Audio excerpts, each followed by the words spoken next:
Okay, we live.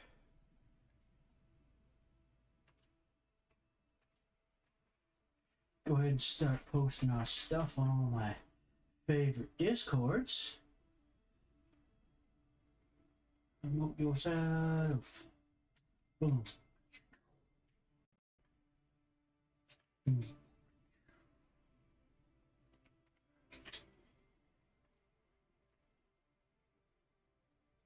Scroll down here. Let's get lost on the TTS one. There's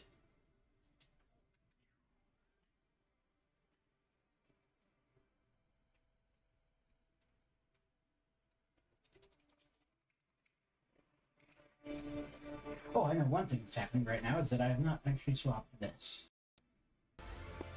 There we go.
Alrighty.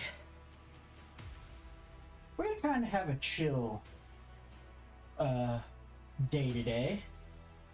We're gonna kind of just take it slow, take it easy. I'm actually not at my station right now. I'll be over there just a moment so you guys can see. But I should.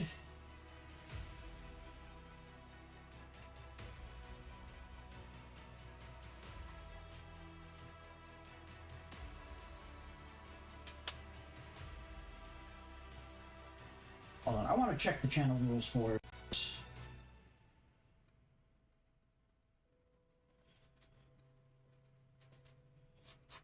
No, I'm just gonna ask him, hey, can I,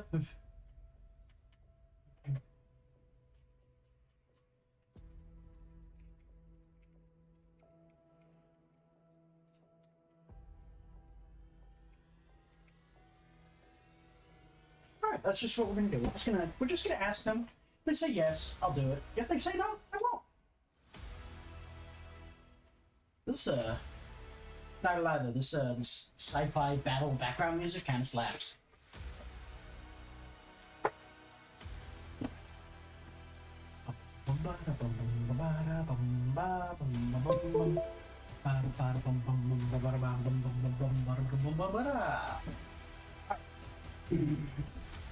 All right. So today,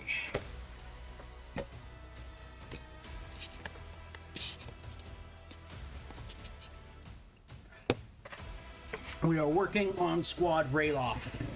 I actually did not end up attaching him to his base. I will do that later. But as it stands, it's not that important that I do that now. I'll test it on him first before I do anything else, before I do any other stuff. But as it stands, I am prepping to paint Squad ralof themselves, and I'm just going to kind of just angle this down a little bit. Let's kind of raise my camera height here. so that y'all can see them. That way I can actually make them visible, but I've got Squad Ralof here, Pack Ralof, I should say, with Ralof himself. And actually, there's a little bit of extra detail to Ralof we have to work on before we can really paint Ralof himself. And we're going to be looking at some Fenrisian wolf fur stuff. And I'm kind of just gonna... Ooh. That's actually one of the things we need to decide on is, how am I going to paint that eel skin? But also, I am going to... trash bag from the thing.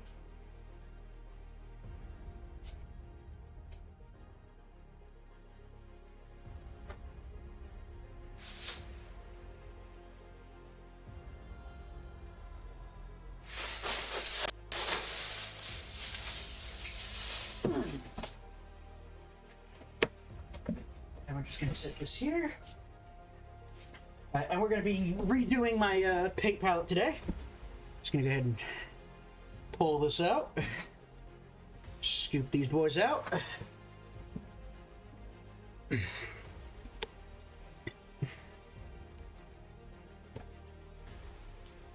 Pour that out, cleaned it. I don't know how my paper towel roll keeps ending up on the other desk over here. Kind of need that nearby. Let's put it on top of the printer.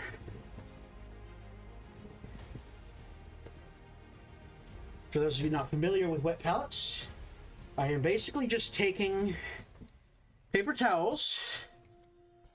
Actually, probably going to have to cut some. And some non-waxed parchment paper.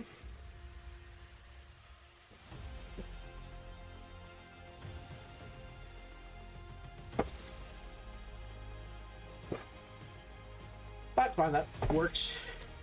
The non-waxed parchment paper. Where is me scissors? My scissors right here. And kind of just creating a little, like, water reservoir that my paints will sit on top of.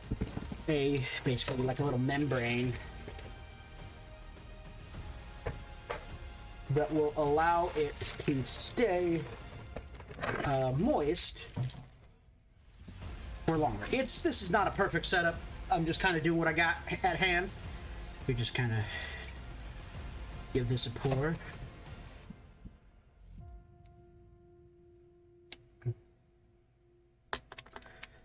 One of the things is we want to make sure that the paper towels underneath are basically filled with water. That should do the trick there. I would like to get a bigger one in the future, but this is just what I have on hand right now. We're just what we're going to work with. And we've got a piece of paper towel for us. But we have a pretty good idea of what we are up to. There are 4 things that we need to make sure we think about as we go. I actually need to decide on the color of the skin stuff.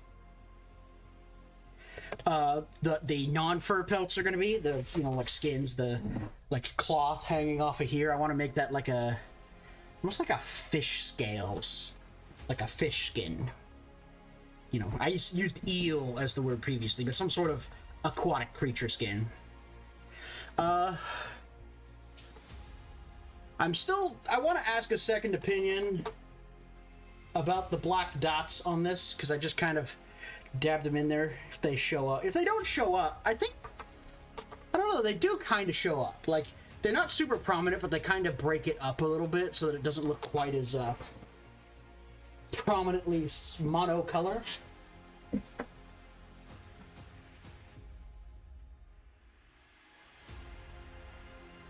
So that will probably still help. Once it is kind of spotted like a seal. I was actually surprised at how close it kind of looks. Kind of reminds me of like a Dalmatian, and now I've realized how close like spotted seals and Dalmatians look to each other. Seals and dogs just remind me of each other. Although, funny story, when I was young, I used to call them sausage kitties. I used to refer to them as a cat, And I've said that they look like sausages. Which, if you've ever seen a harbor seal, they look like a sausage with a face. Just like a plump little, like, breakfast sausage. Alright, so let's go ahead and roll over to our to-do list, to our little Irontide color list. Just gonna put this in the small version here. And today, so this is our basing down here, but we've got to do some kind of more unique stuff. We got to do the eel skin. Have to get the Gene Stealer head painted in, and the chain, and Ralof's chain.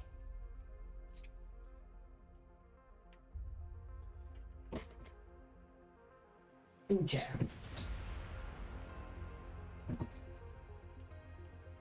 So Ralof's chain. Ralof's chain should be kind of easy. I don't want to do like a bright color. I'm just trying to think about like,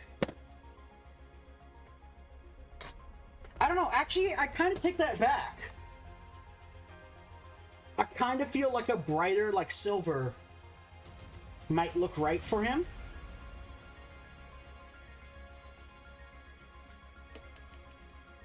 Same time, it is kind of supposed to be a chain sling. You just use it; it should get kind of garnished. Yeah, no, I think I'm leaning more into my zinc colors. I did make the executive decision that in the future, I'm gonna go ahead and use silver on the guns, rather than the zinc color, just on account of it shows up better post wash.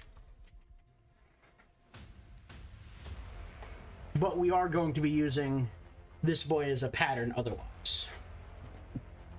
This will be our basic base pattern. Obviously I have the blood on it, but the blood will only be on Mr. Stocky Boy's here, and probably on Ralof's. Now, with that in mind, so eels. But like fish scales. Let's go to YouTube. What can you paint your fish scales? Scales medium. Let's try that. Let's see what we got. I don't need them to be like detailed scales.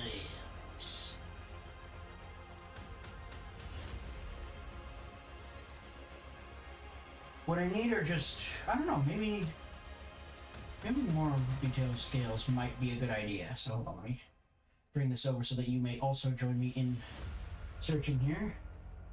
Let's check this out. Star Drake scales. So what's he painting here? So the problem is that he's painting on something that has a scale texture already. I think these scales are not supposed to be big. So I think at this scale, they should probably not be visible.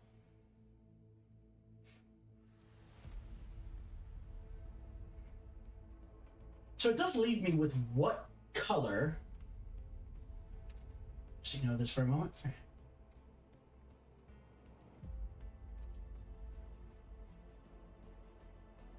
Does leave me with what color should I paint it?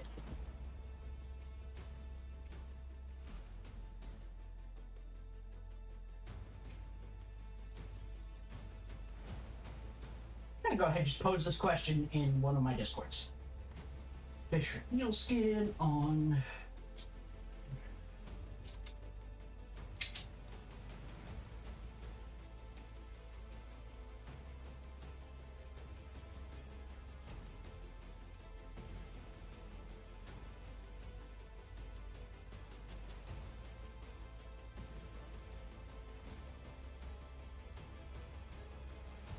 I just am kind of undecided on the actual.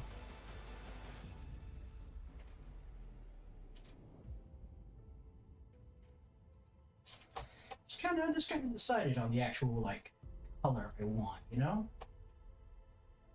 Just a little bit out there.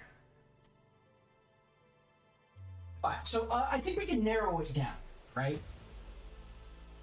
I think we want it to be a warmer color, right? We don't want it to be another cool color on top of the cool colored Marines, I think. Because we kind of want it to stand out, right?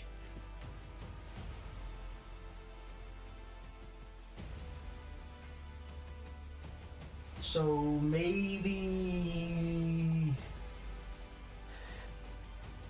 green?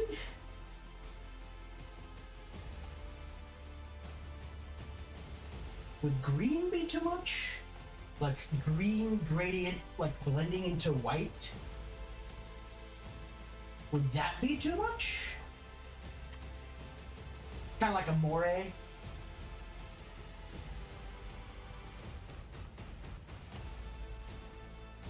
I could also pattern it.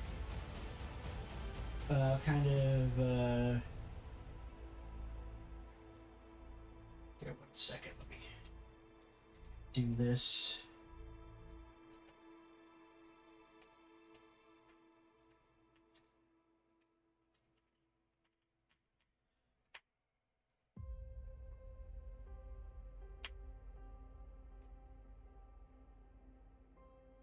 Go ahead and open up our, we'll go full screen for this one.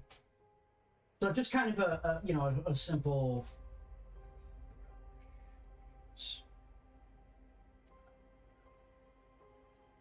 Close enough. Just kind of like, you know, green, and maybe have like a black going through it, kind of like this, right? And then like a white color out, a white color out here that it's all blended into. Black might be too much.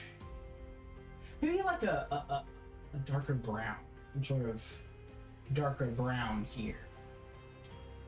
So I'm kind of imagining like, you know, you got green and kind of white on the outside, and then a kind of dimmer brown color kind of going through it in like a little wavy line, like, you know, and that's kind of what I'm imagining with a little bit of like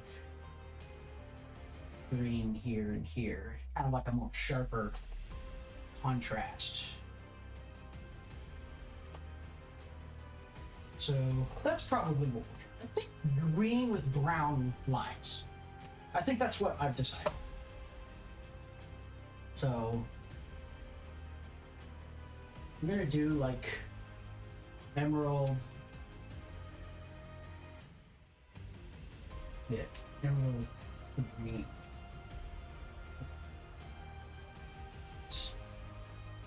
Actually, maybe like a. I'm just gonna say green because it's not gonna be neon green, but I want it to be kind of relative, right? The contrast against the brown.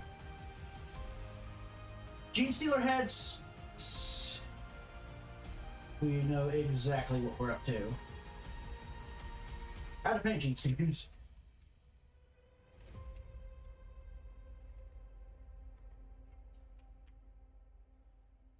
Outside Fleet. Leviathan. I actually probably will do this tip of the day. But for the moment, we will go here. And chain, we're going to do.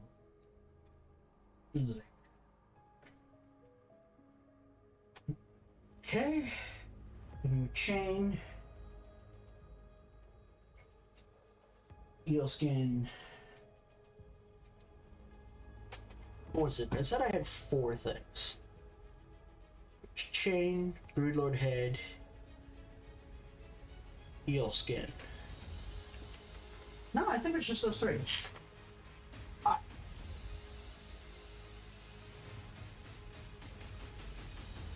So I'm just gonna hop on over to my music and stop that. We're answering a question from Kelly Reed, who asks us how to paint the classic Gene Stealer color scheme. So this is the purple. So I think I'm gonna do classic. I kind of want to go ahead and do the purpley. Purple flesh. Now another time we'll come back to show well, you the blue carapace. Or do I do High Fleet Leviathan? For the base coat, and then we're going to shade it using Drew. This is a hard decision. So High Fleet Leviathan is canonically the one that they engaged. And probably the one they engage the most. Is High Fleet Leviathan. Just because, you know, it comes up from the Galactic Plane. It's the Leviathan is a reference to a sea monster, so it's kind of perfect.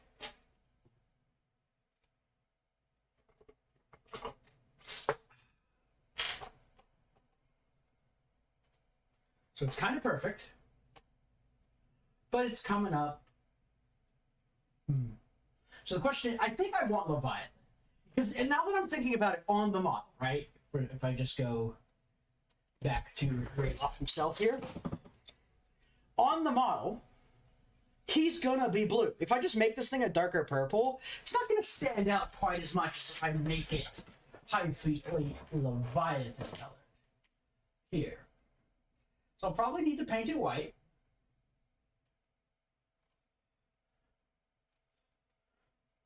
And it looks like... Subscribe to the channel and stay... It looks like it's mostly a... It looks like it's mostly a white with a red wash. I actually might even be able to use like a bit of Gilliman flesh to do this. Right? One.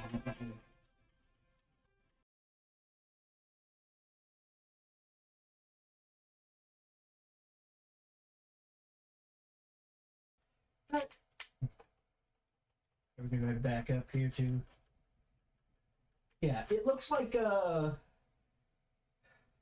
kind of a pale pinky white with red in the recesses. Let's go ahead and see what he that you like, and just leave it at that. uses. I'll let you know when you can. I'm going to start by priming the model in white. This was You primed it. Flesh before using. So it's that kind of pale, not quite. And I'm going to give the model a full coat of this color. Even if is that like brown? Is that white with a little bit of brown, or is that? Yeah, I'll have to do a little experiment. And I'm going to go with purple instead. And with this color, I'm going to wash only the recesses of the. Wash the crevices instead of the whole thing. That way, you'll save time cleaning up the torso, where it has a lot of ribs and stuff like that. Yeah. So he's using a red wash into the recesses. More clearly. I'm going to use Nagarat-Night. This is the carapace that he's doing, which... And the Nagarat-Night, and apply a couple coats because purple doesn't cover it so well. And I'm going to use corn red on all of the claws. And okay, the claw carapace is going to be red. That's... I don't have to... Which is the purple. Again, you can leave the back in the original.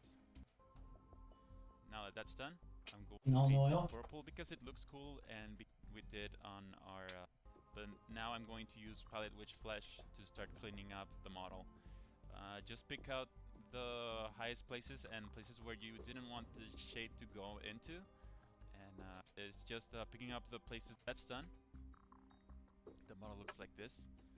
I'm going to use white, Palejo model color white. You can use white scar if you want. And with this color, I'm just going to pick up the highest on the knuckle. He's just doing a highlight there. Paint this, taking my time. This is highlights on the purple bits. Don't need to work. Very fine edge highlight on the most sharpest edges of the claws. That's red highlights. To finish off the model, I'm going to use Aerial Yellow to just paint the little dot of yellow on the eyes. Color scheme to the okay, so we're looking at kind of a probably the hardest part, just to slightly lay down the palette off tone without any crumbs or white. And those happens when you're tampering with color that is drying. So just move around quickly around the model and paint some section of it and let it dry, and then give it a second coat and until you have the full model painted. So that's it. I hope you enjoyed this model. I hope you found this tutorial entertaining and helpful. And if you like it, just do the usual, like it, subscribe to the channel, and stay tuned for more tutorials. Elfin flesh. It's kind of, it's actually... And thank you very much for watching. I hope to see you on the next video. Feels a little more gray. No, it is kind of like a browny color.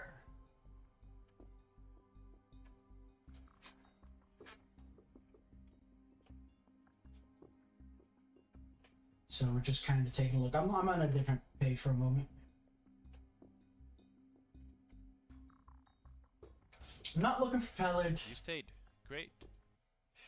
With flesh. Oh, by the way, thank you to Apathetic Fish Miniature for showing me a bit.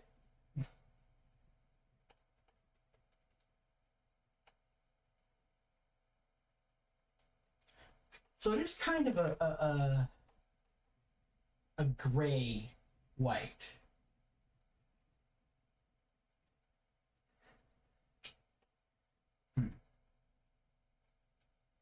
Actually, it kind of feels brown. Okay, I'm staring at stuff that you guys can't see. I'm going to stop that now. We're fine on that front. We will figure that out from here.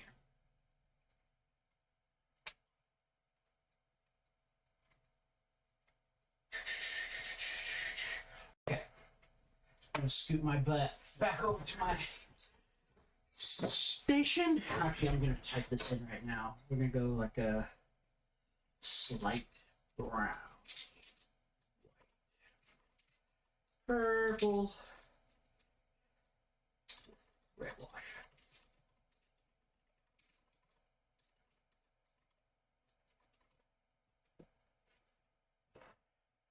And I think I want to be super light. I might even just do white. Because Gilliman flesh might correctly. And even if it's not perfect, it should look okay.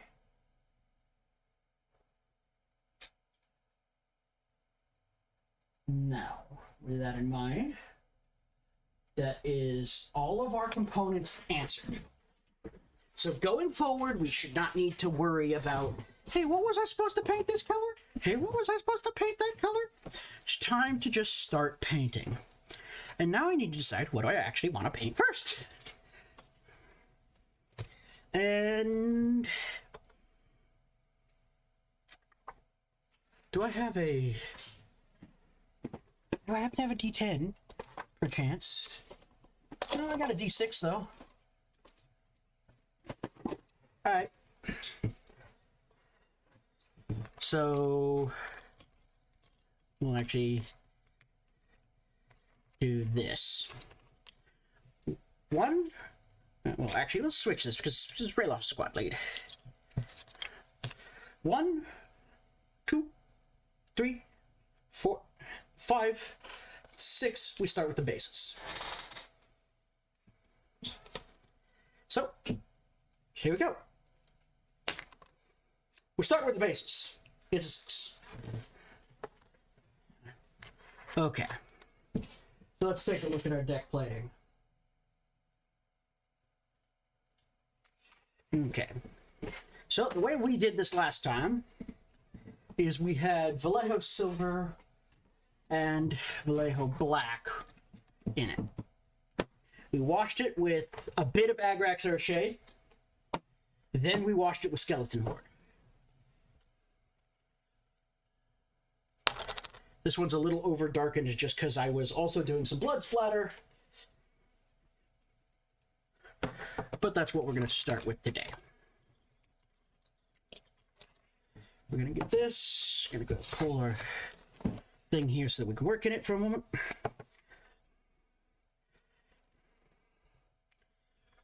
Let's find a good brush for applicating.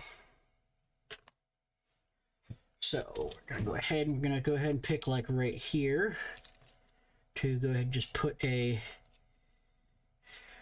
relatively generous glob of silver and a far, far less generous glob of black. I actually should put a glob of black down here so that I can use this black instead of mixing it all. So I'm going to do that. And then, like, we're going to just take this, we're going to kind of do this here. Get like 2 scoops of this.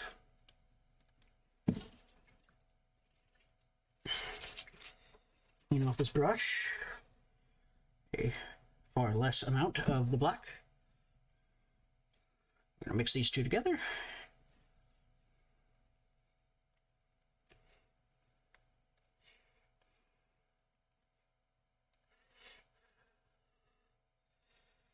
gonna need like a tad more silver.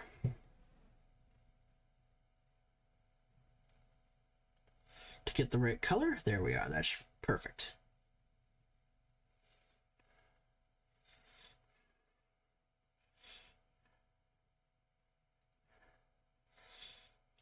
Okay.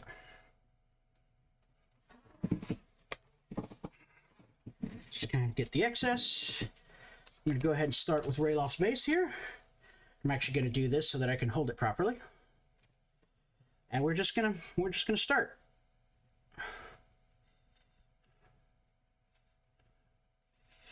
Just gonna kind of bring you back this way a little bit so you can actually see.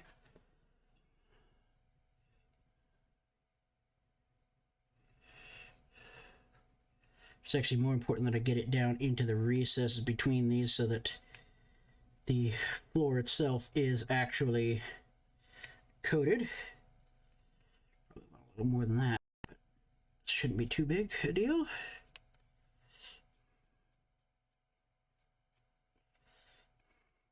Okay. Just peel that off, set that down. I'm actually just going to go through and do this on all of them because now I can do that. Because now I'm not working on one model at a time. So now I can just start getting my color and going.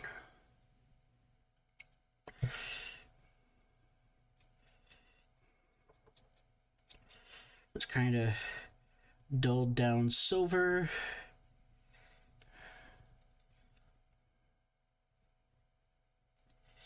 Actually don't need to paint that silver, but that's not what we're up to. We're painting the other stuff.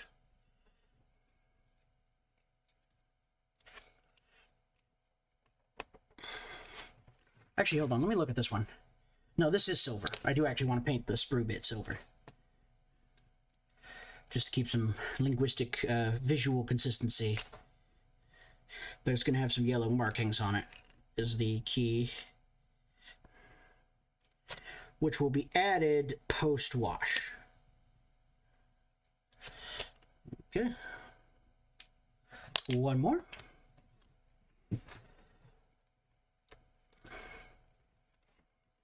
Got another.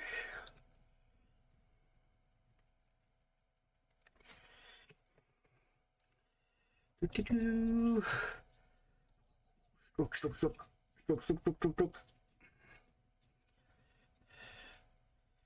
Same deal with this one. Painting the whole thing silver because it is going to have the orange bits on it. This one's actually going to end up with blood on it too. Get a little bit more here.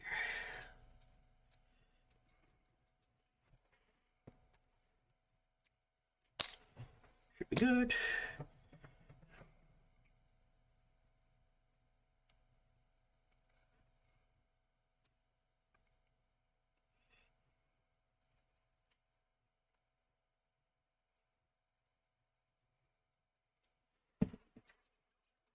Kind of mixing a little more together. Remember to clear the brush out between them.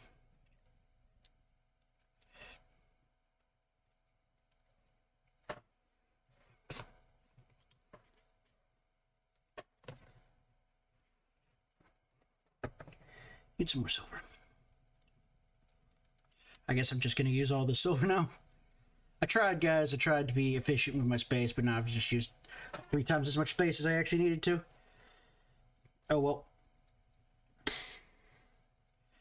Now, these, I don't know. I don't need to, like, paint silver. What I do need to do is get some of this paint off because I've layered it on way too thick.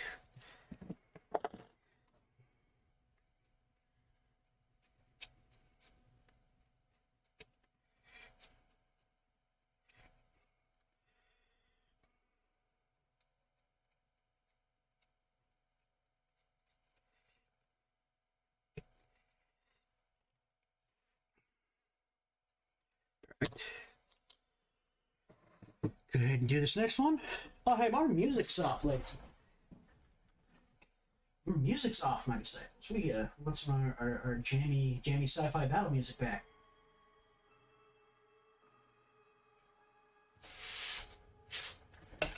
Oh, they are allowing me to post it, so I shall do that.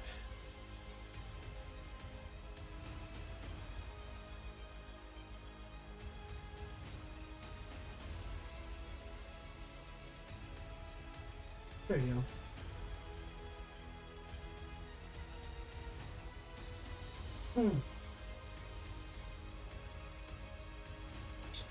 I didn't.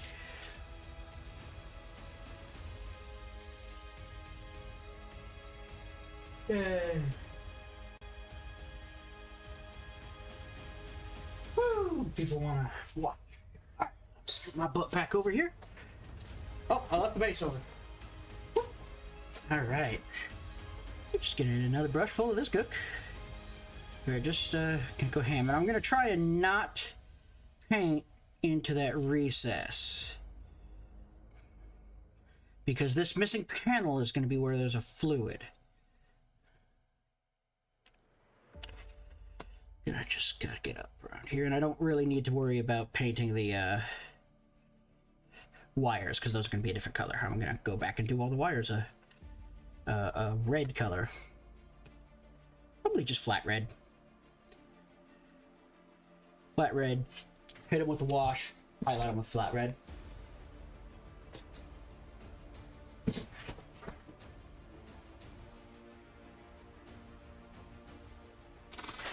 Let's see here. Looking good. Pop. That's their bases are primed. Clean out my grody brush here. What I will do is after the washes, I will do a very light dry brush of a brighter silver to kind of catch stuff, catch the light like on the corners and stuff.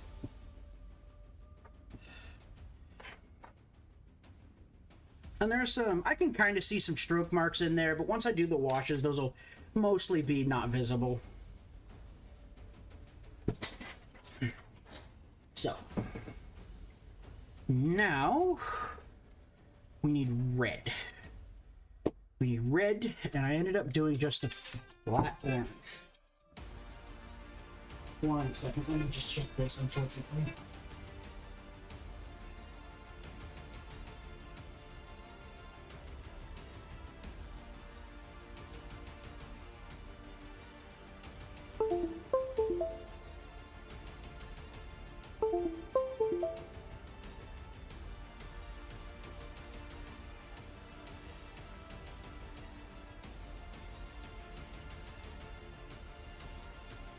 Alright, sorry about that.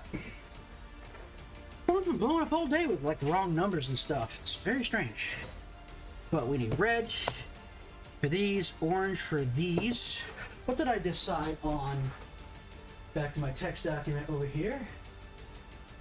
Pipe colors. Okay, yes, that's right. I was gonna paint the pipe like, do I do flat green or do I do reflective green? This will be a post-wash color that I'm not going to re-highlight.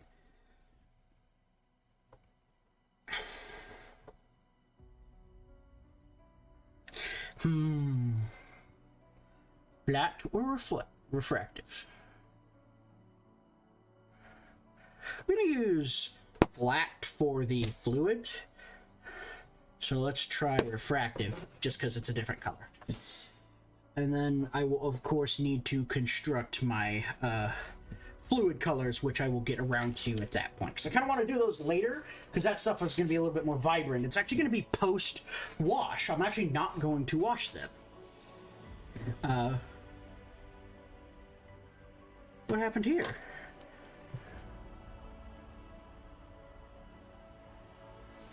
Uh-oh, what's going on? Why is there... I think I accidentally globbed some water on my, paint here. That's not good.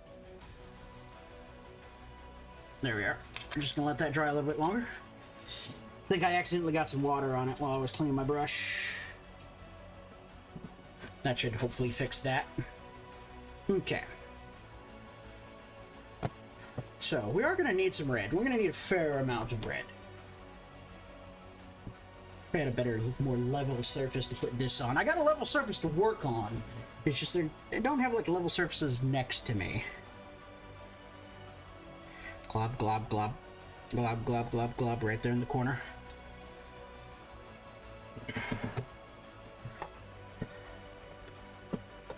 We're just going to start with that. We're definitely not using this brush. We're going to use this brush, this little boy.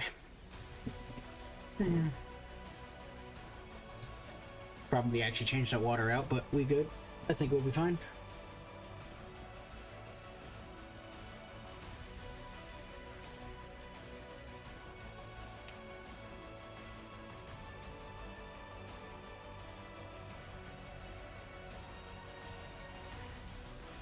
And then now what we're going to do, slot that in there.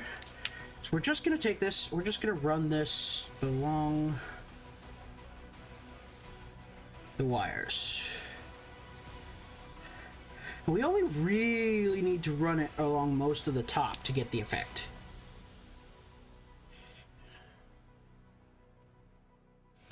Actually, right here, these two are close enough to get in one pass. We gotta make sure we got enough in our brush, though, that I could just go right and across. And that was right behind my... Sorry, I'm still finding the optimal positioning for this camera.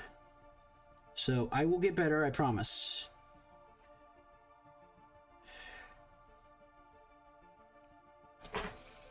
Just kind of get some more paint. Just kind of real smooth, like, cut through there.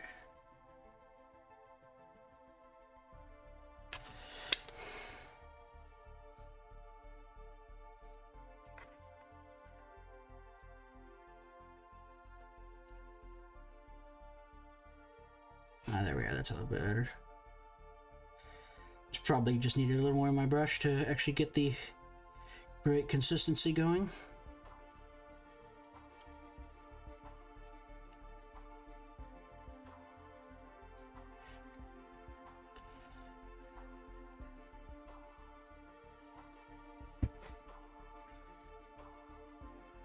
Okay.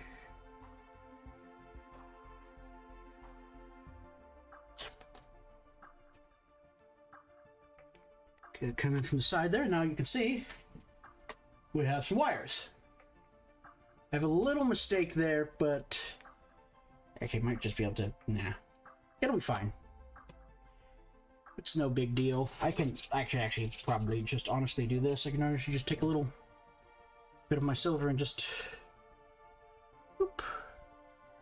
Silver's a little translucent, but once it's washed, it shouldn't stand out too much. It should be just fine.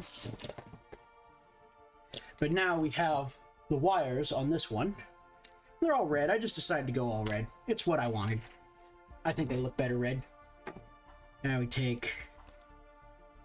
we're still working with our red, so we're actually going to take this one over here. We're going to do our best to be careful here. We're going to just take a little more of our red. We're going to do the same thing. I have a hair on the end of my brush. Just going to kind of go right on over it.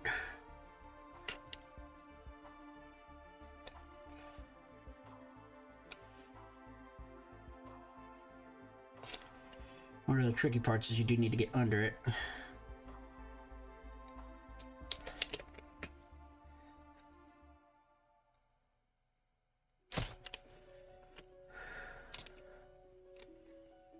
We just need some more on this side.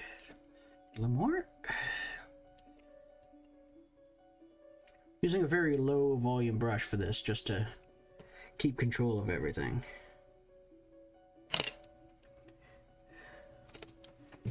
Okay. Now we're going to do the same on the other one. We're going to reload here.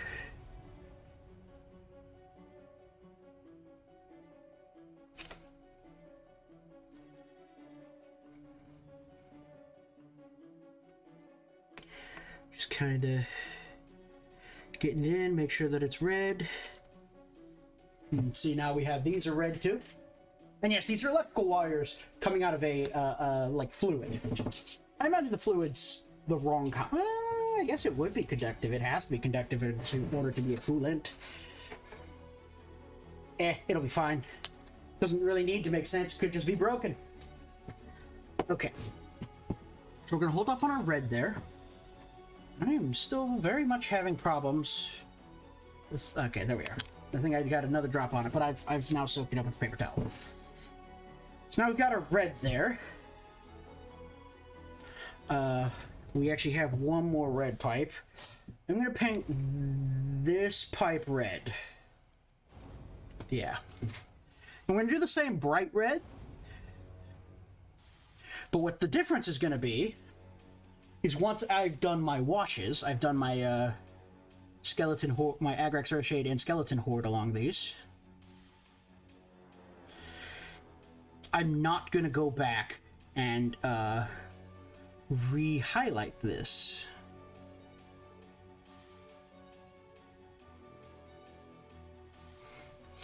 Same goes for the green that I will use on the other side.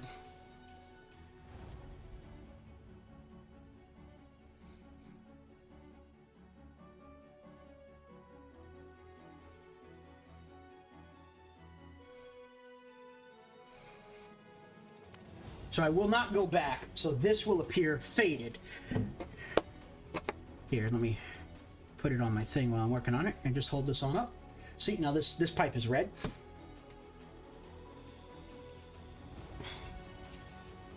And it's okay if my coverage isn't perfect. I don't know if you can see that it's got some of the gray showing through. It's supposed to be weathered. It's not that big a deal. So here, we're going to go ahead and put some orange stripes. Now we do have to be careful because orange is an extremely powerful color. And holy crap, does it like to do stuff. It will take over in an instant if you are not careful. Like, there is a tiny bit of orange in this grody-ass one right here. Tiny bit of orange. Like, microscopic. But, like, I had to work so hard just to keep it yellow instead of orange. Okay, so now... And we definitely don't have to be perfect about this.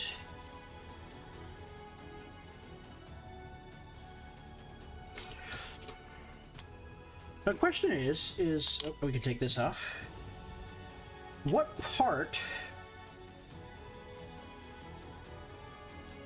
of our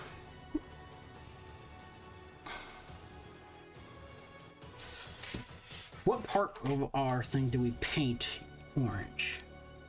Do we paint it over the bracket?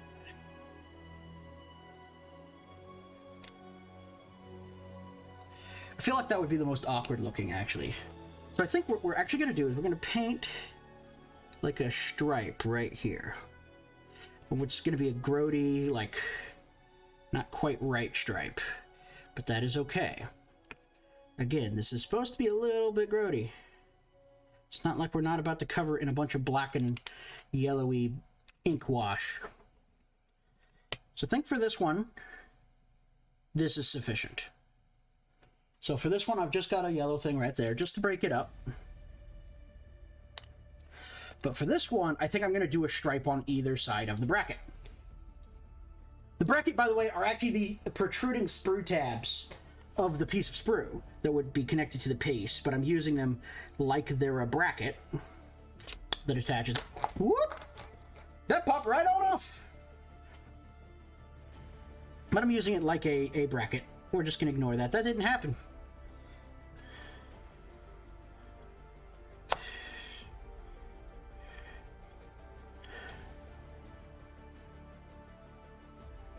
And it's okay if it's not perfect.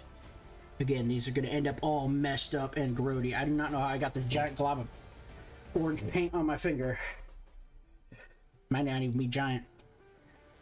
We're going to do another one the same direction. And I'm kind of trying to slant these just a little bit.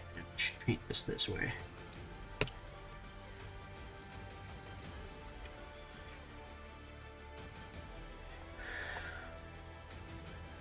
See if we can fix this up a little bit.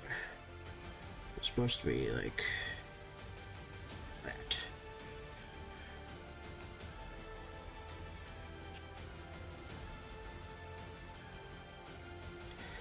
Alright, that should be close enough. And as you can see, we have these two orange stripes. They're not very good stripes, but that is okay. again, it has more to do with ensuring that the orange is visible.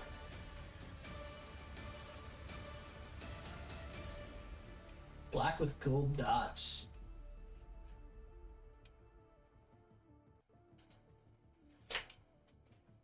Thinking green.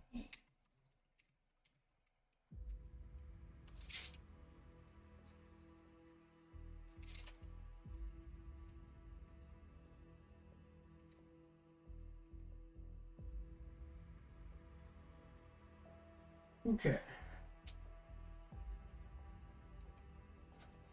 Scorch. So we've got our orange, and once again we have a little bit on the base as well. Again, we okay. Now we're going to go ahead and take this one. We're going to get a little bit of our refractive green. I'm just kind of blubble that in there.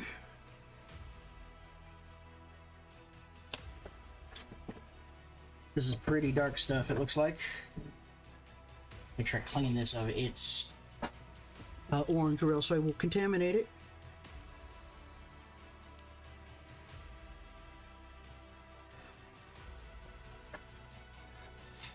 Interesting. But we will still go right on over. It's gonna be a dark color when I get done.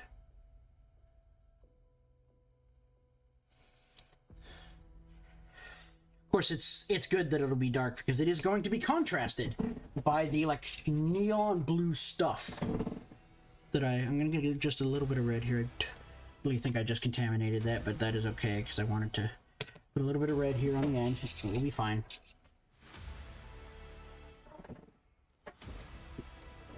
Okay. Bang. So are there any other pieces I need to make sure that I do before washing? And I think the answer is no. I'm going to stand up and stretch for a moment.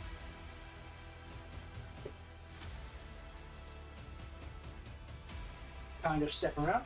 In fact, what I'm going to do is I'm going to step away and go to the restroom for just a moment, and I will return.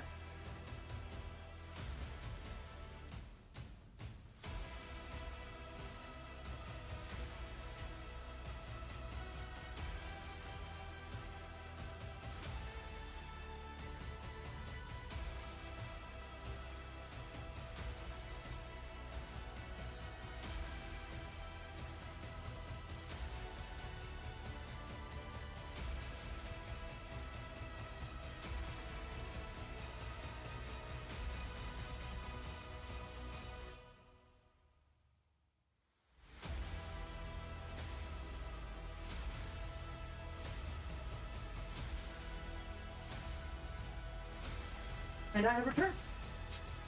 And here I am. So I'm gonna have myself a seat once more. I think as long as I do this one last, by the time I get around to it, it should be dry. But it is time to break out every painter's best friend, Agrax Earth Shade.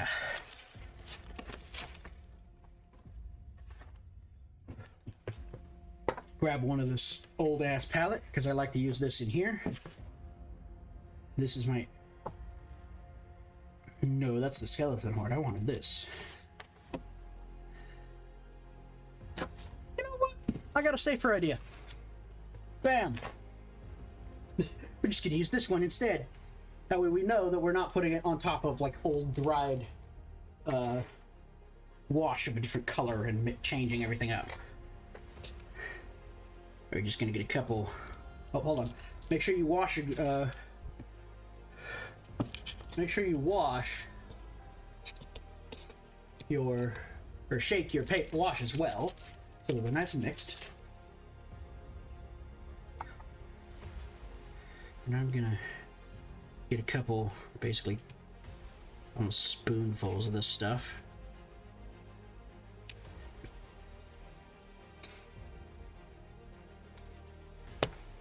And then I'm gonna get just a bit of water. in there and just mix it in here, just to smooth it out. Quick strike, just so it's not overwhelming, and we're going to just wash each of these with Agrax Earthshade.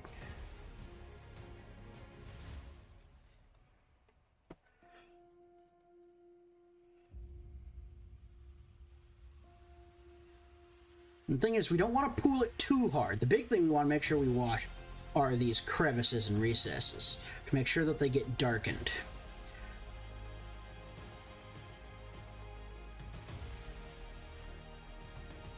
I'm trying to push it into the recesses. We don't want to pool it too strongly, though. Sponge some of this stuff off. We don't want it to pool too strongly. Oh, I gotta actually have some Agrax Earthshade in your thing.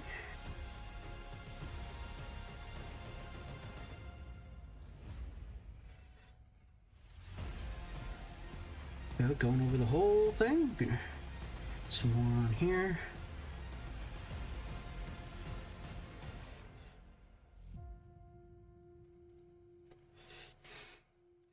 We're just growtifying everything.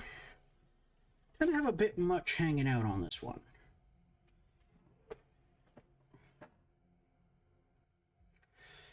But it's mostly growtified. And you could stop here if you wanted to.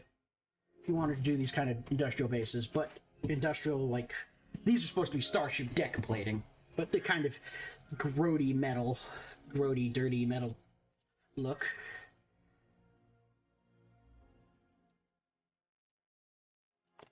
Good glop on there.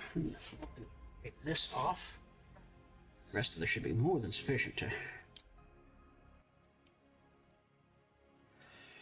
glop stuff up.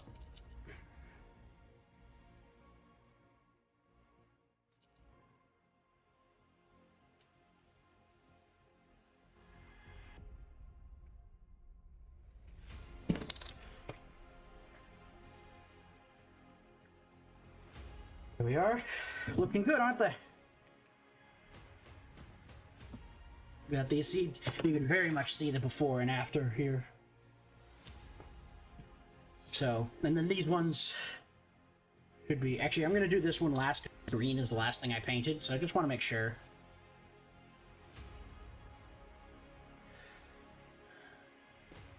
I want to make sure we're heavy-handed with this one.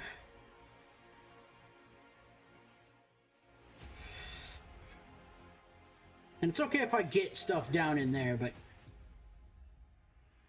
I don't actually need to wash that part of the base.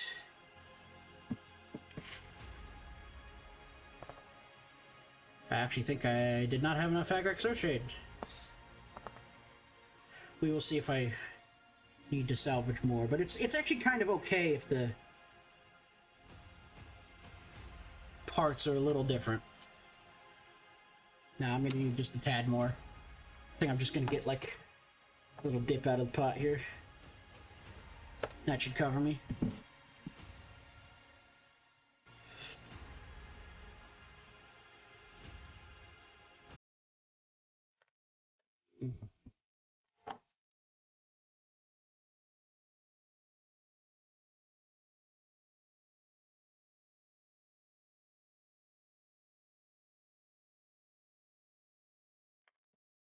That should do the trick. Maybe give this one a little that way push just to break up the strokes on that.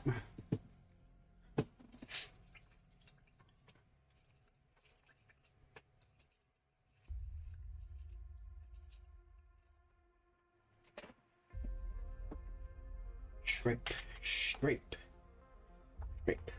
I meant to say wipe, but I just started saying scrape. And behold, we have these lovely, beautiful bases. Now this is actually where you could stop if you wanted. If you wanted to stop, this is sufficient. These are lovely bases. They're metal plating. They've got some other elements on them, little bits of flecks of color to accent them. This is where you could stop. I'm not going to stop. I'm going to let these dry. I'm going to wash them with fairly liberal wash of Skeleton Horde. This is a yellow color. It'll kind of... This has, this is a browner, like black-brown wash, and that one is like a yellow-brown wash. You can actually... That palette I had before, see here. This is Skeleton Horde. This is, Snakebite Leather. This is... this one is Gilliman Flesh. This, what's left of it, is Agrax Earthshade. So it's a blacker brown color. And so it layers on like a nice shadow, dimming darkness, dulling the color, darkens the recesses. But the Skeleton Horde actually does a much better job of simulating like the yellowing grime that builds up over age. That kind of stain, you know? The way things kind of get that kind of yellowy, kind of faded texture to them. It does a real good job of that. As you can see, it's really kind of covered, but you can actually really see that under the blood flecks here. I actually wonder, because I've been working over here, maybe it's...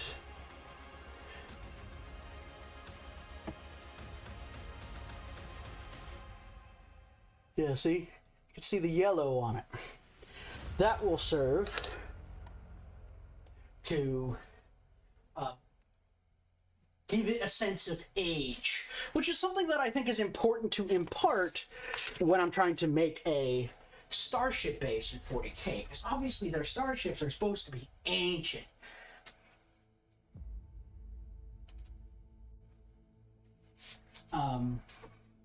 It's supposed to be ancient, old, long-serving ships that were built that generations of people have like served on, you know, more akin to floating towns than warship proper. Although, in fairness, if you've ever done the math of like comparing like a Nimitz class aircraft carrier to a lunar class cruiser, those things are ghost towns. Like a Nimitz class aircraft carrier, a relatively not modern, but a aircraft carrier that is in use today, has like 3 times the crew density of a lunar class cruiser. Despite being a fraction of the size and having a fraction of the people, it still has like 3 times the crew density. Like, there are vast swaths of empty space in those bloody ships. And of course, all of it, as much of it as possible, needs to be checked and cleaned to ensure there's no breaches or radiation leaks, like destroying everyone on the ship or poisoning the entire ship. So, of course, it takes a lot of people to maintain. Probably huge numbers of them whose just sole job is to walk around and scrub off rust and weld on new metal. Okay. Alright, so we've had a bit of drying time. You can see that it's pretty well dried. It's not completely dried, mind you, but it is more than 0. And so now I must locate my open pot. Oh man, now I gotta figure out which one of these is the open pot. It's this one. I can see the broken things. Nope, no. No, it is. It's pretty sure it's this one. Yes, it was this one. Okay. I just panicked for a moment. Now, Skeleton Horde is actually a contrast paint, so be a little careful with it. Contrast paints are kind of really high pigment for wash. But we're gonna do the same thing we did with the Agrax Earthshade.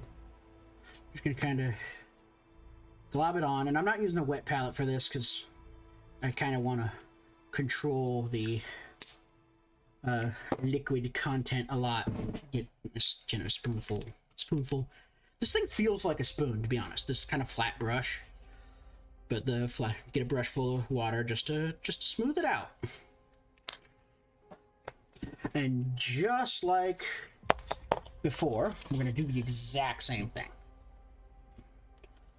We're just gonna go over it.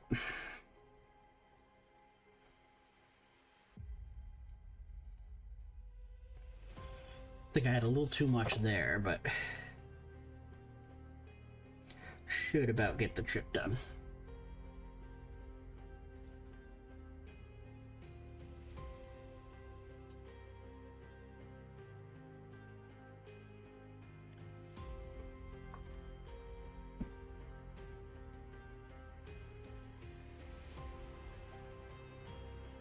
Yeah, you want to try not to overdo it with this one. Be really easy to.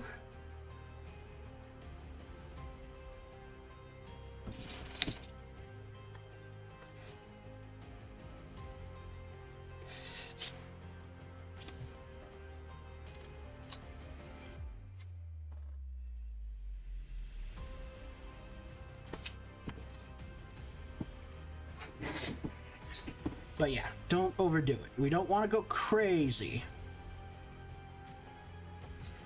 Because obviously we don't want these things to lose all of their shine, just a lot of their shine.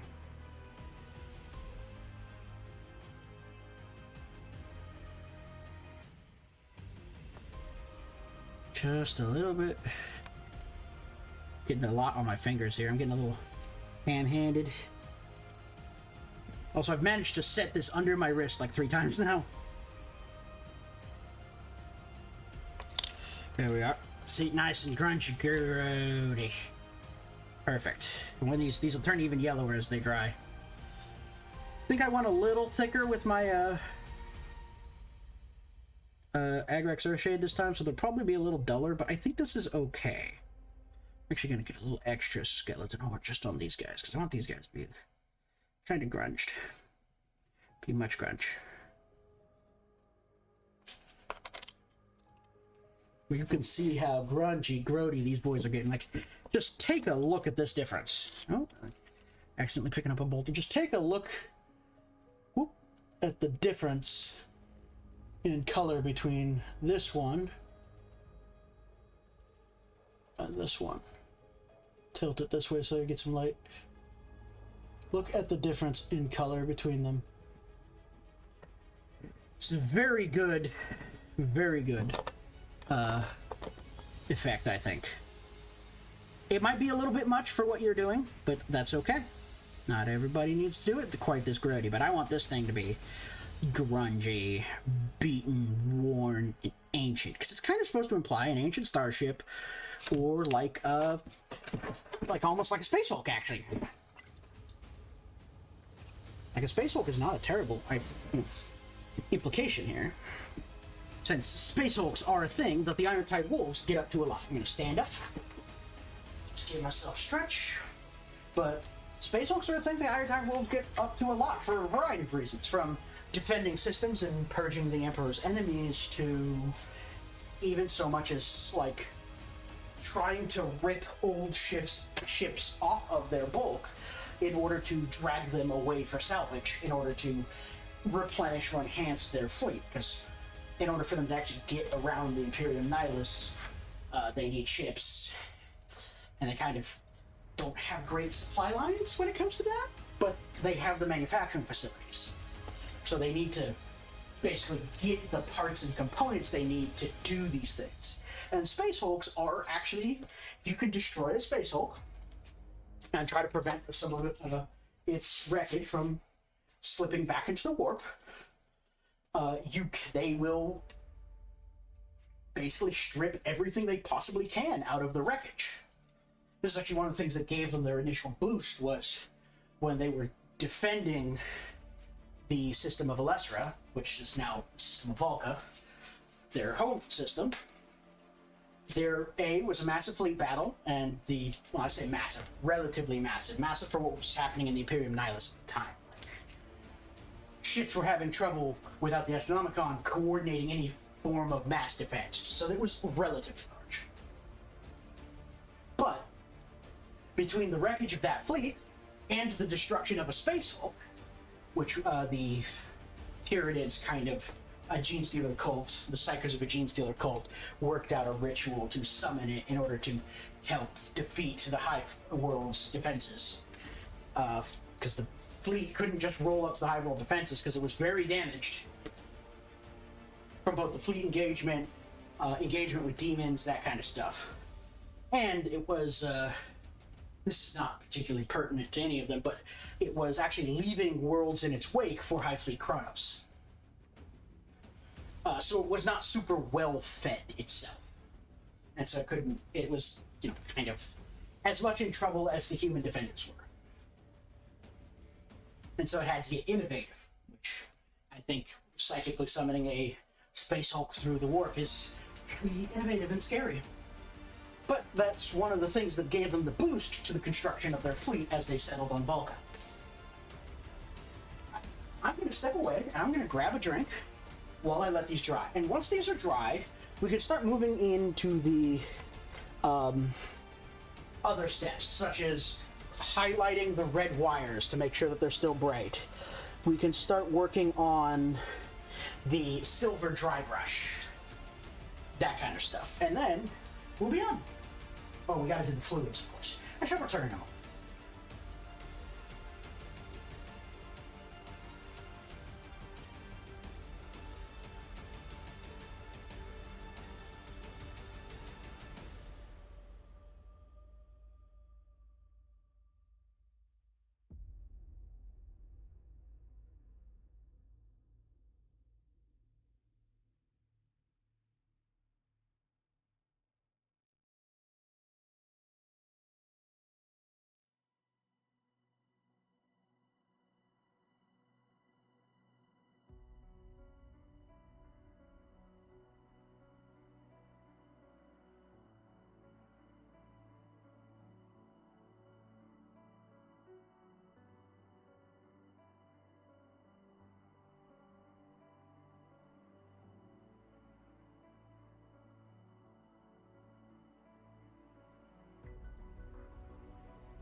Oh.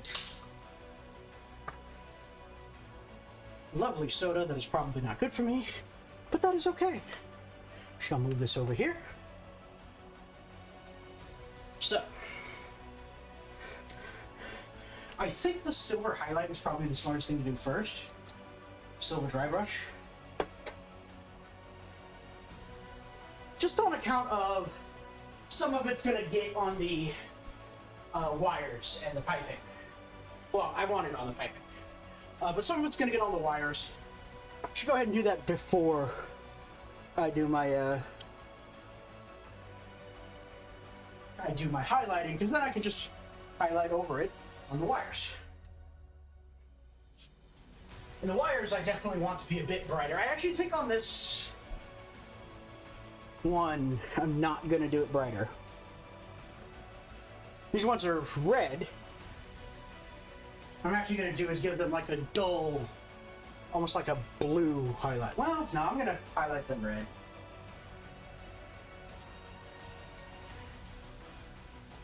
I don't think the blue stuff or the green stuff stains. So the question is, how do I paint the blue fluid on this base? So on this base, I'm going to put blue fluid here in this little corner coming out of the green faded pipe. And I'm going to put a blue fluid, like a bright blue fluid. I actually, on my thing, I have the color here. This is the color I'm going to try and get on it, like a bright, almost glowy blue fluid. That's the plan. Oh! No, not the bot. Hello, bot. Welcome to Botland, where I just will sit around and get bot spams. But I'm gonna do a blue fluid. What's this?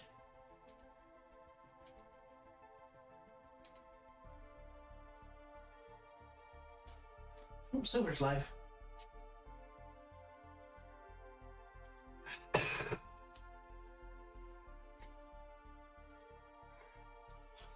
So a blue fluid and a green fluid in the other.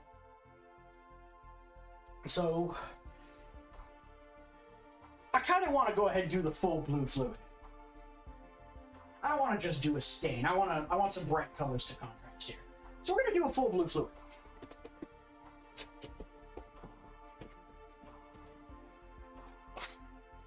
Okay, but first we need to do ourselves a dry brush highlight.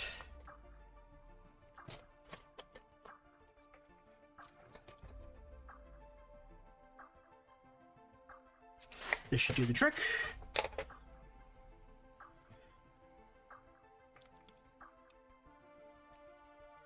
Actually, wait. First off, I need to shake this. Second off, a little glob over here. Don't need a lot, because we're mostly wiping it off.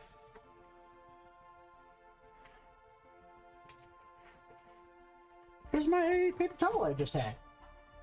Oh, this is pretty wrecked, so we're just gonna get a new one. Get a new one. And for those of you not familiar with dry brushing, what I'm gonna do is I'm gonna load this old brush up with a silver, and then I'm gonna kind of just wipe a lot of it off. To just kind of leave it lightly, and then I'm just gonna lightly over it in order to build up some stuff. Perhaps even before I do that, I might stipple a little.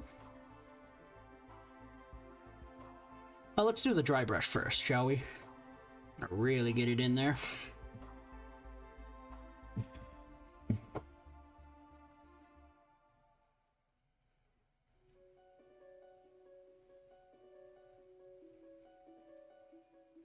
Still too much.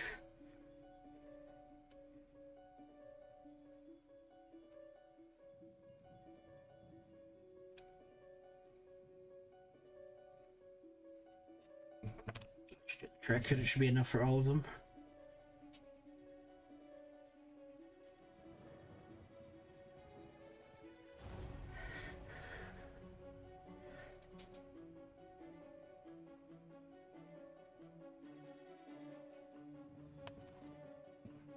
We're being real light about it.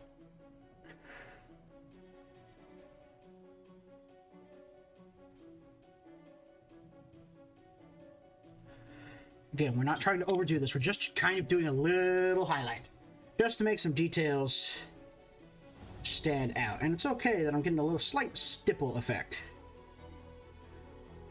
And see that on the upper edge here is that some is caught there, but that adds to the weathering effect.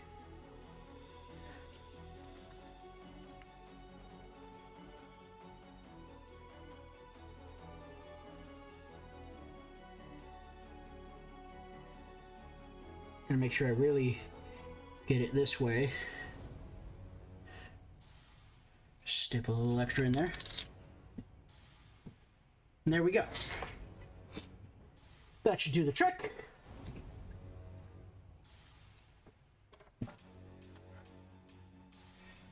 Don't need a lot. Just gotta do it real quick.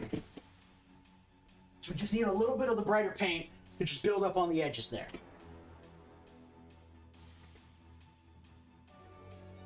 Now, let's see, what'll be the next thing to do? We're not bringing the orange back up. We want the orange to be this kind of faded, grody nonsense that's like ancient markings. The red, the wires, I imagine, are placed more frequently because I feel like that's something that's going to break, burn out, get spliced and respliced. So I imagine that these wires are going to be the same color, or going to be a brighter color. So we're going to come back to our small brush. We're just gonna boop, boop, boop, boop, boop, boop, boop, boop, boop. Little red.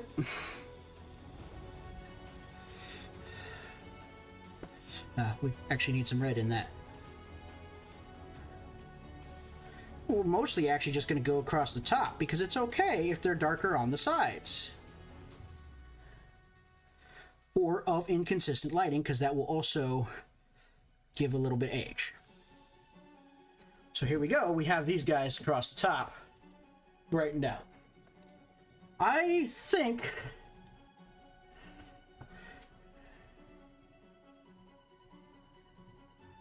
I'm going to be a lot less heavy-handed on this too. I'm going to do a much lighter, less solid coat. Kind of like that.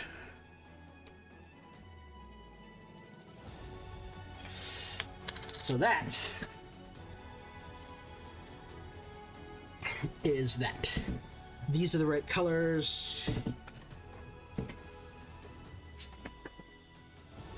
Grody, gross spaceship interior. Give those a moment to dry. But as you can see, these couple extra steps really make these bases look so cool. They're just a great, like, addition to a model to really help tell their story.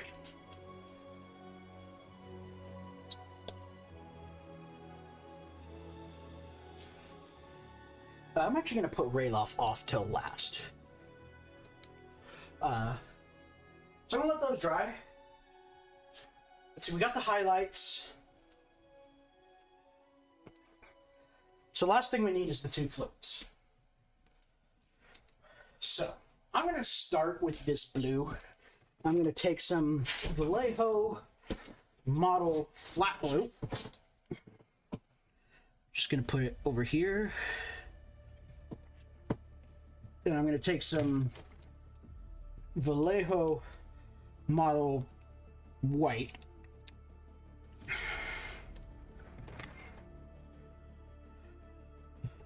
And we're going to want a bigger brush than this.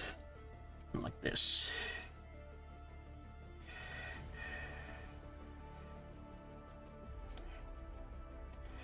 We're going to kind of want to mix these together till we get a very bright. I want some more blue than that, though.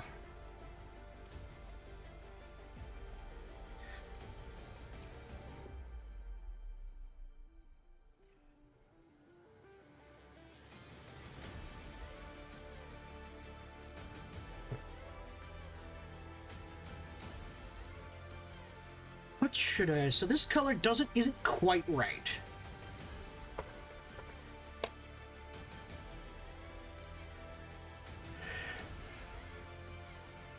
How do I bring this value up more without... How do I bring the, like, intensity up?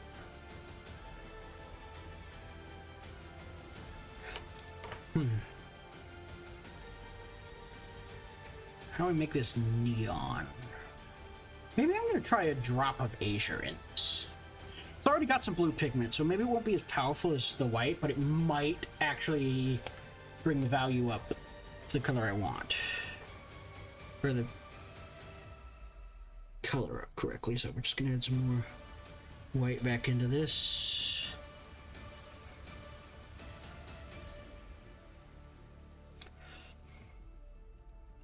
Problem is I don't want it to be the same color as their armor.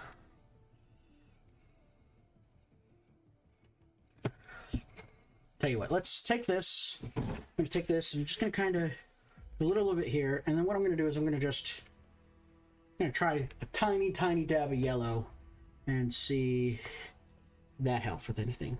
Or is that gonna... That turns it green. Yeah, blue and yellow make green. That's not gonna turn right. What does buff do again?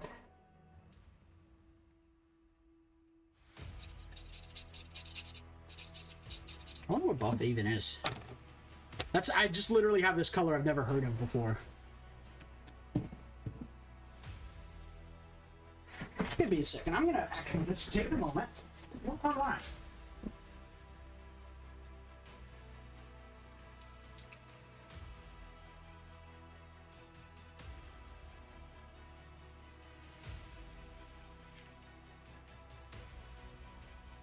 Let's check this out. Hey, how's it going? This is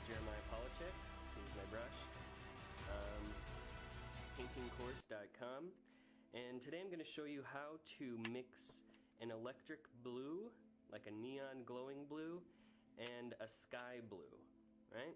So my wife was asking me, she was working on this painting right here, Lobsterhead Woman.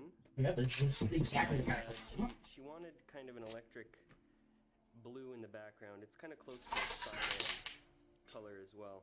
And so I experimented a little bit because I don't want to go out and buy a tube of cyan.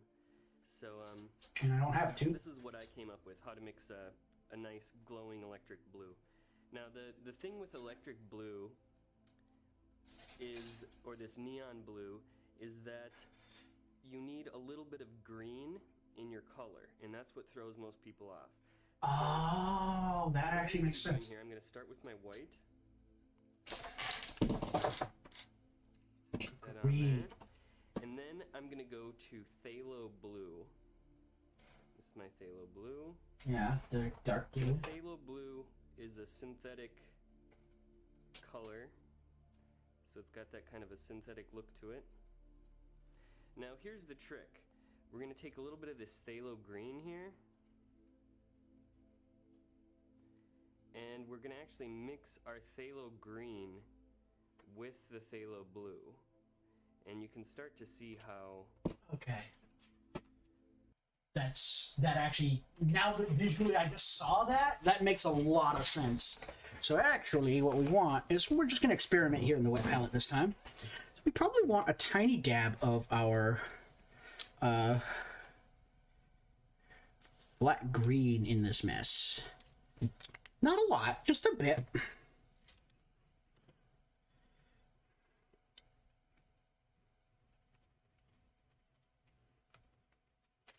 More than that, though.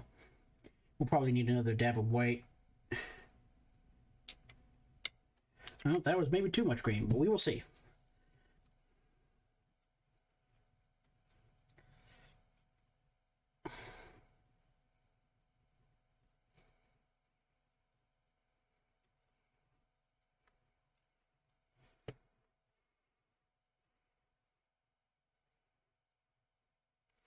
Okay, yeah. Now I'm going to add some more white to this. I swear to God, I blocked that number. I'm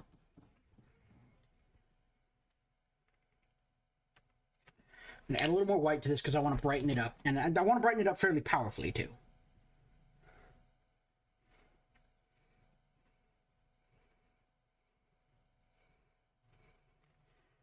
Guess we're going to need more white than that.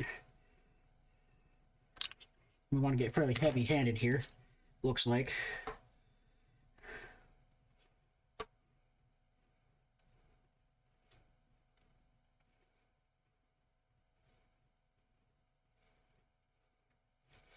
I actually think I need a little more blue, to be honest.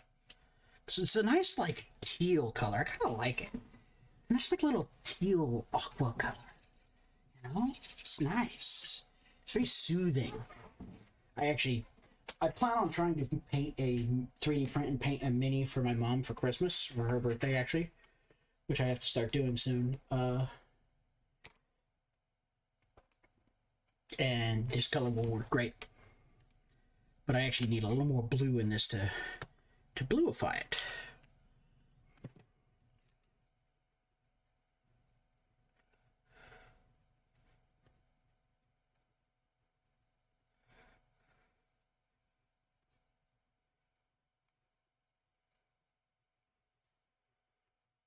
Still a bit overpowered by green. I'm making a lot of this stuff, unfortunately, but hey, I actually kind of need a lot because I'm going to layer it on pretty thick. But we're just doing what we can. We're experimenting.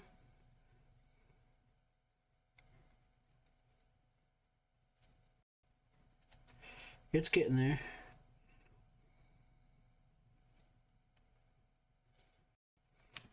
You know what? I think this kind of aquamarine color here, I think this is actually kind of good. I think we're going to go with that. It's just, I kind of keep looking at it and I'm like, oh, this is so good. So I think that's what we're going to do. We're actually going to go with this kind of aquamarine color because it's also not the same color as the armor. So maybe an electric blue is kind of silly. I wanted it to look like weird and synthetic. Like, I definitely want it to look not natural. But, you know, that's not going to look natural against the background of this stuff. I'm going to kind of make it pooling out the edge here. And we're going to be thick with this. Like, we want to be aggro with this whole thing.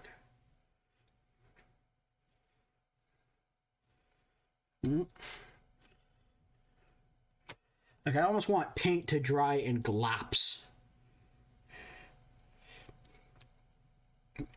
We're going to kind of do that just along the side like it was pooling, and just...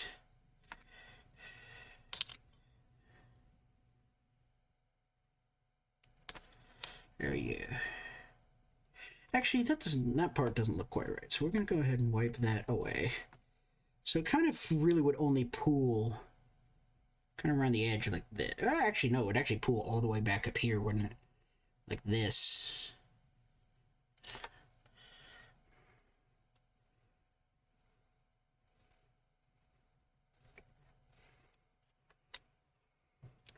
Right, so we're going to let that dry. Then what I will probably do is go back and find a way to like highlight in some textures. And then once I've done that, I'm going to add a gloss varnish over it. So that way it's shiny, because I want it to be like shiny reflective rather than opaque. But we'll end up adding some like little bits of white or something into it to just kind of add some lighting and color. Maybe I'll just dump a bunch of white in that and just use a little more. But now we can move on to that neon green. This stuff. Basically, it's green and white.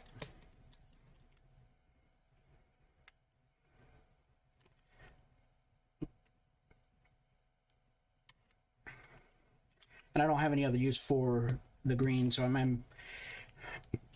we're just going to start a little bit at a time, slowly work it in there.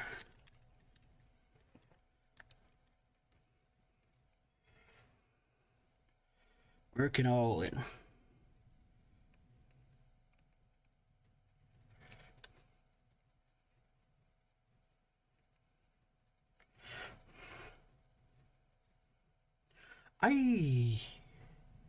Theoretically, I'm going to take this, you know, do more, yet more experimenting.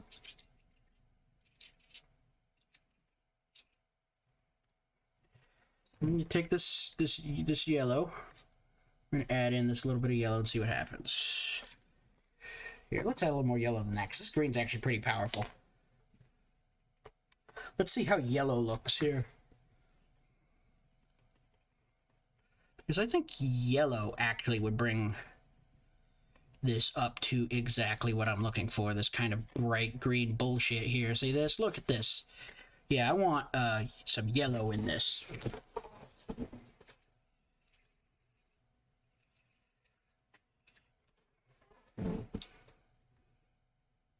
I actually probably could have used yellow to brighten it in the first place, but I'm going to add some yellow in. Got a little bit on the tip of my thing. I gotta be a little more careful about that. Just gonna blub blub blub blub blub blub blub blub blub blub blub blub blub blub. Oh, look at that! Look at that! I think a little more could even be added. I think a little more. Go a little bit more yellow. I think we can really make this thing bright, offensive to the eyes almost. There we go. Oh yeah, look at how green that is. That's so green. That looks like some weird fucked up coolant bubbling under a deck, slowly poisoning its generations of crewmen. So here we are. We're on this one, and we're just gonna get this on here. We don't have to worry about too neatness. Well, it would be nice if I didn't just get rid of the highlight there, but we want to get this on there. We want to get this on there fairly thick too. Just like before, I kind of want it to pool around these two wires. I need to make sure that nothing's shown to the bottom here.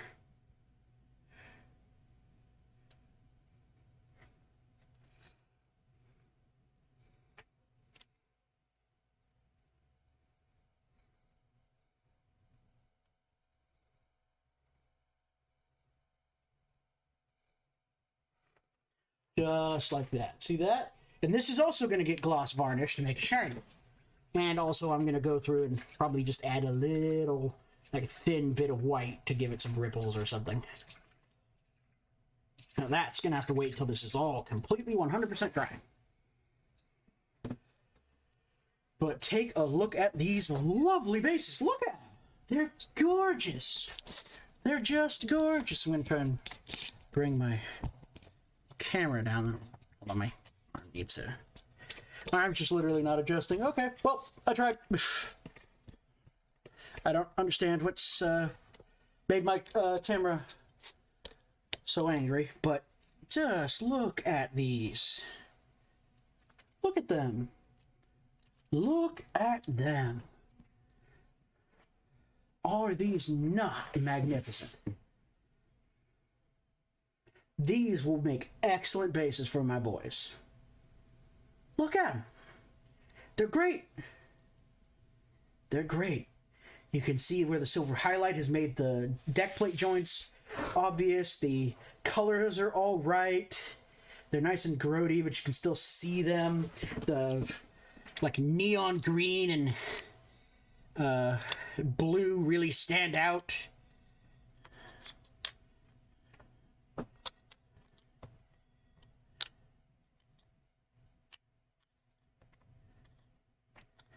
Perfect. Just beautiful. Beautiful, beautiful, beautiful. And once those things have a gloss varnish on it, I have some art coat that I'm going to put on it. It's going to be great. It's going to be, they're going to be shiny where the rest of the deck is kind of not.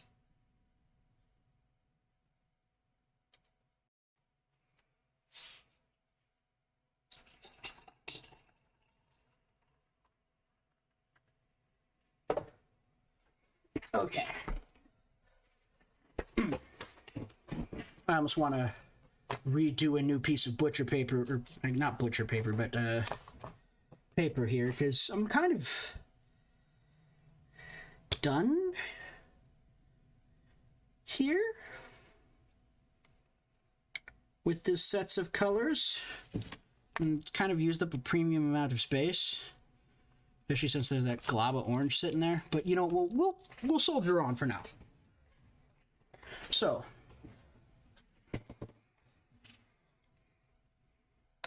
we're gonna let those dry. While we are letting those dry, I am going to reach up here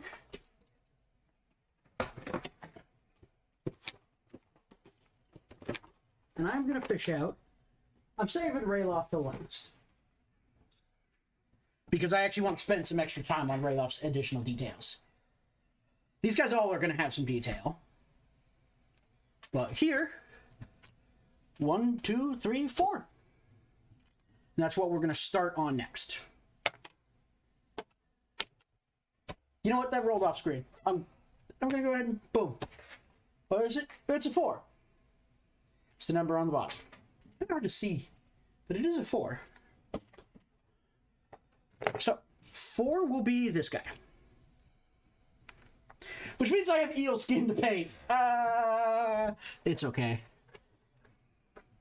Okay. Okie dokie dokie dokie dokie. So where do I start? Well, first things first, I probably base coat him.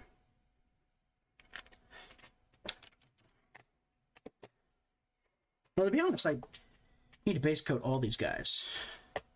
So actually, that's actually what we're going to do, is we're going to do our base coat. We're going to get our basic details down. And that's what we're going to do.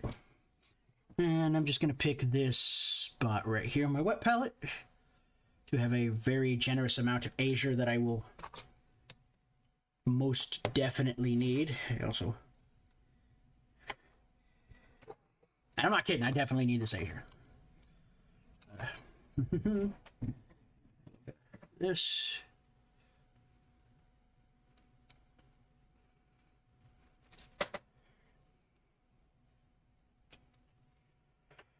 Okay. And one of the cool things is if I have too much on here, I can just wipe it off on the base first, because I'm not going to keep the base. We're just going to start by trying to paint up this thing. and somehow already end up with too much damn paint on our brush. Give me 1 second. I need to like depaintify this.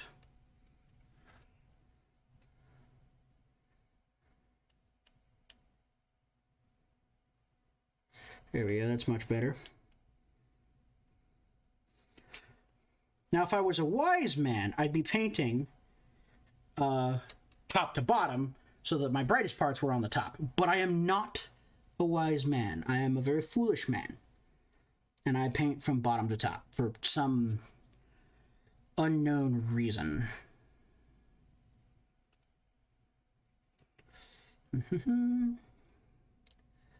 Just gotta get it in there.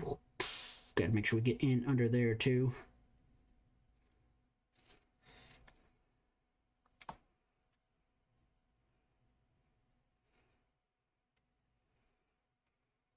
It's always amused me that the Space Marines have these flat butts. Like, it doesn't quite look right, and I don't think that's supposed to be part of the model, but they have flat butts.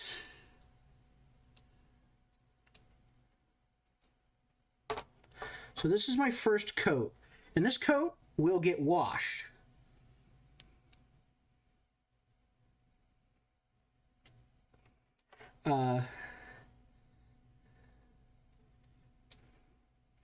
Not a big deal if these end up getting painted. I just kind of need to get in there.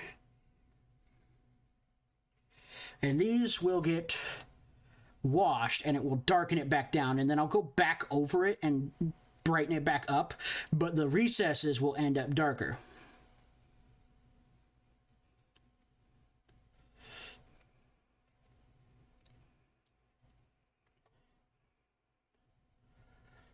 So, let me get this.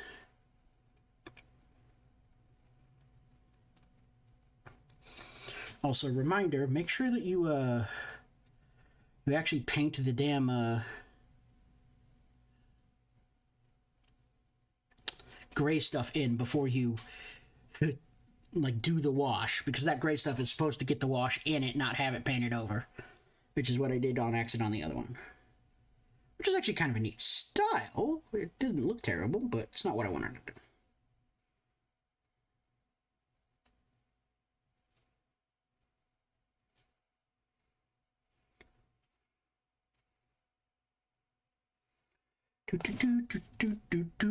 Stuck to stuff. Let me get this in here. Let me bring this back this way so you can get a better view.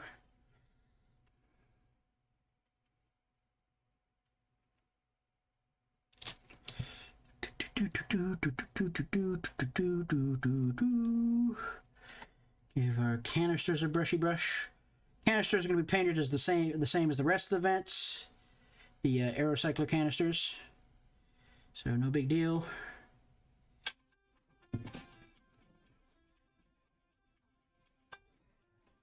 I don't recognize this one, and I'm expecting something to do.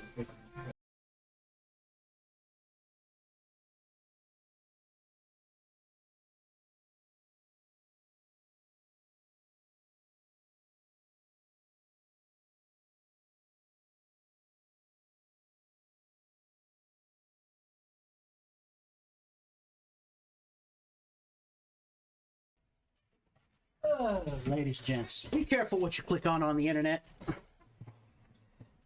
Sometimes people are a little too eager to sell you shit. It's a little too aggressive.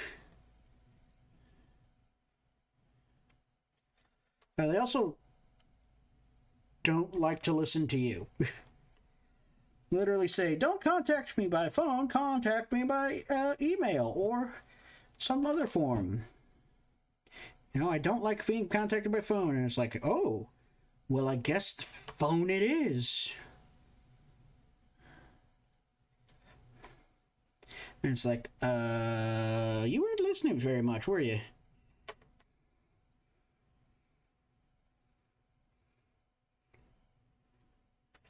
Paint, paint, paint. Just base coating my boy here. Look at him. Already kind of gorgeous. I like this blue. This blue's nice. It comes out good when it's dried. It's a nice... It's not overwhelming, but it's still vibrant. And I really appreciate that. I love how I'm doing this, and I have a whole thing for holding this properly. I'm not using it here. Hold on. This is what this is for.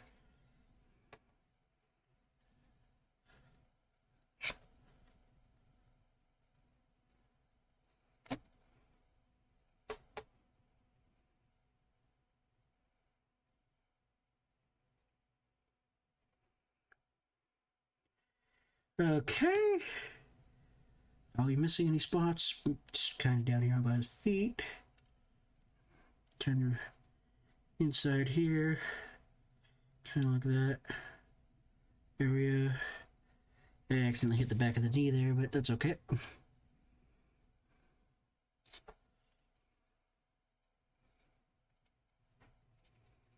Back of the head here.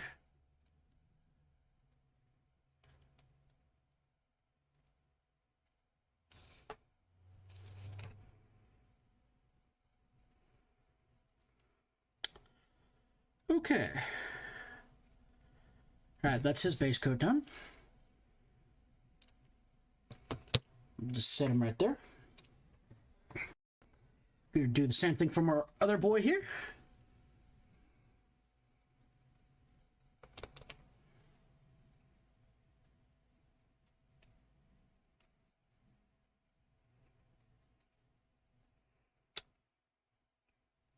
Let's really start at the top like this.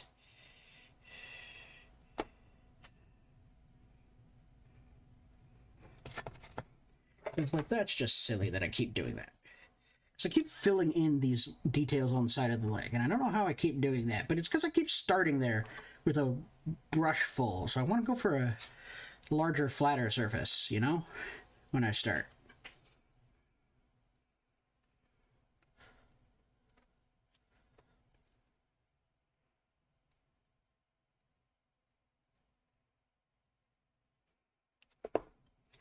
But we keep at it. We getting better.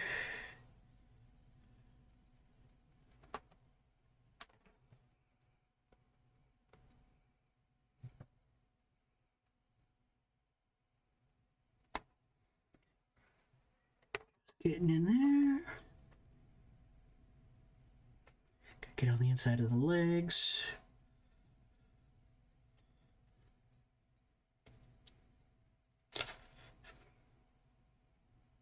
Whoop! Knocked him off. I kind of goosh this up a bit so that it actually slots down on him again, or holds down on him again. Get back in there.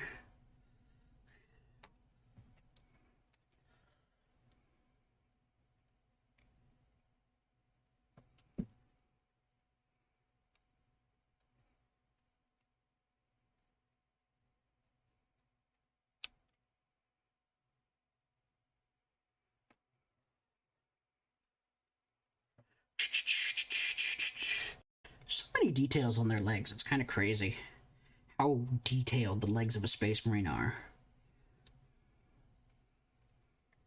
Like, there's so many interlocking plates and weird spots. I mean, get his pistol because it's just kind of in the way. We want to continue.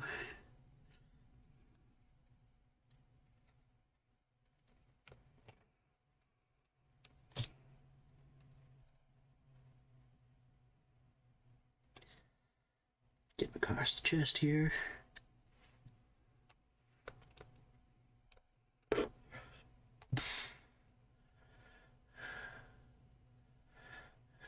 Here.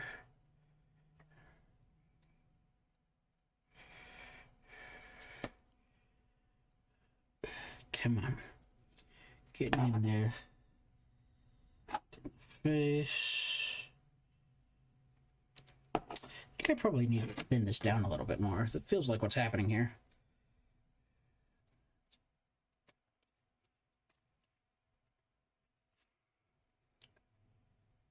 Yeah, I'm just gonna thin this down slightly.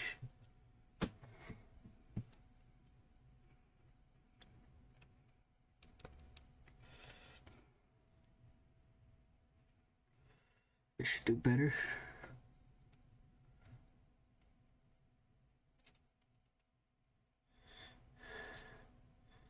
thin, maybe? Probably a little too thin. We'll get there. It's all part of the journey.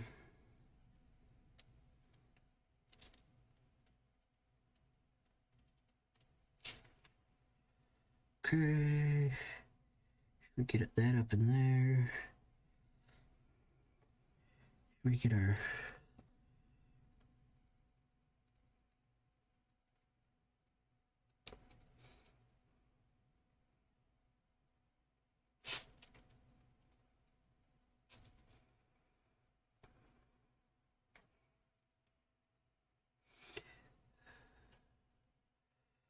across there, get across there.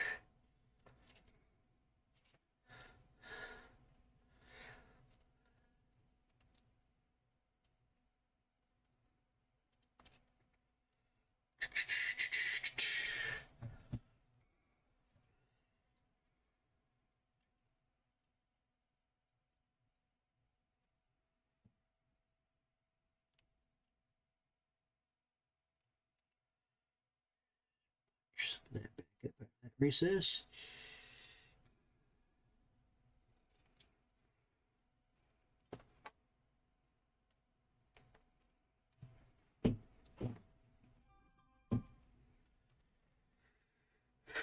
I have a text message from someone. As soon as I finish this, I will check that text message and we shall see what it is.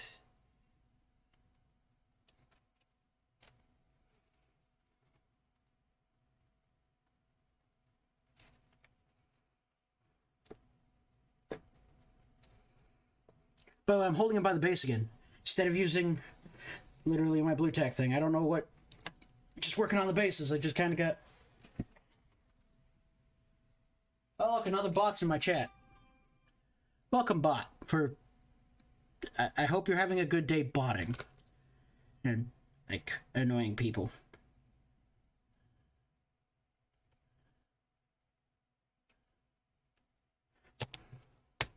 I have a bunch of emails. My phone's blonging. I have to make her check it. Oh, what's this?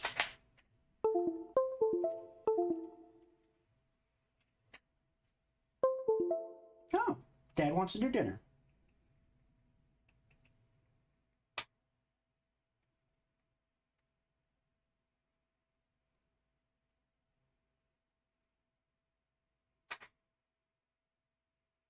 Yeah.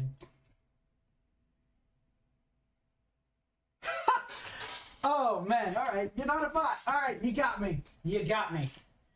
I just saw it. I saw the word famous and just rolled right on. I'm like, that's a bot. You got me. You are not a bot. Hello, sir. Welcome to the stream, Death's Mask. Hopefully you're enjoying watching me fiddle with my phone while I watch paint dry. Actually, I'm going to get back to the actual painted content now. Okay, I've got a little bit up in here. Gotta get a little bit up in there. A little bit up in there. On the inside of his leg here.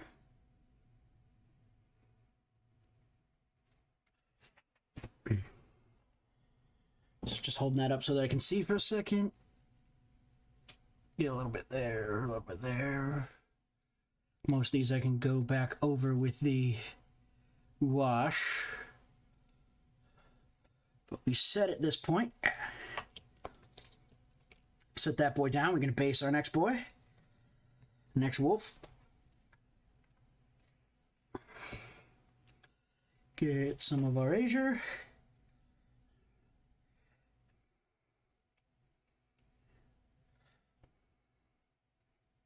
So Death's Mask, do they do like extra programming to get you to say that you're not a bot, or like or is it like a inbuilt feature these days?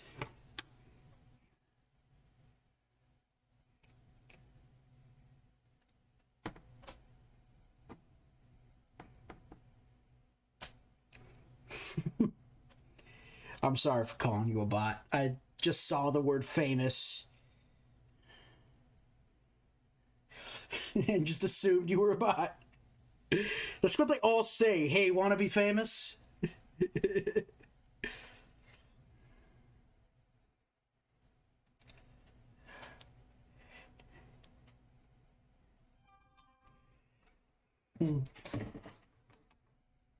No fancy anti-bot features, huh? Wow, fascinating.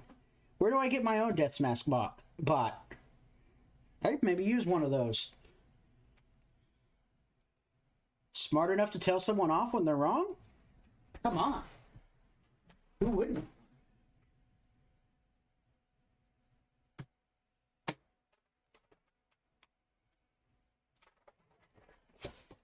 Okay, back at it.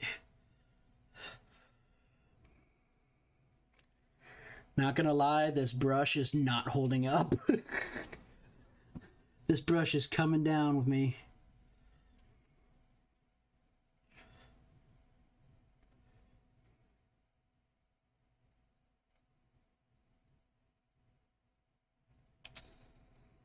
Keep doing that. Keep filling the recesses. It's just having so much trouble with this paint. It might actually be the brush. I'm gonna go ahead and switch brushes.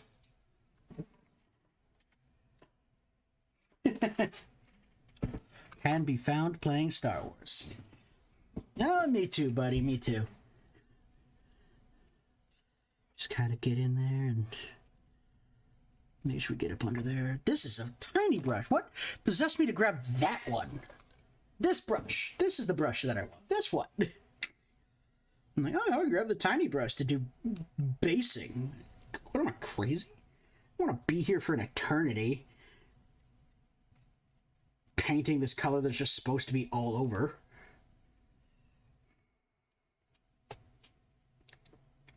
And also this just holds less paint, so I can be a little bit faster about reload, move, reload, move, reload, move, reload.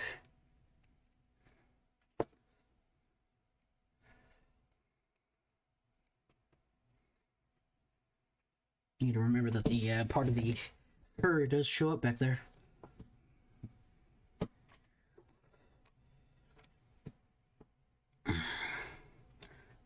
So for those of you who have joined us, because I noticed that I actually have a couple extra viewers in here for once, but I am currently working on my first pack of intercessors for my fully 3D printed Space Wolf army. 100%. Started as goopy resin in my garage, ending as a fully painted model on a scenic base. So, and I am currently in the process of doing the base colors of my first, basically, squad of intercessors. If you're familiar with the game, these guys are like my basic troops. Although I have them a lot more dressed up than you would do for basic troops. But because I don't actually plan on doing this on like a tabletop game, I'm going to end up just doing a lot of this for fun. And make no mistake, this is fun. I'm having a great time right now. Bots or not, I'm just enjoying and vibing. I'm vibing with no music that I've forgotten to turn on again. Isn't that wonderful? Aren't I just a massive specimen of attentiveness?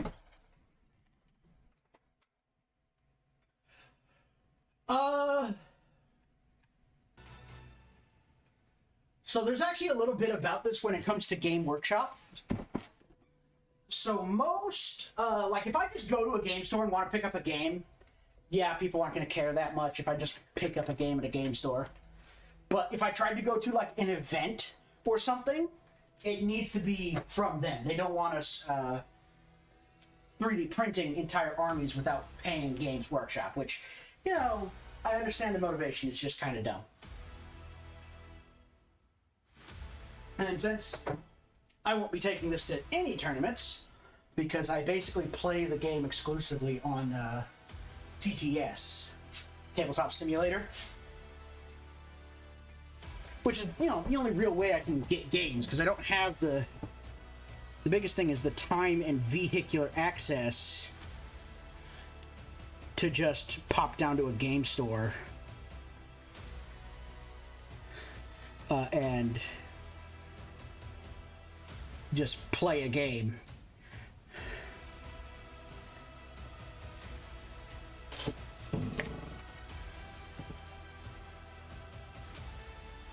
It's a really fun game, though. I find it really compelling, as is its spin-offs. I love the a lot of the lore. Some of it's very goofy, but I do like a lot of the lore.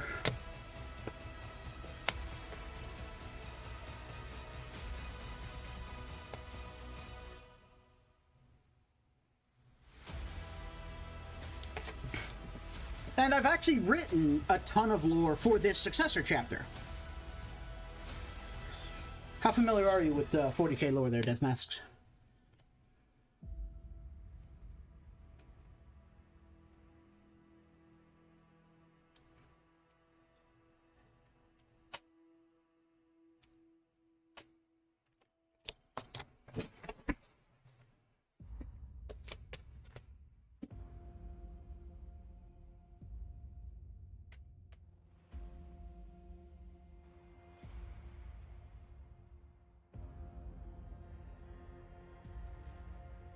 I am going to redo my wet palette after this.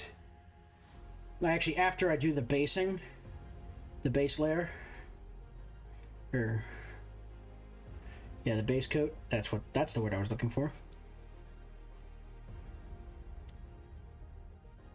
After I finish with this base coat of azure on these guys, I'm going to go back and finish up the bases.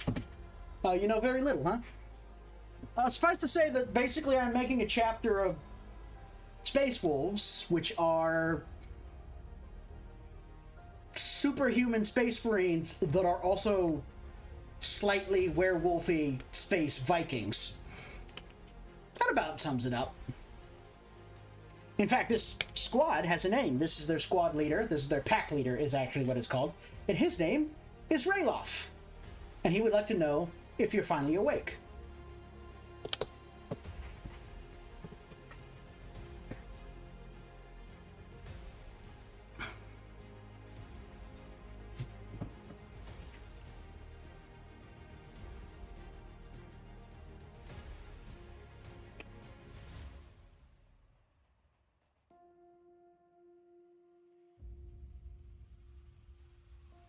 Got him in here for just a second, sorry.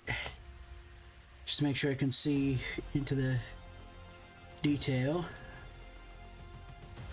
And it's okay if we're a little messy at this stage. We just kind of slapping the base coat on there to make sure everything's the right color at the bottom, because we're going to do a bunch of other stuff to it as we go.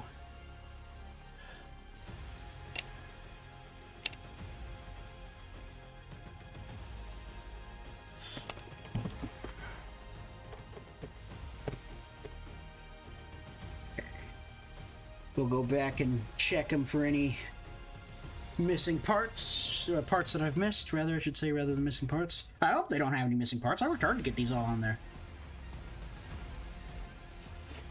This is a pain in the butt. And this is 100% 3D printed. Like, oh, actually, I shouldn't say that. This sword right here, this one sword and the hand attached to it, this is the only part that I did not 3D print myself. I ended up using an old piece of kit that I had for that one. I hope that doesn't offend you too much. So like 99% all 3D printed.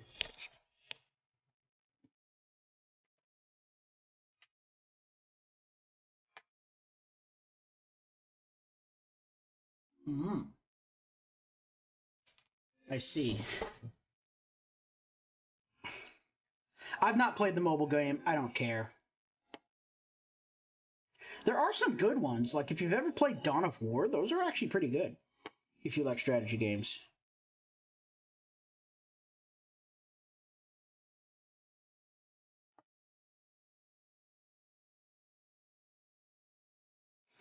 Also, yeah, I don't know if you can see it. This loincloth here, And I literally just grabbing him with my fingers like some sort of idiot. This guy's fur, like, collar, pelt, whoop. And Ralof's, like, fur thing over the back of his backpack. As well as, this is my test model. This guy's fur that I painted in here. I actually have a 2-part epoxy called Green Stuff that I used, and I actually sculpted that. It was my first time using Green Stuff. Well, I'm going to clean this brush out. Give it a little clean. We're going to start again. Load it back up. And yes, I am like painting on my arm to get rid of the excess paint.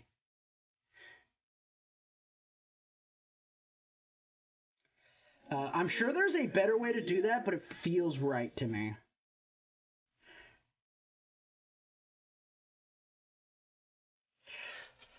It's like when I was in working on my biotech degree, and I would just, whenever I would pull the label off, like tape label off of a thing I had used or something, instead of taking the time to go throw it in the trash can, because I was usually busy, I would just stick it to my arm,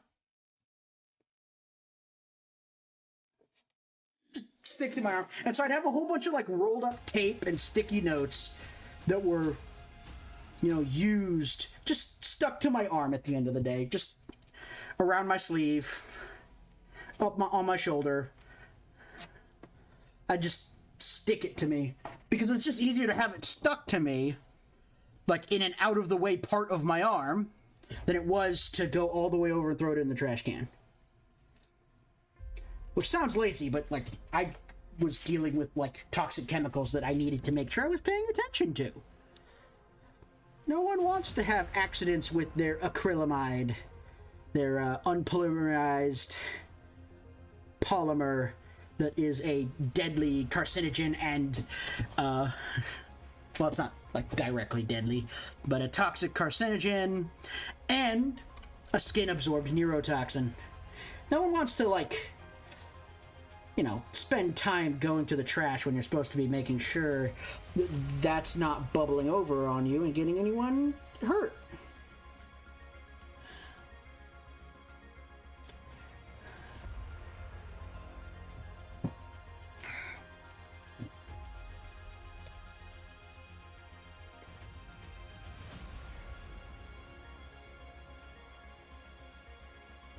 Wipe.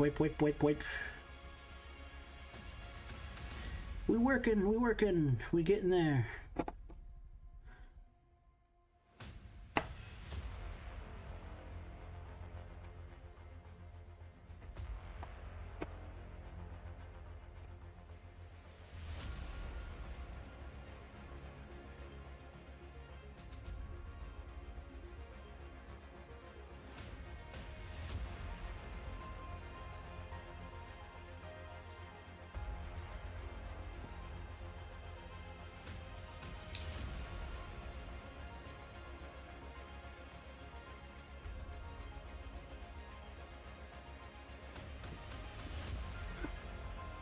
Just getting around the arm here. Yeah, this looks good. I'm looking forward to this. Having these guys done, posting the pictures, showing off a little bit, because these guys feel great. They look great in my hands. I'm very proud I managed to do this. Like, this is kind of an achievement for me to actually kind of get this far in a project. Normally I kind of like bail out part way through, but here I am on track to finish these boys.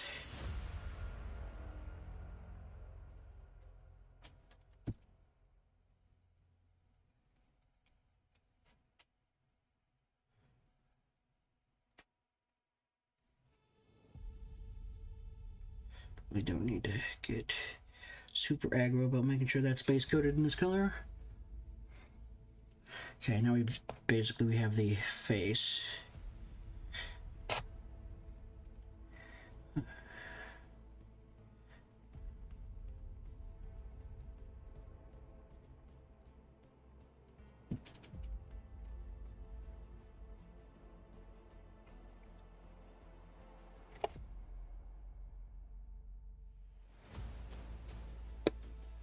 We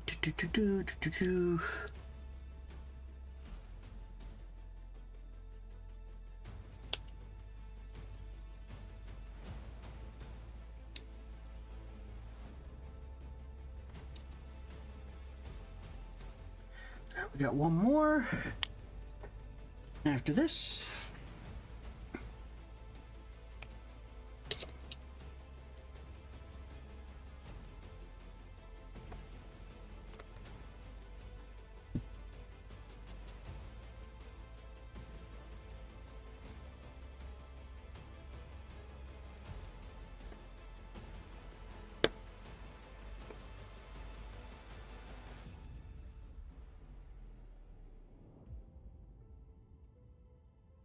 Using the tip. When you're doing this, you don't want to like push the brush down. You just want to let the brush like kind of impact and drag. Just the tip of it impact and drag. Because if you push it down, you'll kind of ooze the paint loaded into the brush, out of the brush, and into the details. And it's really easy. Like, it is actually pretty easy to like fill a detail up with paint and completely lose it. Which is, you know, considering I spent all the time and effort making sure that I got the pieces with the details that I wanted, kind of sad.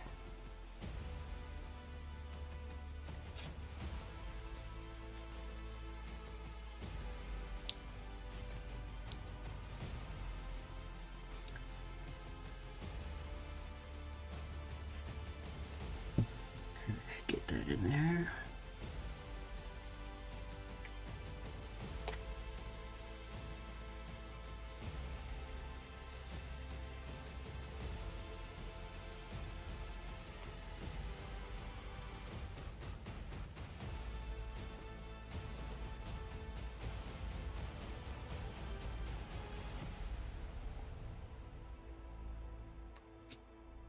Looking good so far.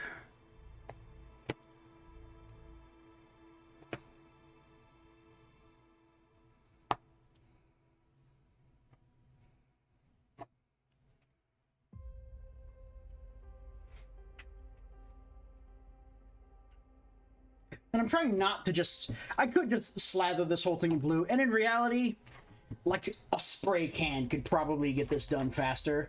But I don't have a spray can of it, so I'm doing this by hand, and I'm trying not to spend a bunch of extra time painting areas that I'm just going to paint over again.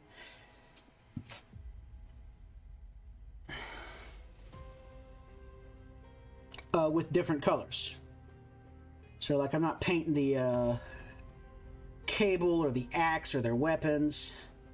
Also, is his axe not sick? That giant ass motherfucker. I'm gonna have to figure out how to paint that eventually.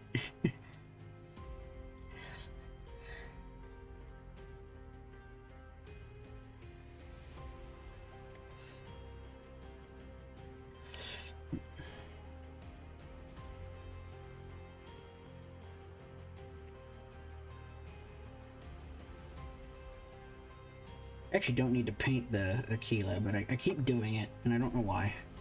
Oh well. It's also not a huge deal if I paint something on accident. Because those things that are not going to be blue are going to get painted over.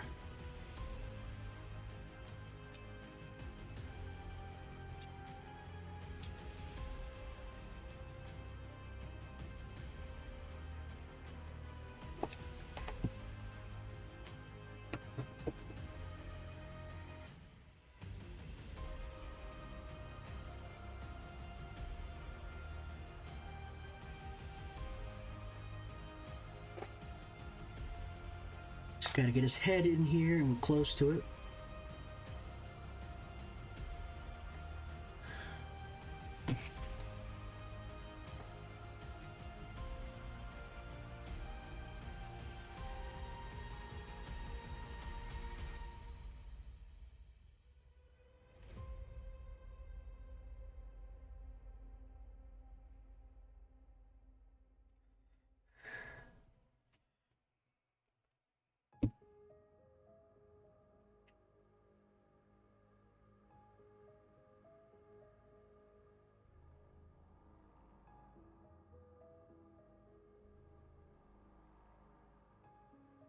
Oh, this arm. There's a whole gray arm sticking up at me.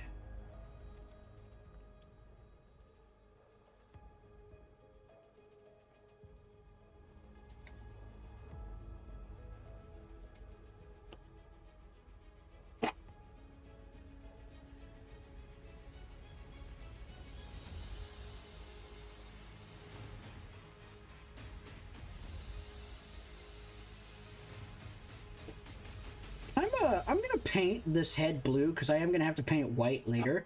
But I think by painting it blue, it'll make it easier for the white undercoat base coat for it to show through. Oh, I will have to figure out how to do the inside of its mouth, won't I?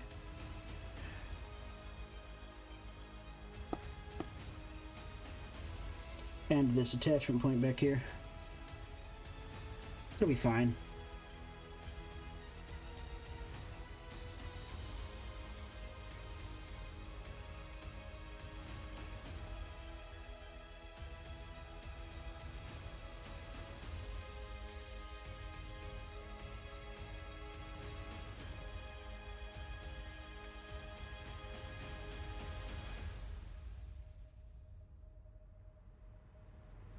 Okay. Then we gotta get Ralof's other arm.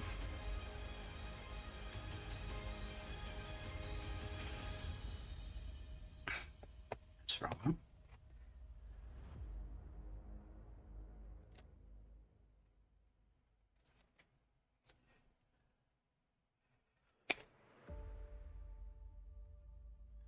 Name from the underside.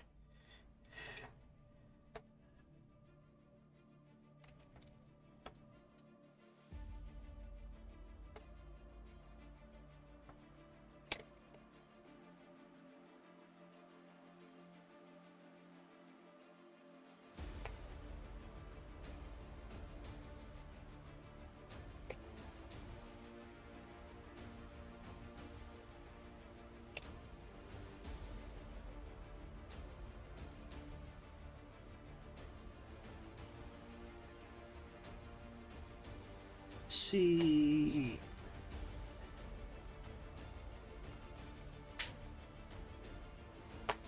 All right. Good. Okay.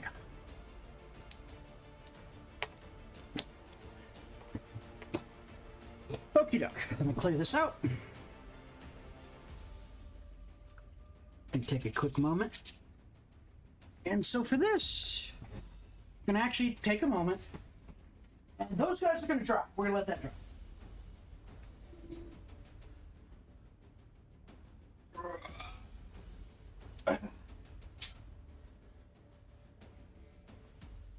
Just gonna stand up. Take a drink of my soda. Sorry about my phone.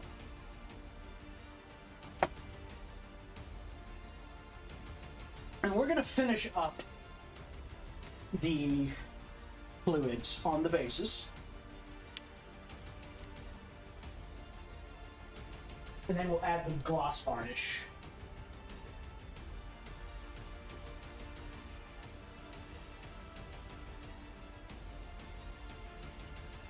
I'll have to actually see about how varnishing the rest of these is gonna go. Is this my hard coat? That's Lamia medium. I need my hard coat. Not hard coat, hard coat.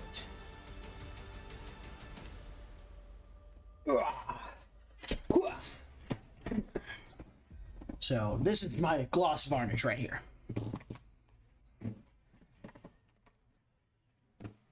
Okie dokie dokie dokie. Set those right here. We're letting that dry, and we're going to do more base coats and get more colors in before we do our first wash. Okay.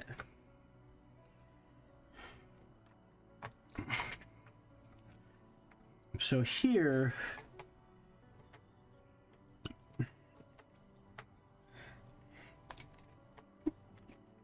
put some white. I'm going to take a tiny amount of the green and put it in there. Right here. I'm just going to kind of mix these two right here.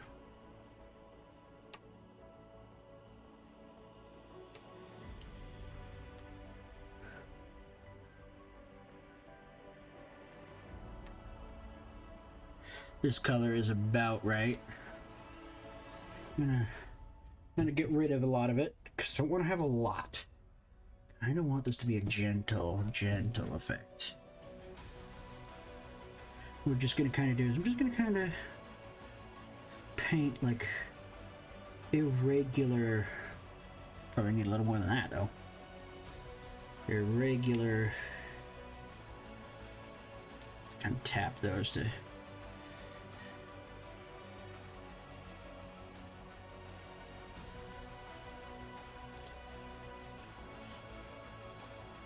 Now I'm going to kind of go in there with some stuff and just kind of...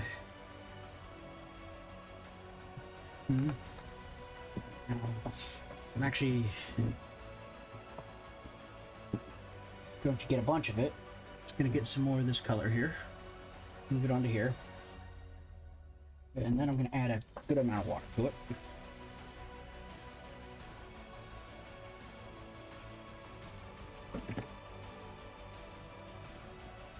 You're just gonna really...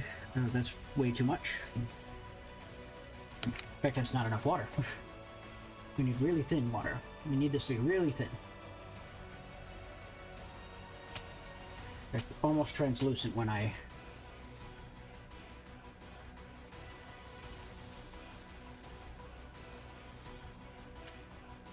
Right across my skin, just...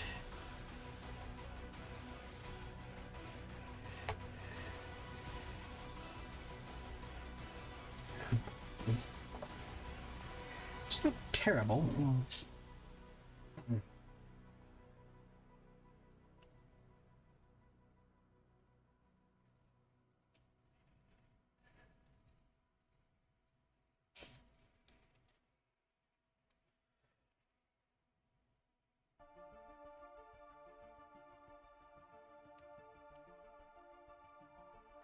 It's kind of, now it's kind of like this foamy color, and I'm just gonna leave that. I'm gonna take some of this and take it over here, and we're gonna mix it with white. We're just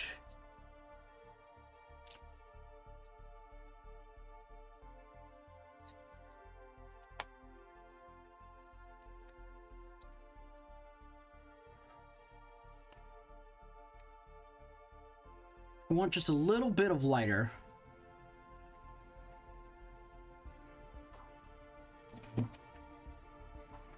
We're just gonna kind of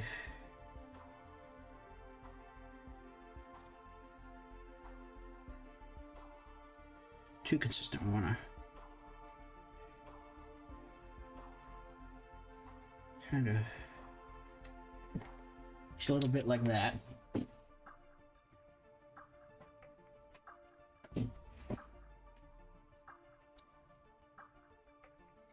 Kind of blend it out. Stipple. And again, we got the same kind of foamy swirl stuff going on here. And then once that's glossed over, it'll appear shiny as heck.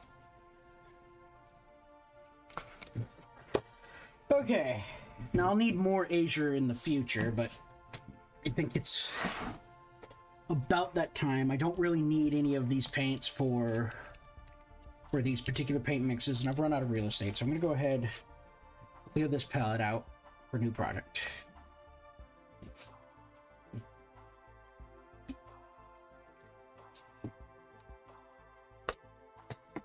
And I've already basically got another sheet ready to go in there.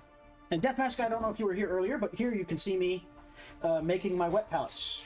You just paper towels in the bottom, non-waxed cooking paper, like baking parchment. This one's a bit large, but I can just tear this piece off. And this gives me a way to keep my paints wet, and I can even put the lid on it and close it and have them wet for a long time. And I got my water here. Probably enough. Probably too much. I might even have to take some out.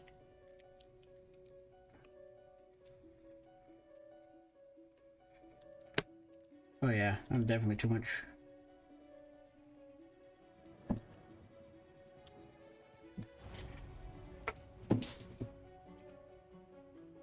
It's okay, I can just pour it out. Because it beads on the surface. Ta-da! Now we have another wet palette. We take this over here. And let these guys dry. And we want to make sure that these guys are dry for this when I do the gloss.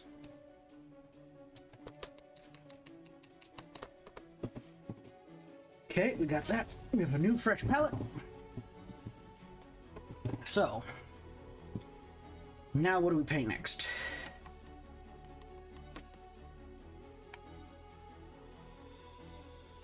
We paint chapter symbols.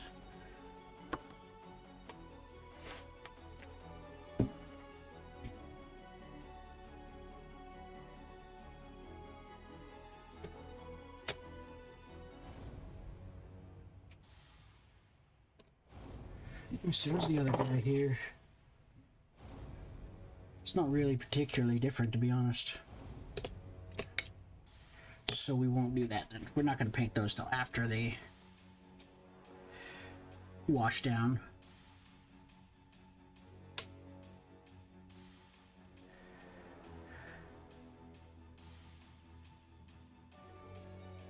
Especially since I'm probably going to want to get some red into the betweens here. Okay, so that's not what we're going to do next. And I think we're going to wait the eels after the eel skin afterwards too, because I kind of want that to be kind of bright.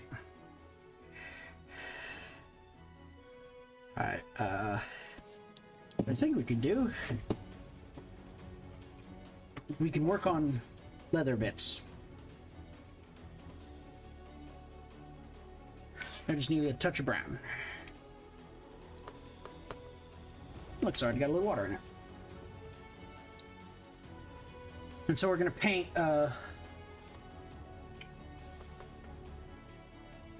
like his leather his holster here, which I decided I'm gonna put the Mr. Marksman's here on his leg. It just kind of feels right, you know what I mean?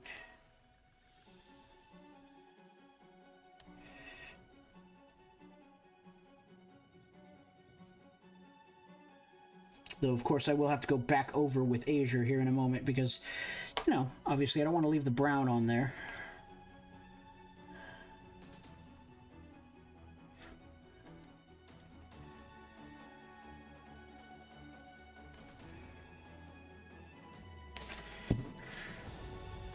That's fine. I do have some touch-ups I got to do on this guy. I can see a couple points where I missed. What else do you got that's... Okay, you don't have any more leather bits, so we'll put you down. I know you got this.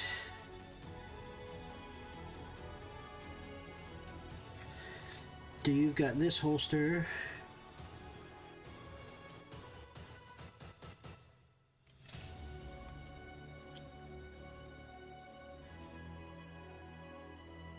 And you've got these packages here.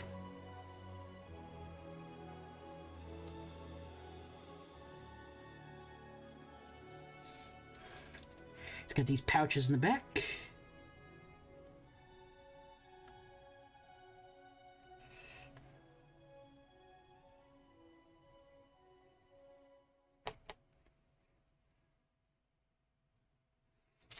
I actually have one of these canisters. What did I paint this canister?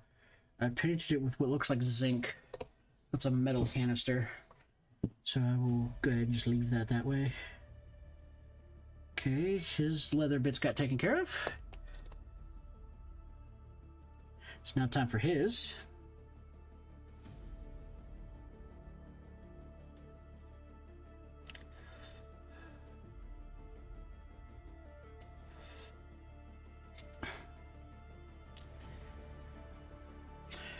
I'm manhandling these things again instead of putting them on my thing. Blurg! I'm so not used to having this really awesome thing of blue tack on the end of an old prescription bottle. But it's awesome, and I keep forgetting to use it because I'm not used to using it.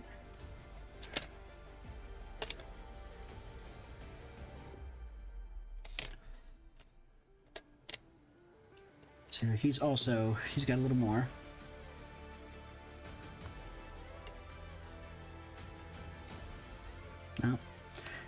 actually loaded up.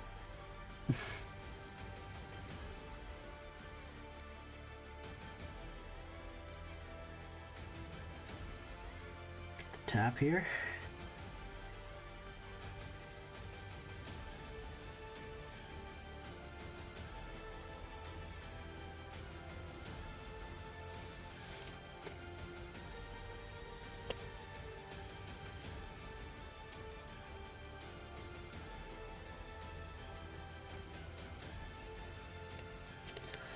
There we go. Leather pouches. Okay.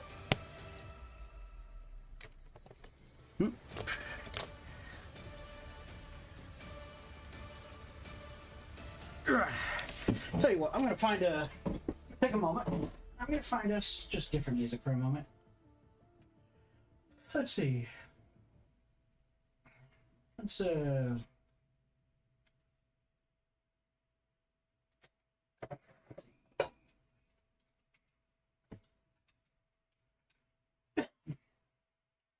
pull this up. This is one we've done before, but I like it. It's very on brand. Do some Viking style music. But here we are, we're working on the next boy's holster. Just kind of getting in there.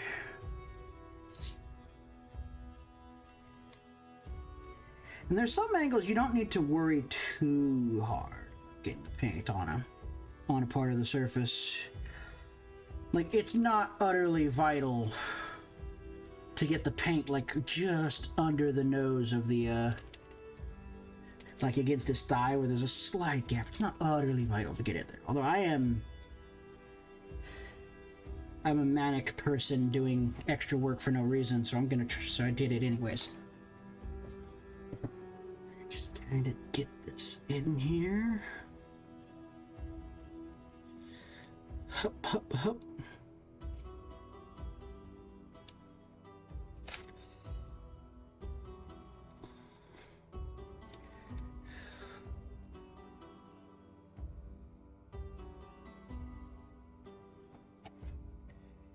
Let's see, how's that look? Yeah, it looks about right. Maybe get right there.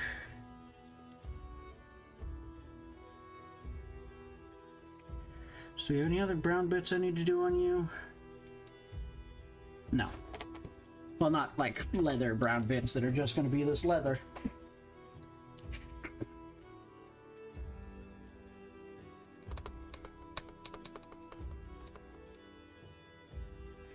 So, you don't have a pistol holster, which is fine, but you do have these guys back here.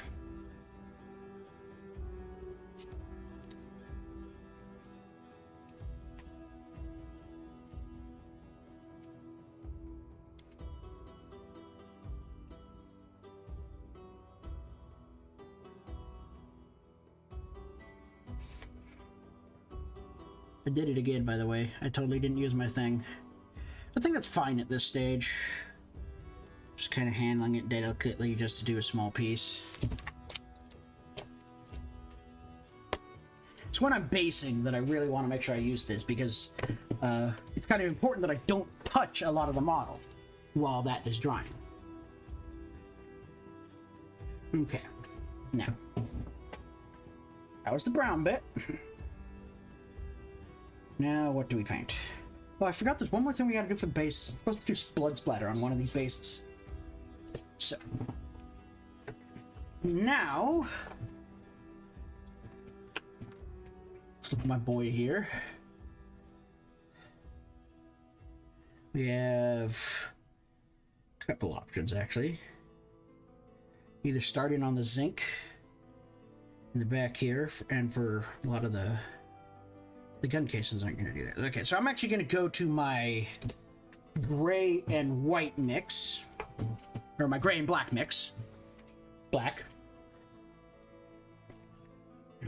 I'm gonna put a dab here. And this is a mostly black mix. I have another one that's these two colors, but it's the basically mostly white mix.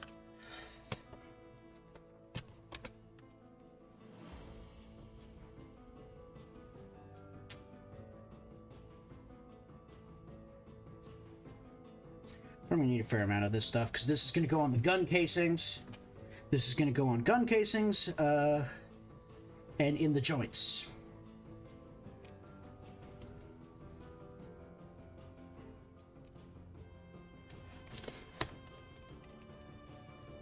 It's a little bright, so I'm gonna dull that back down just a tad.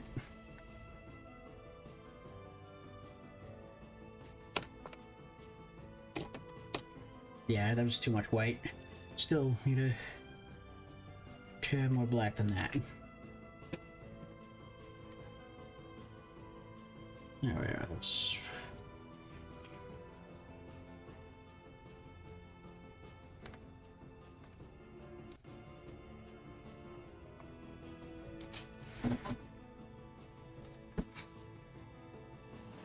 I think I was still a little ham on the white.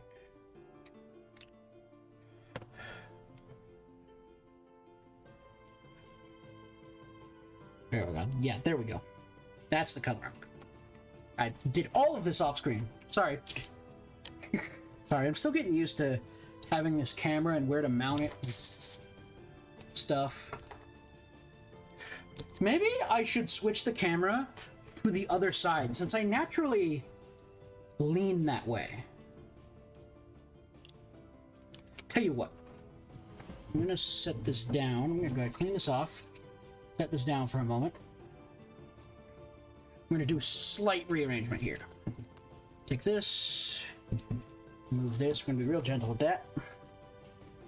Take all this, colors and stuff. And you're about to hear some jostling because my mic is actually on here. I'm actually going to just attempt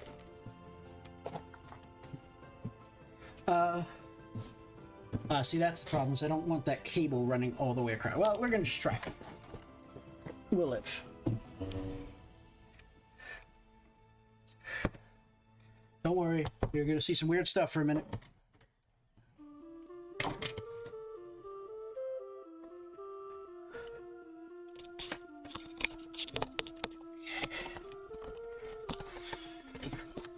We're gonna flip this over and turn this that way.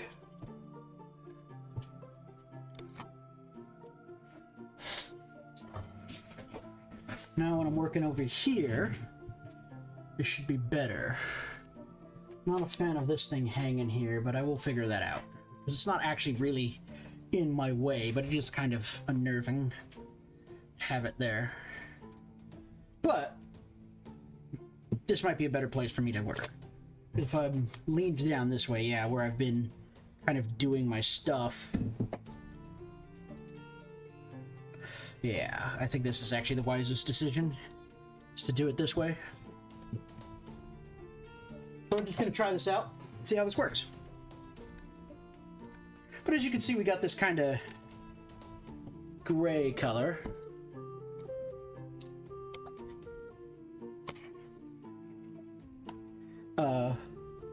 Here.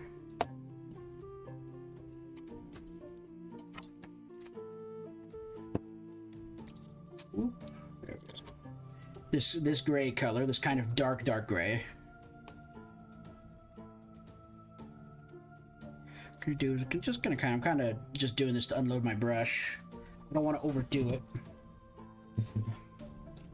And I'm just gonna go through each guy, and I'm gonna get the joints here in his armor. You see the joints around his codpiece, under his breastplate, and in his knees. That's where I'm painting.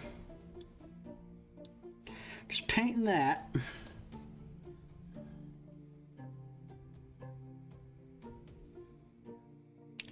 Just painting that in. Then when I wash these, when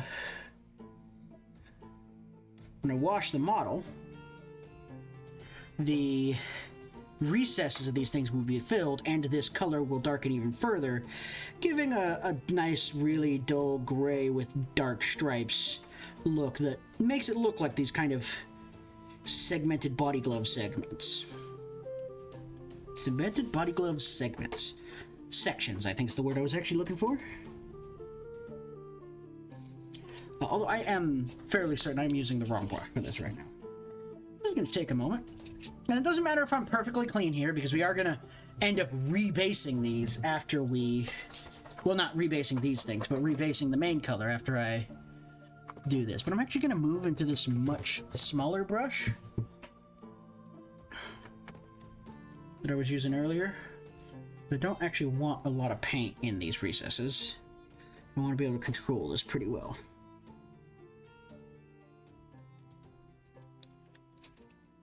Just kind of get that up in there.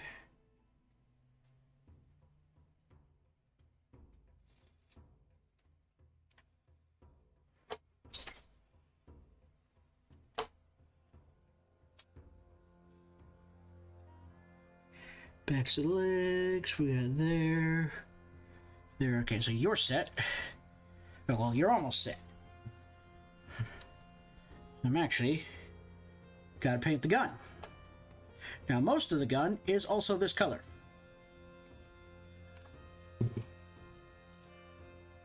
Including the magazine. Sorry, I was just checking my dude for reference. So we're gonna kind of just go over this.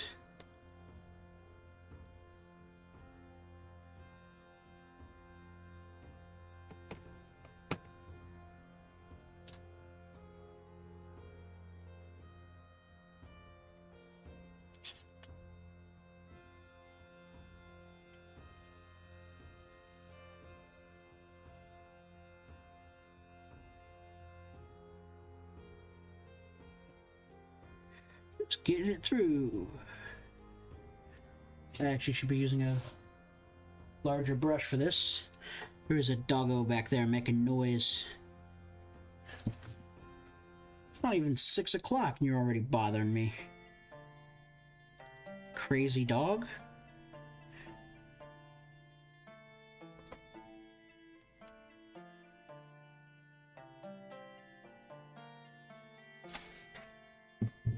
Take a look here. You can see that covered everything except for the parts that I plan on painting with the metal, which in a lot of cases would be zinc. Since I'm kind of not using this right now for this detail push, I'm actually going to do this so I don't have to lay it down. Clean this out. Hopefully that was much more in frame than previously. And I'm going to move to a larger thing because I'm going to start with the gun here, and I want to use the larger brush on the gun because it's just a little bit more convenient to do it because I'm covering a larger surface area rather than trying to get down into the joints.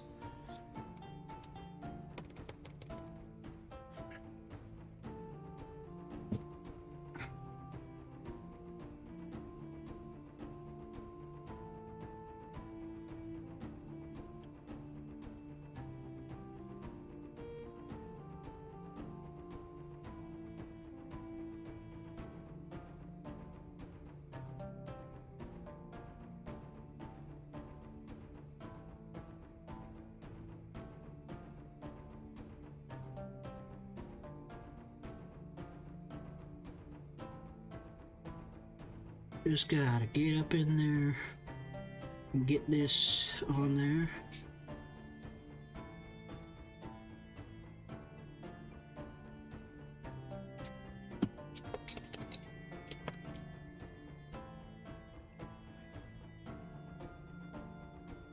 You know, this might have been post-wash zinc, now that I'm thinking about it. Yeah, this is post-wash zinc, okay. Let's see how it is. I'll do that. Post-wash zinc. And again, the same thing, we're gonna just put him in the blue tack here.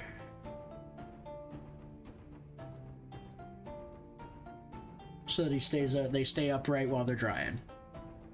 So that I don't like lay them on anything and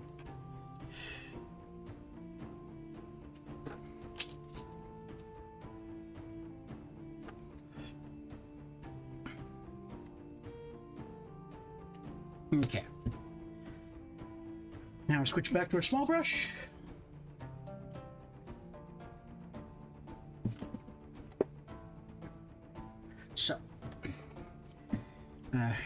this boy.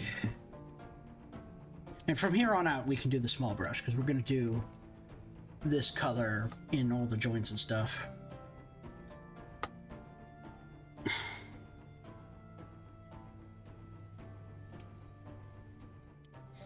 And on a good number of the handles, too.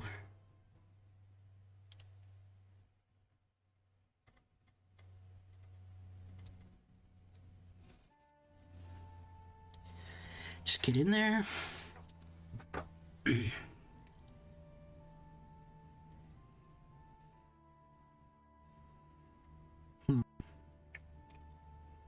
So I'm thinking about doing a Redemptor next. A Redemptor Dreadnought.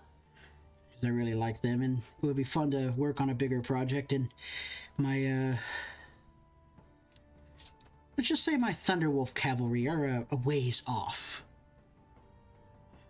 Because I'm still kind of gathering up some materials with which to actually make. I love how I said that, like, I'm not going to need the other brush, and now I'm here holding a thing that I realize I need the other brush for.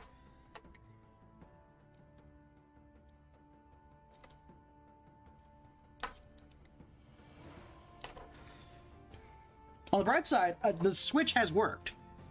I've, like, not been thinking about where I'm holding it, and it's been in frame pretty much the whole time. So that's actually really nice. Even angle it down a little bit just to center it better.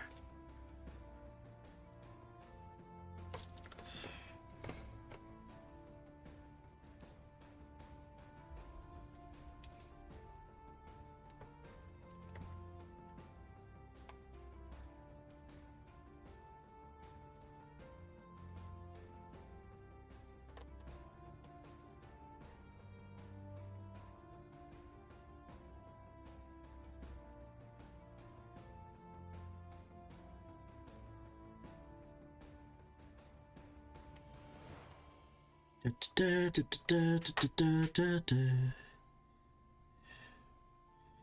that in the bed there, get that good color up on it.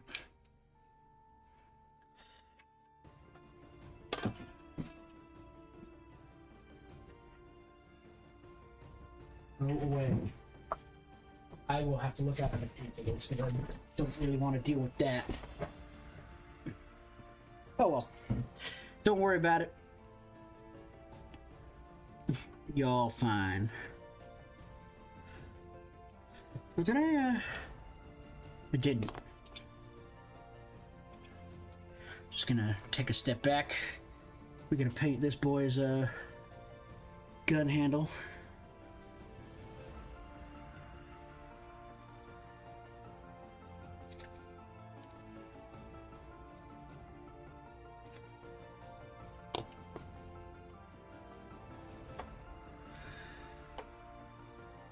Okay, so that's his joint. Well, I got a little more here.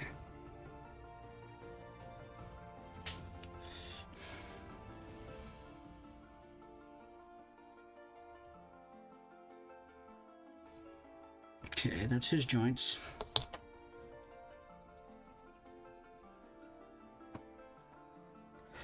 Actually, you know what? I'm just going to go through and do everybody's joints and go back and switch brushes, because the switching brushes is taking too long.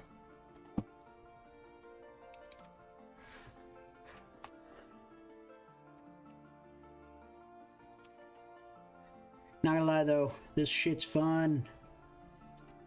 Being able to get like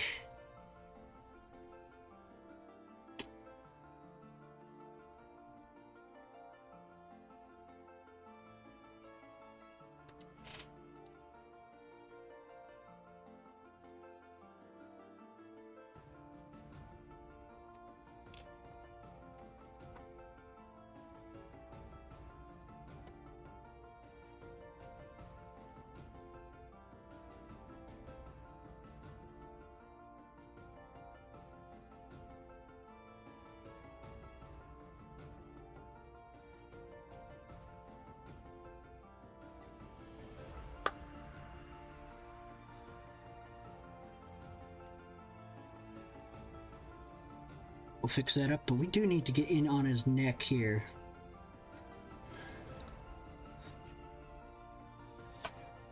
So we do need to do that. Can't get on his neck. Down in there. But I think that's his. Oh no, we have one more joint. I can see it right here. It's under the arm.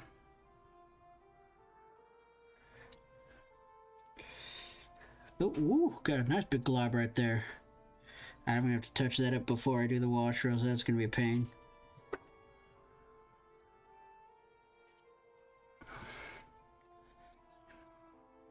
That's gonna need a touch up. Actually, we can kind of see in there, so.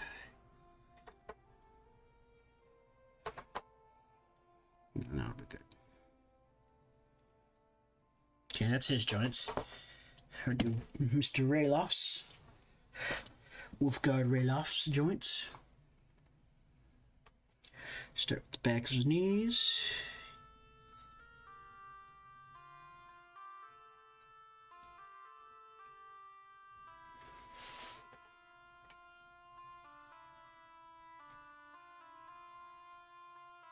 Under his arm here.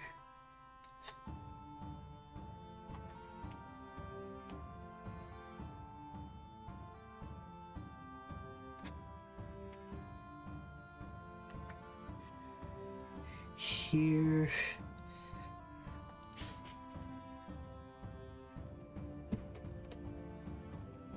I actually can turn this way better.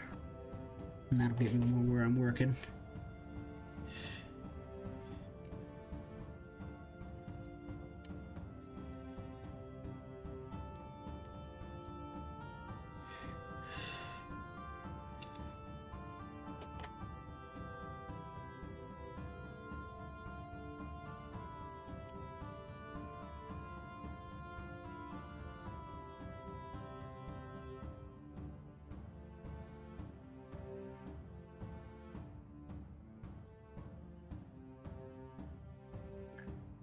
Everyone's joints. Now we can go back and do the weapons, or the non-metal parts of the weapons, which I will do only the casing at this stage, because the other part's going to be post-wash.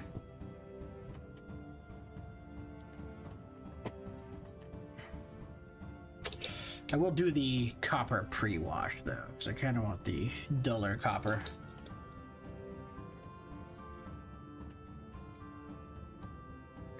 All right.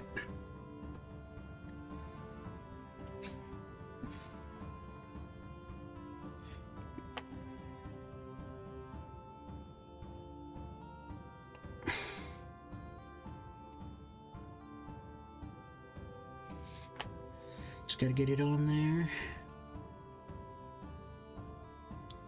Don't really care if it gets on that because I'm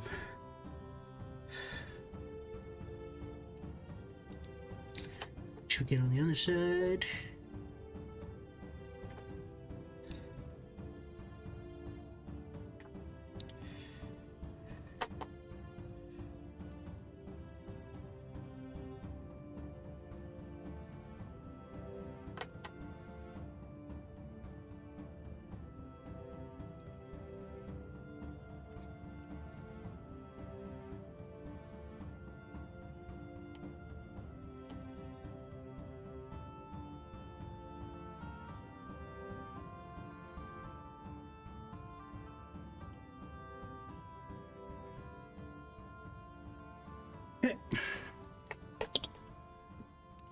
Next gun.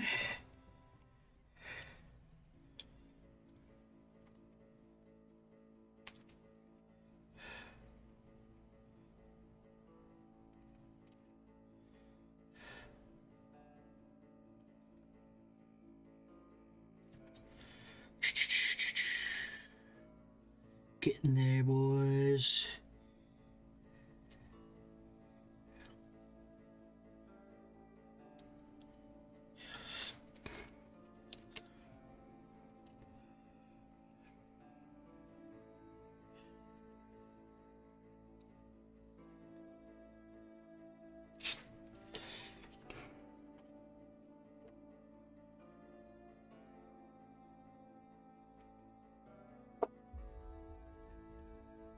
Gotta get an angle there we can get at the bottom of these. Okay.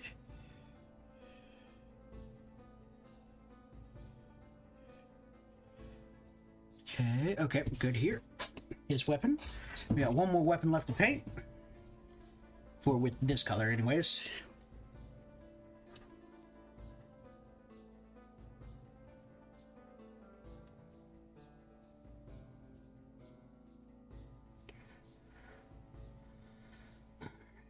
Yeah. This looks so good. These already look kind of good.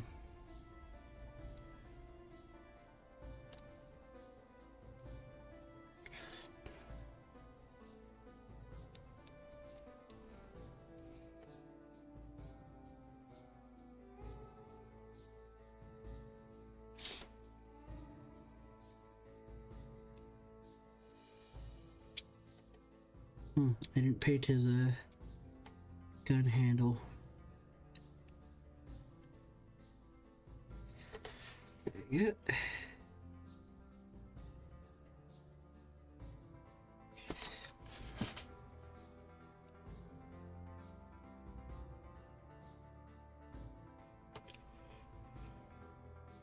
Get the bottom.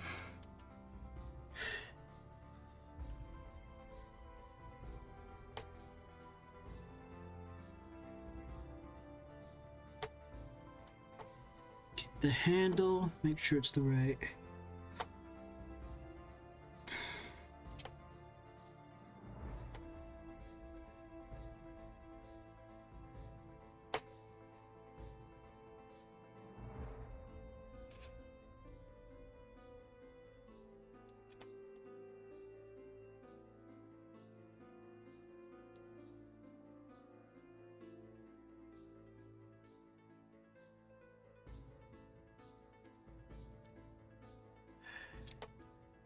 Gotta get it up there.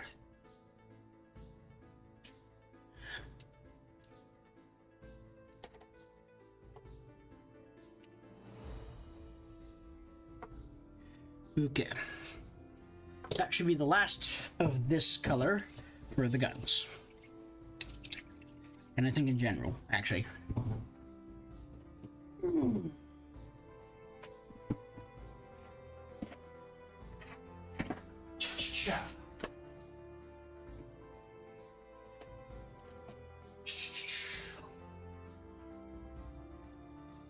Blah, blah, blah.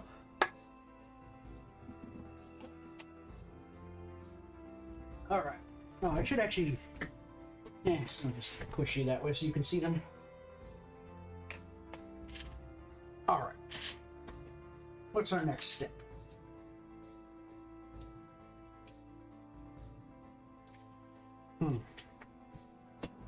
It's a good question.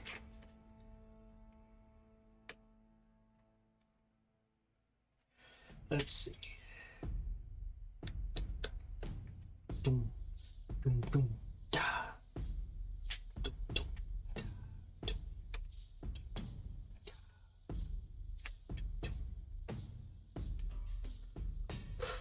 all right, it might be. I'm not doing the shoulders till post wash.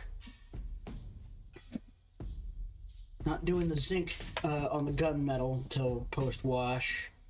Looks. Might be eagle time?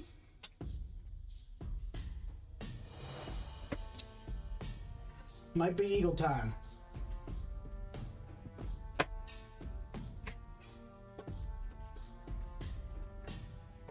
Alright. Eagle time. Boom. Walmart copper.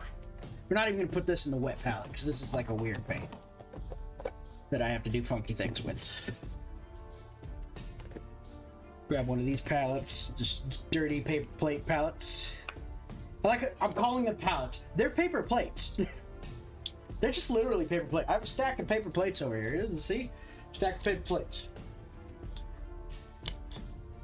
That's just how it works.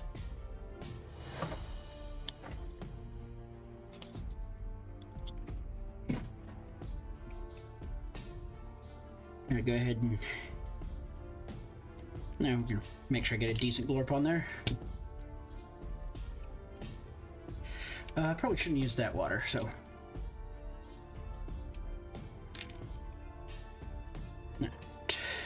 Should be more than enough water on there. Come here. Brush. I need you. I need you. Come here.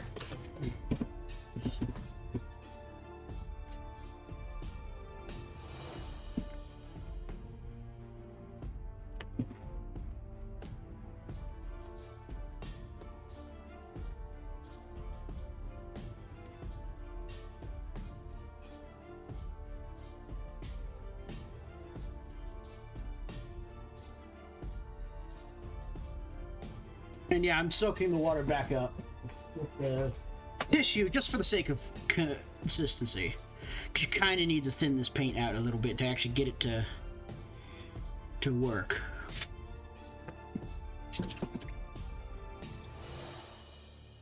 By the way, just for funsies, here's my grungy paint, or grungy water. It's all like, it's like green now. Whoop! That brush fell off. Good thing I'm not actually using that brush, but I will put that back over there. Set this where I can reach it. We don't want to go crazy here. But what we're going to do is we're going to paint the Aquilas, the eagles, and the skull eagle things, on their chests with this copper.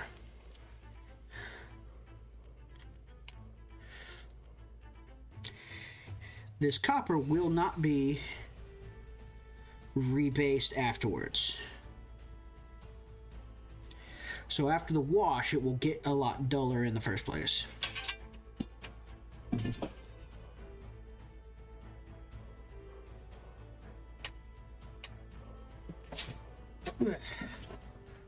Sorry if I'm making anybody think their phone is going off.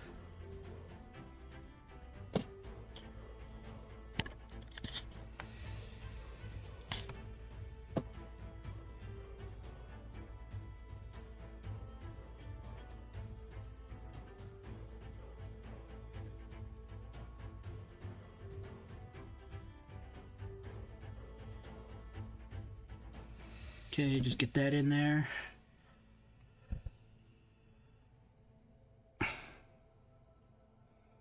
And that's actually why these guys have their hands removed, is because I need to paint this eagle. Now, in the future, I will actually not be using eagles. I've decided that Ralof is a little bit more imperially devout than a lot of his brothers. So he's a lot more, and his pack are a lot more, icon-bearing for the Emperor than many of the other Irontide Wolves. Irontide Wolves are often, they believe the Emperor is glorious, but they believe that their greatest service is to garner their own glory in order to light the beacon in the darkness, as they like to say it, or shine a star through the night, or other metaphors.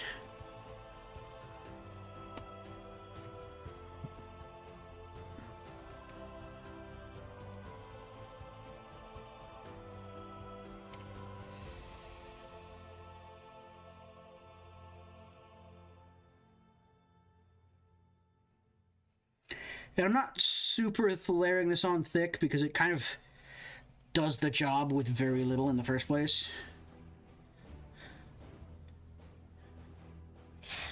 And, now that I'm over here, I also will be painting this skull.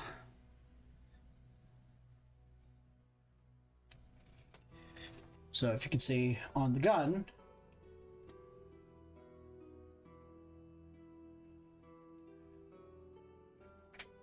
that's where there's this skull here now.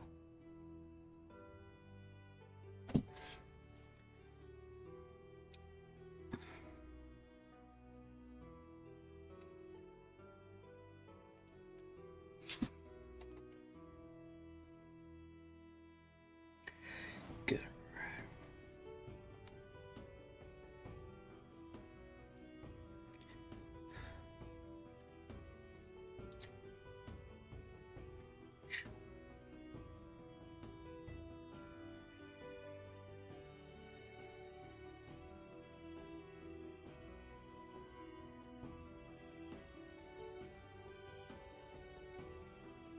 Okay, and then we also want to get his gun.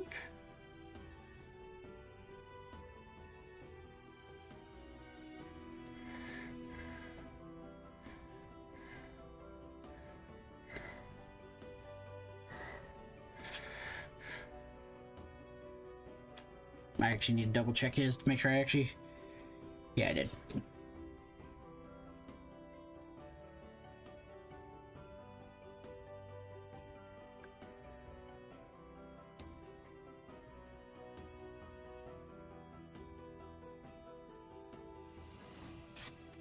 Okay, there's that.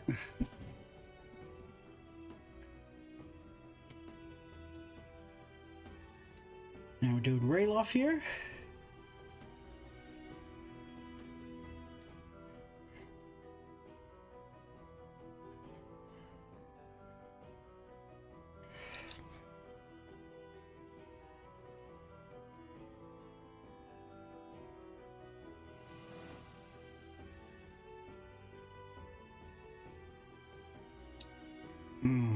You need a bunch of touch up there, but it is okay.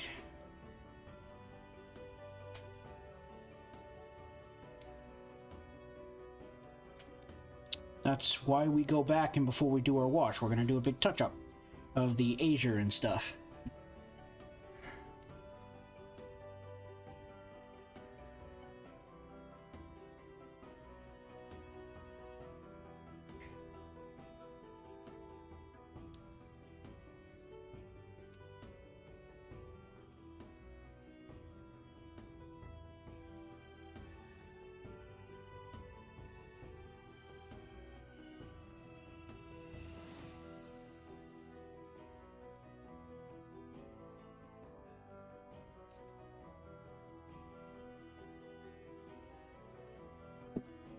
Okay, that should be the copper.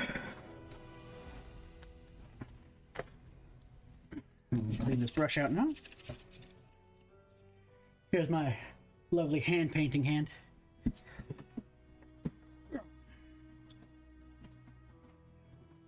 Alright. We're just gonna keep working on our boys, because I know we do need to do the gloss varnish on these two. We're just gonna keep working. Okay. So we've done that.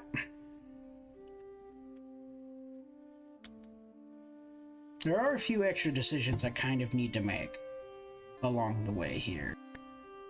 I will make them in a moment, but right now I'm just kind of eyeballing. We do need to paint our fur, which we paint the fur pre-wash.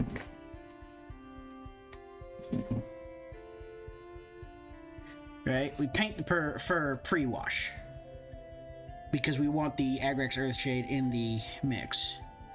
However, we need to do some other work here. Namely, on our weapon. We need to do these two weapons. I don't actually have a color scheme for. Know what I'm doing with this. I'm gonna paint it silver. Like a silver knife, and I'm gonna give it like a brass. I have a, what is it, splendid gold here. I use this to get like a brass cap effect. Okay, and we also need to paint the tails,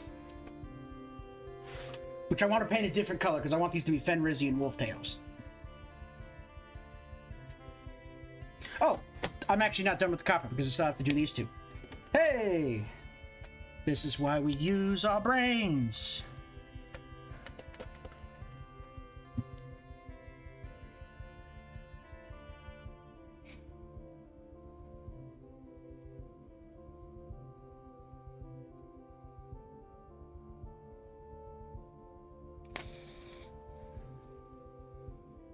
Okay, that one should be good.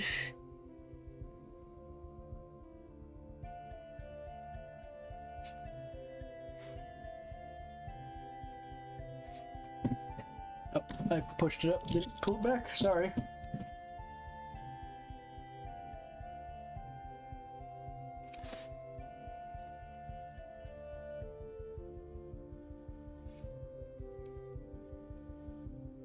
Kind of wish this desk was higher, you know?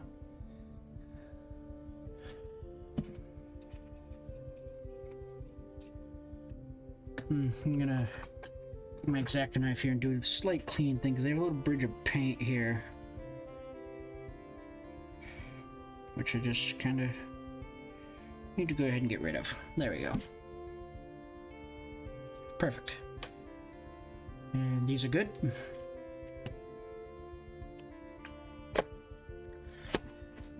Oh, of course, there is actually another piece of the gun that I need to use the copper for. The shell casings that are inside. You can see shell casings through the sides of the magazines. Those are also copper.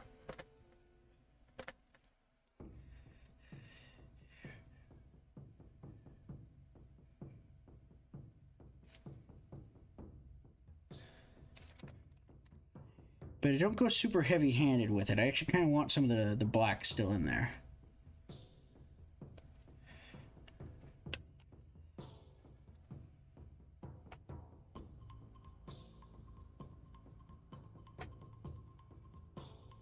We should have done that copper, this copper. Well, nah.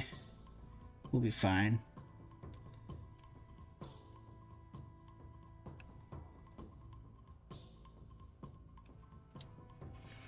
Okay.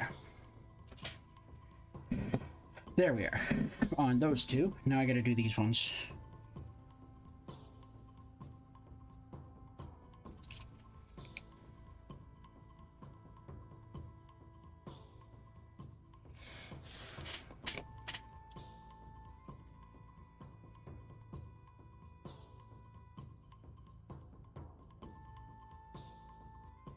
I can't see the other side for him.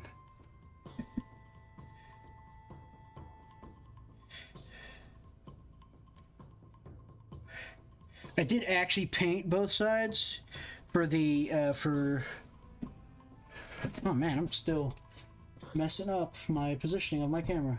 It's getting better. But, I did paint the inside here of these, even though it'll be glued against his chest and no one will be able to see. But it is okay.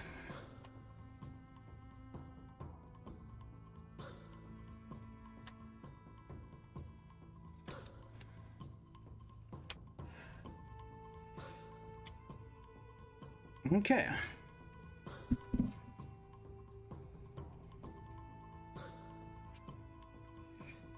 Now the copper is done. Alright, so pre-wash stages. We need to take zinc and paint the backpack components with zinc.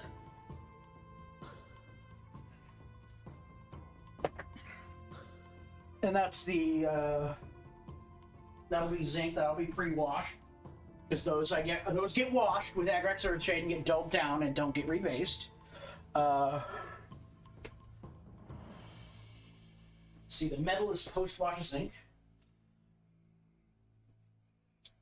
The swords are post-wash.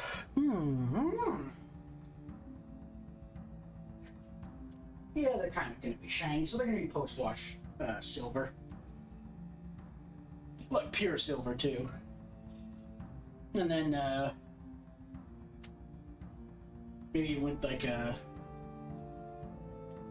Actually, I don't think I'm going to do that. I think I'm actually going to do pre-wash silver on the... silver on the knife and the sword. Yeah. Yeah, that's the plan.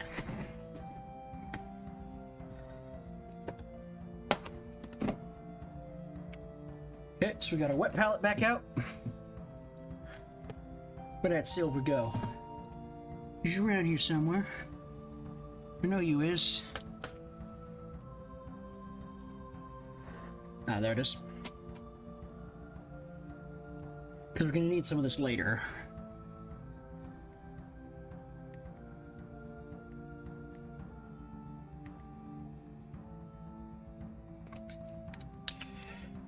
But I actually am going to go ahead and do pre-wash silver here.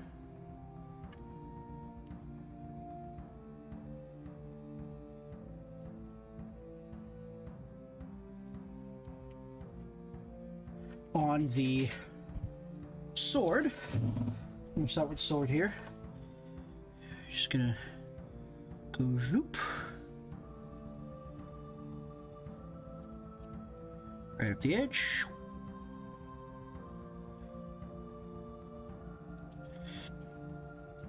Right along the edge. I want maybe a little bit more. I can be a little thick with this, actually. Just because, you know.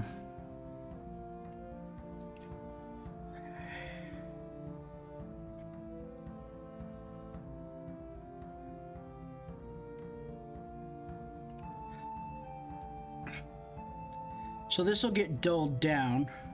It's actually not layering very deeply, so I'm gonna really get this on there. Because I really want it on there.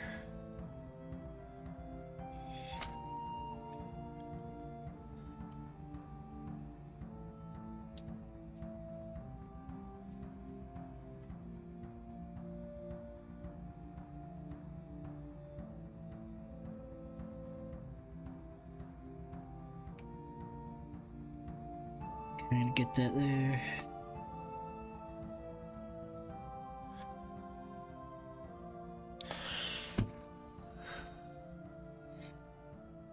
I can kind of get lumpy paint though.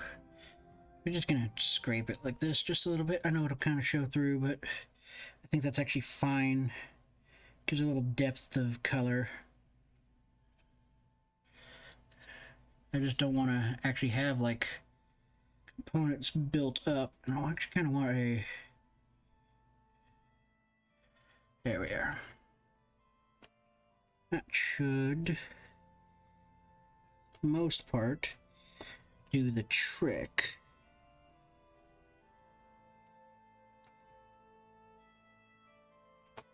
I'll have to decide on what. I'll probably make the. Hold on, I gotta be real gentle here because I don't want to actually get this silver. The silver will be a pain to cover.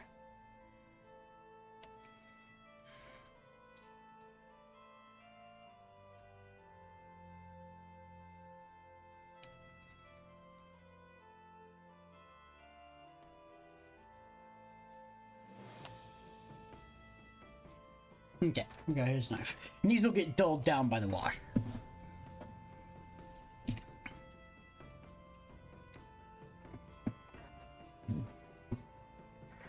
And I am gonna do a post-wash, like, brass on the sword and the knife.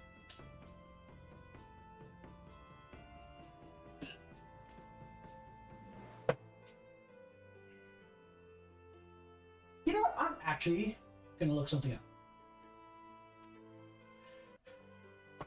Does water damage bronze?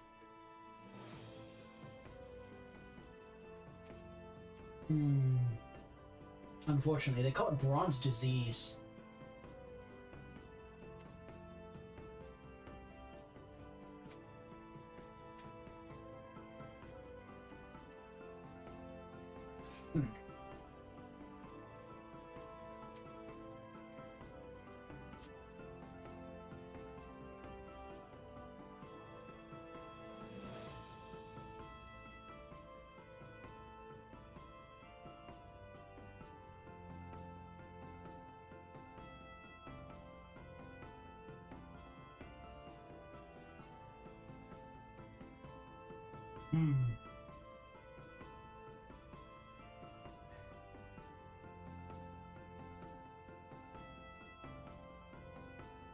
Brass, bronze, and...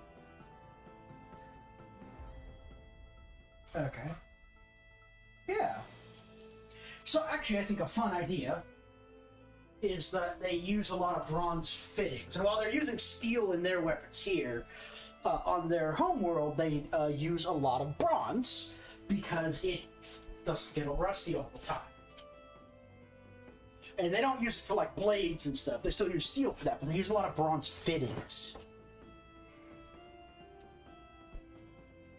And animal tooth nails. That's just me lifting from history. Because historically, there's a bush called the black locust, which has these massive, super hard thorns. And societies, up until like the mid-1800s, use those as basically waterproof tails. It's pretty cool. Now, I'm going to sit back down. So I had a cool idea. It turned out to still be cool.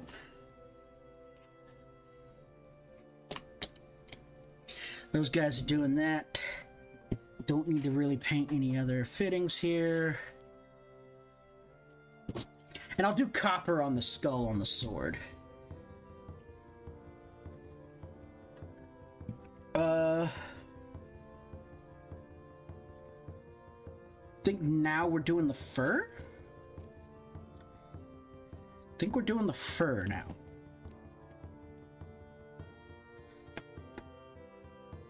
So...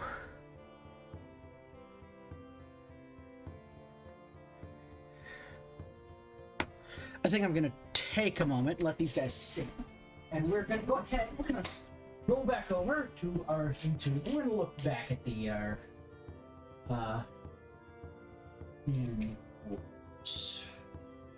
gonna look back at our Fenrisian wolves. For just a moment, just gonna look. So they paint it like white, so I probably do need to like base coat this, but it's got to be pretty, you know, Morghast stone. It's like a tan to brown. I'm gonna go to the here. It's kind of darker at the tip than it is at the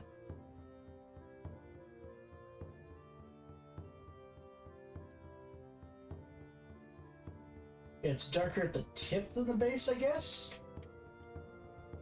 So you do tan, go down to brown.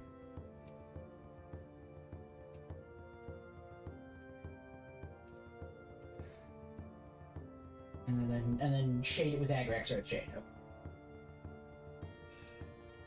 So let's give that a shot-ski, shall we? I do kind of need to figure out what I want to paint the attachments to be. Let's see, we have 2 that we have to paint? We have 2 we have to paint. I'm going to start here. Now, what I need first is like a white undercoat, so I'll start with that. Just go right here with a glob of white.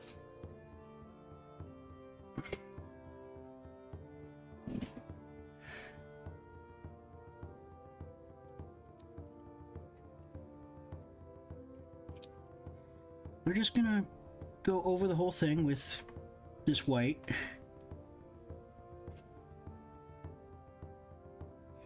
Gonna be gentle at the top here and go down. Coverage does not need to be perfect.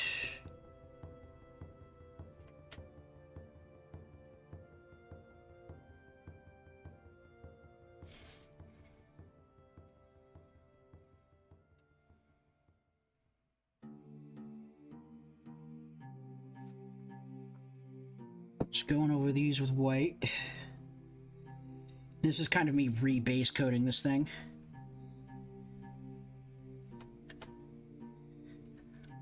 Those will be easy to touch up. Set that there. Do the same thing here.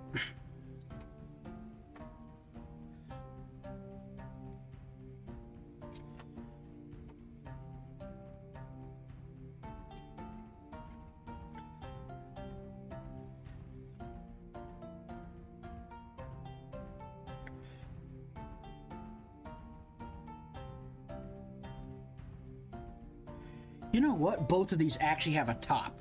So I actually think I know what I can do. I think I can actually follow that instead of... because I can actually see where the top of the tail is, air quotes.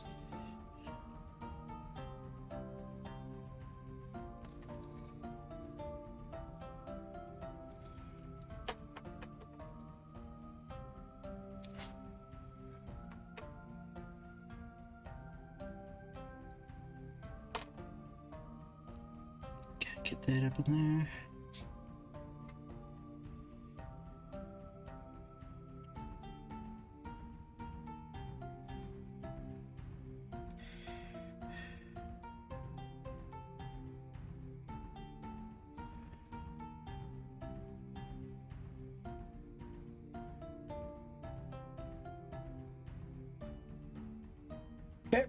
those can sit.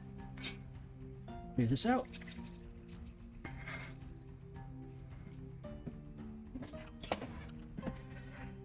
And now, while we're doing this, where is my black? Here's my black. You get my black. Actually, I have a tiny amount of black already in here, so here's what I'm gonna do. I'm gonna scoop that. Oh no, that's like a watered down gray. Probably don't actually want that. I can probably overpower it by just putting a little black right there. And I wanna make this mostly white.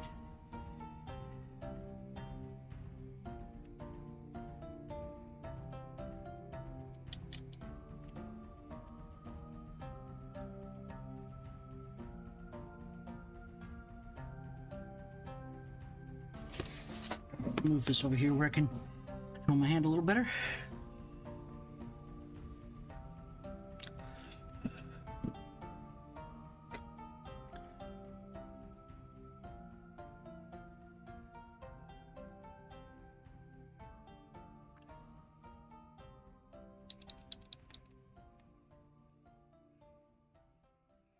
Now this gray, which I'm actually going to clean my brush out here before I applicate it to anything, is for the other bits of wolf fur. So let's start on ralof, because that way it gives these other ones that have other stuff time to dry. So I'm using a small brush here because I don't want to overdo it.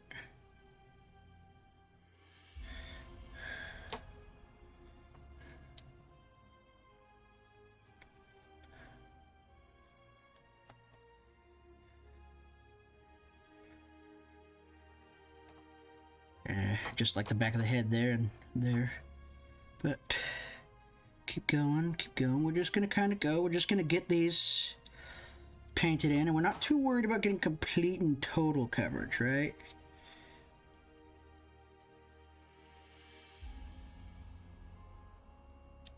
I see. Yeah, that's what that is.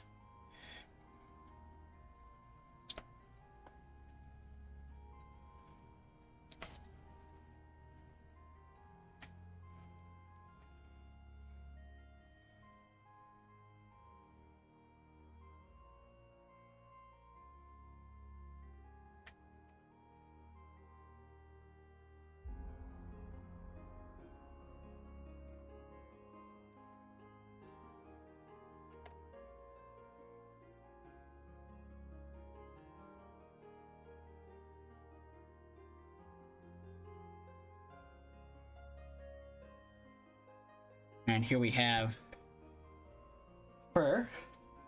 Nice gray colored fur. This is gonna look real good.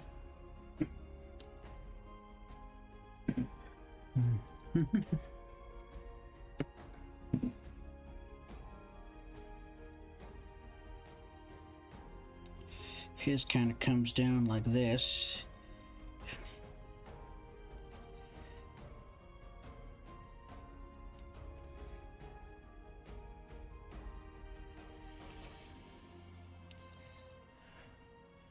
Goes this way. Make sure we get the sides here. Comes down on this side. If we have enough. Be really easy to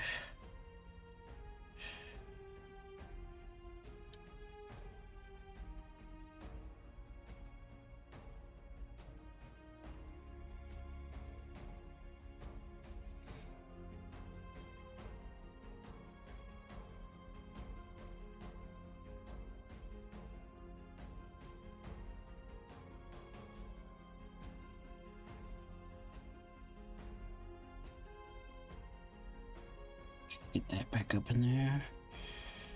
Right here.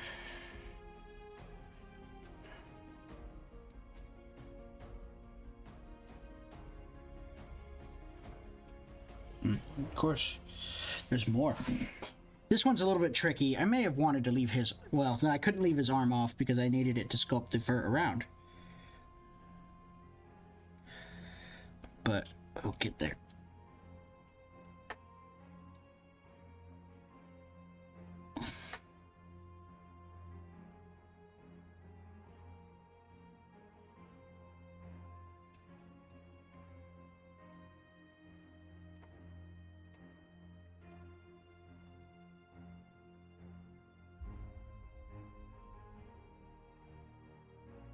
And so then we have him, where it's kind of gone down both the arms here, and it's come down the back.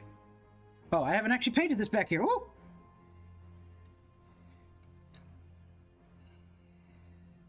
Glad I remembered. I almost forgot. That'll look terrible.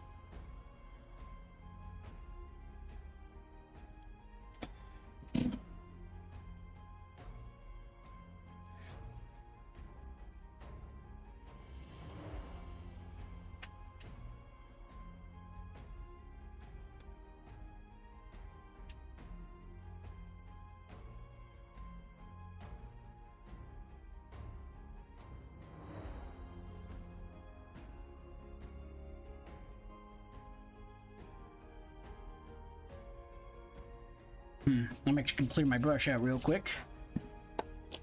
Get a little bit of that gray and get it up in his neck, because it doesn't look quite. I didn't do his neck, and it's actually pretty visible.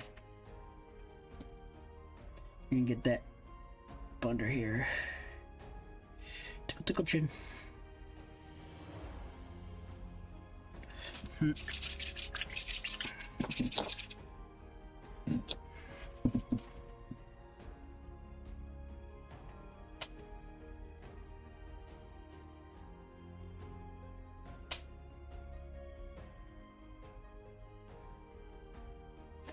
Alright, his fur is done.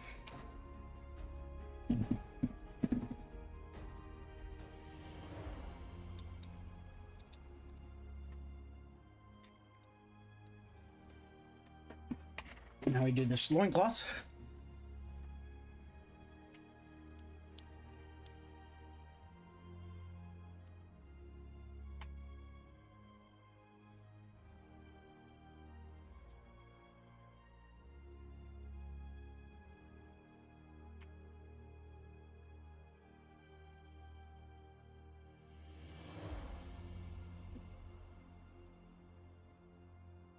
Now we're getting in here.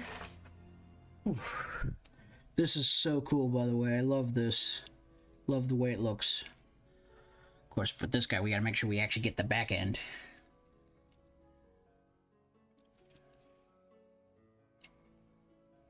Which I'm actually not going to redo the back end after the wash. I'm gonna leave this end, this side dark, just to help imitate shadows. Oh wow, of course I smacked it right there.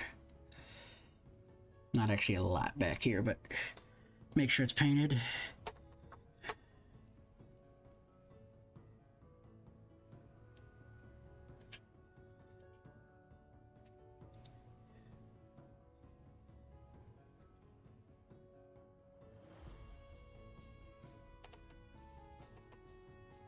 Boom. Look at that. Look at that. Look at that sweetness. Look at that sweetness. Kick-assery. That's what we've got here. Kick-assery.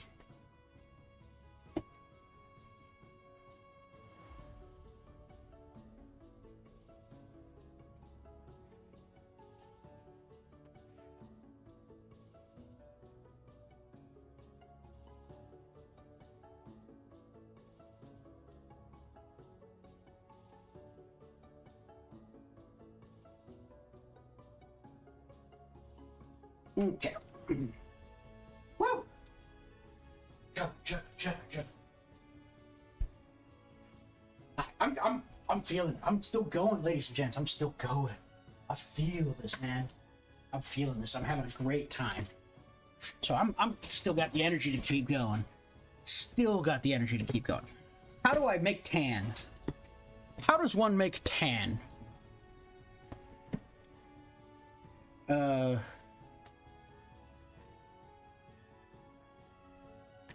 Brown and white. Try it on a palette here.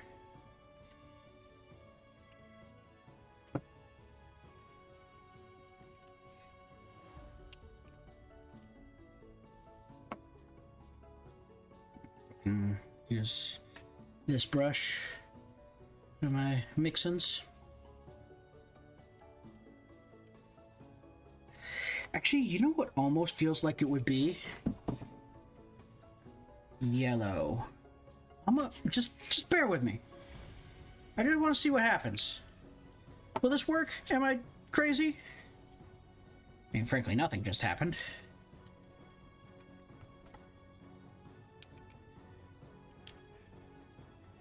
I'm gonna just add a bunch of yellow to that, see what the hell happens.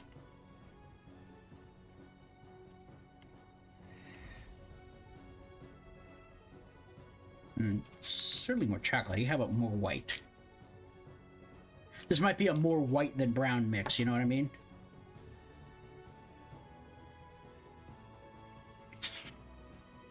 May have to look this up again, although this is a lot closer. It actually is pretty close to what I was looking for here. Add a dab of yellow to that. For these things, I just kind of have to eyeball it.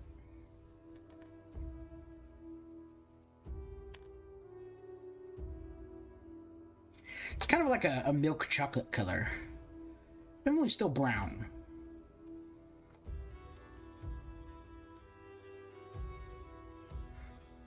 But this might work.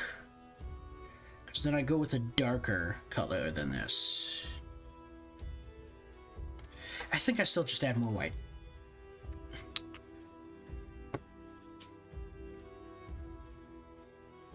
I think somewhere in there it kind of gets like this color. And I think this color works better.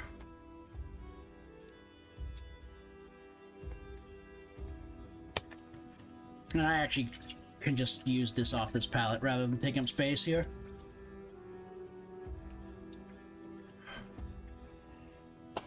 Alright.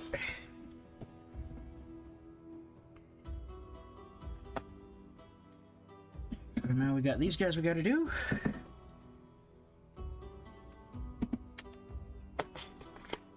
Oh, there's a... That's why that's off. All unstable. Okay.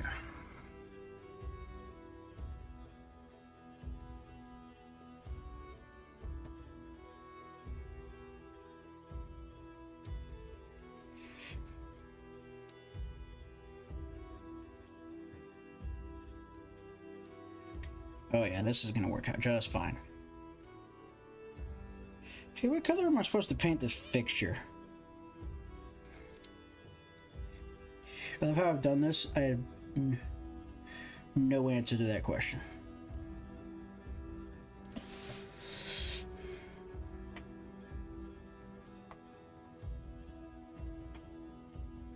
We'll just have to figure it out when we get there.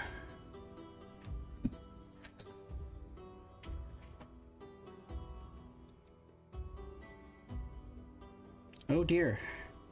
So the top of his is actually closer to his body, so this is going to be the bright side on the underside. You know what? I think I'll be fine. It'll be okay. I don't think it's going to be that difficult to get up under this guy. It's not like it's a tight squeeze, you know?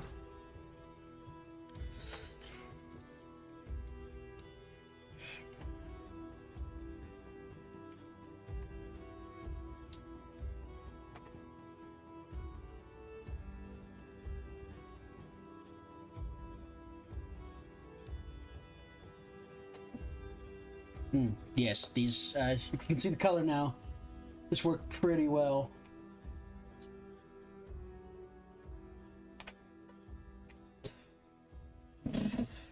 Did pretty much what I wanted it to.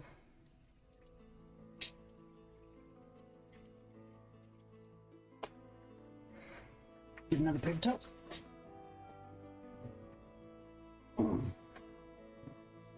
Oh yeah. Set that aside for a moment. Actually, I'm not going to set it aside. We're just going to do the transition here. So, what do I do now? I think I add a bit of brown to this mix to darken it up. And I paint the top half of it brown. And then I take like a pure brown and just kind of run along the edges.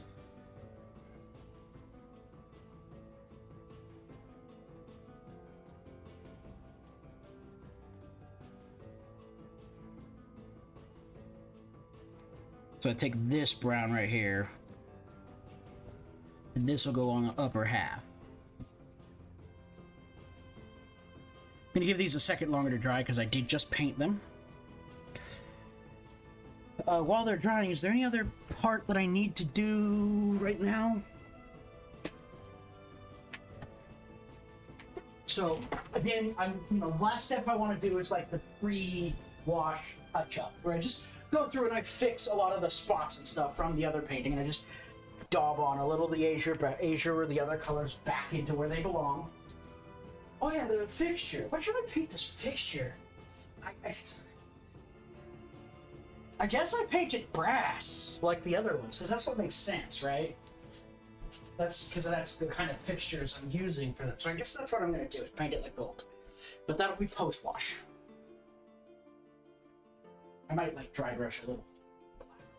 Just don't want to take it down because they are, well, one of them's actually near a gun, so I might dry brush the front of that one with just a tiny little black, just for a second.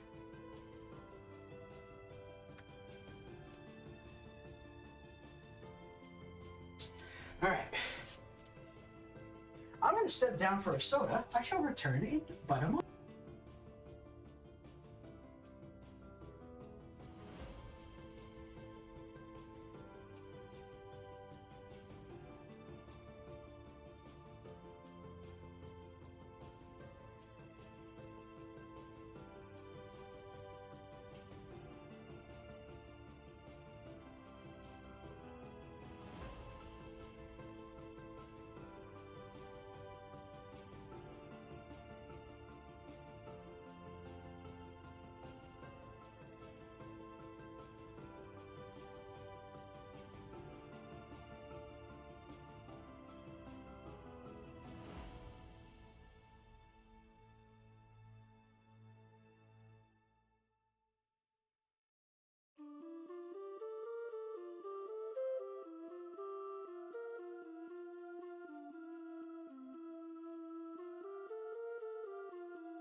Cookie while we're all.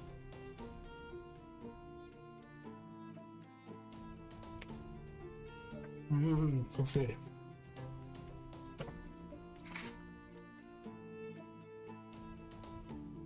So now these should be dry enough to work on.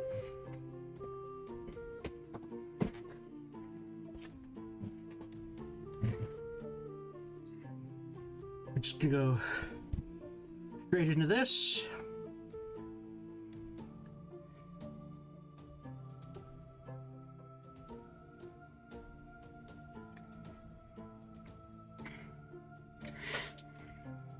Just gonna do the top half.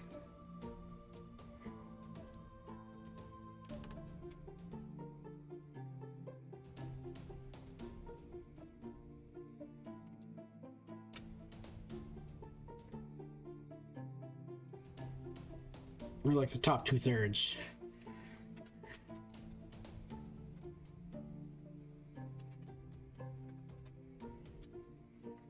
Just like this. Might be a little hard to see in this lighting. You'll see it in a minute. Then I'm just going to use, actually might be easier to see on this guy.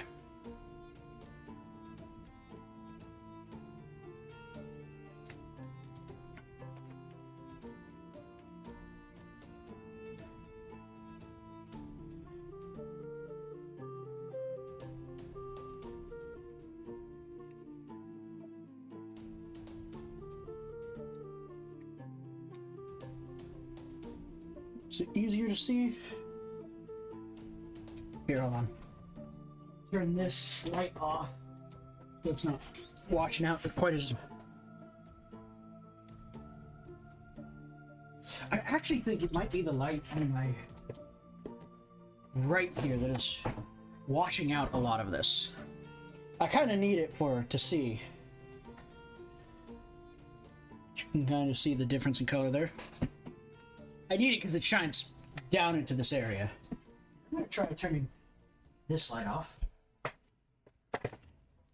and see if that helps by just kind of washing. Reducing the overall luminosity. Alright, let's set this back here.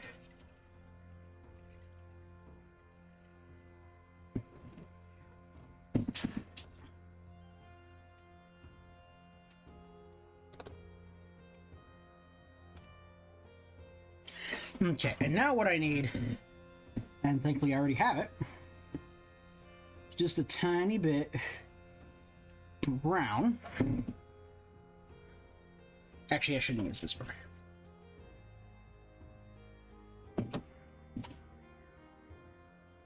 Tiny bit of brown in this smaller brush, and I'm going to run it along the back, like the very top.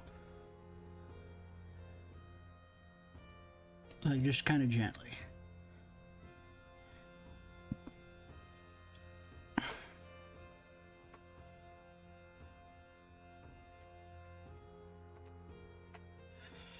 Just a little more than that.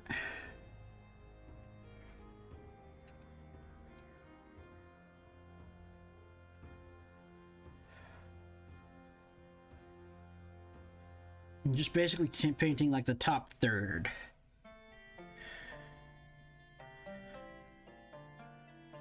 There we go. We're gonna do the same thing here, although it'll be a little more difficult because it is on the other side, underside. Sorry, I've got to pull it kind of out of frame here so that I can actually get my brush up in there correctly.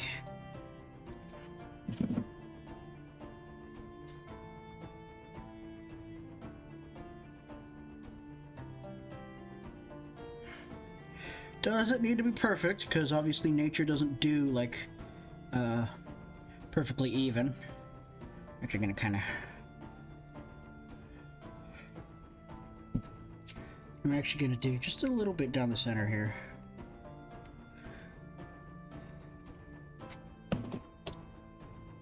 On his. I'm actually not gonna do it on the other one. I'm gonna make them different. Okay. Now, when you look at them,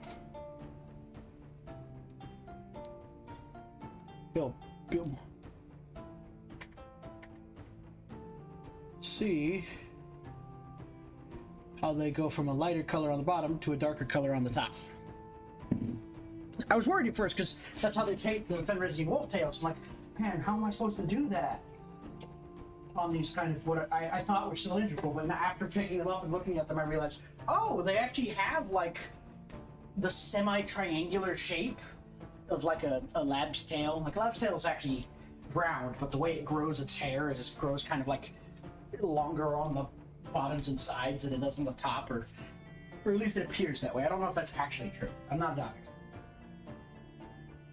But they almost have their fur shape, the way their fur sits, doesn't have a perfectly circular cross section.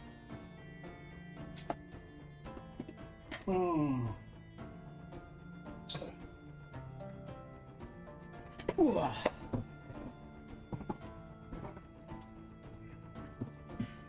Alright.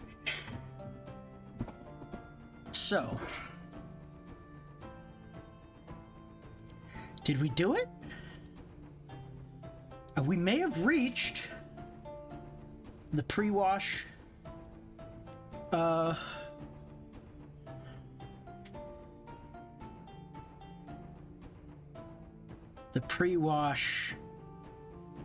checkup here, or the pre-wash touch-ups.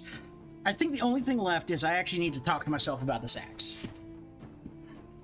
What the fuck am I doing with the sacks? I know what I kind of want to do with the head. I want to do like zinc in here, and then try to do like a frost blade effect from the other people paint with the blue. Like, I know I want to do that.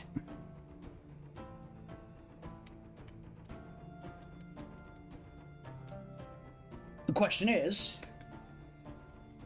what do we do with the handle and the cable?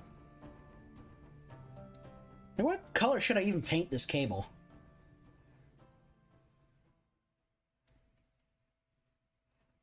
It's a cool cable. I'm just not certain what color I should even paint it.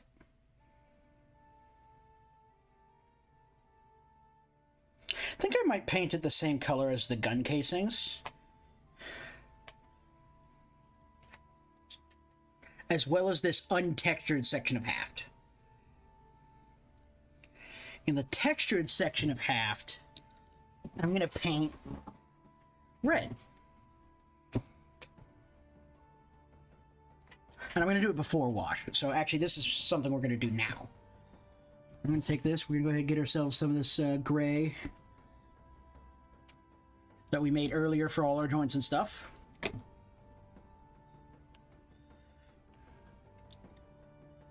going to go ahead and paint that up. I'll do zinc on the end ring as well. Actually, no, I'll do brass on the end ring. Of course. Post-wash brass. And you know what? There's another ring here. At the base, I will do post-wash brass on that as well. There's a ring at the top, ring at the bottom, and there's a ring here. Those will be post-wash brass. And then the cable.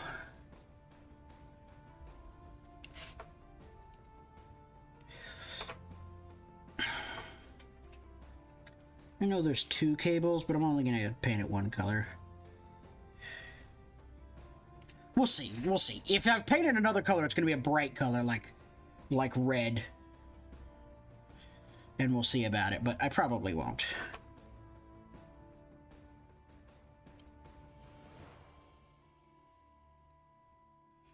Oh, of course, the backpacks. I got to paint the zinc on the backpacks. Ha! Here I am forgetting stuff. Like vitally important steps to making these look great.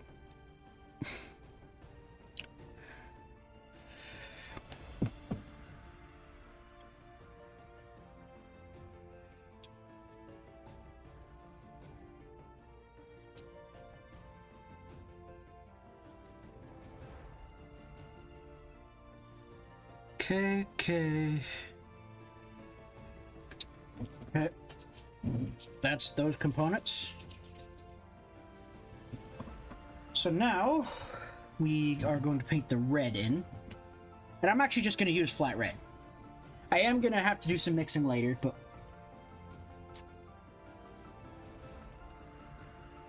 we want to flat red. And we can just use this flat red later to make the other colors required.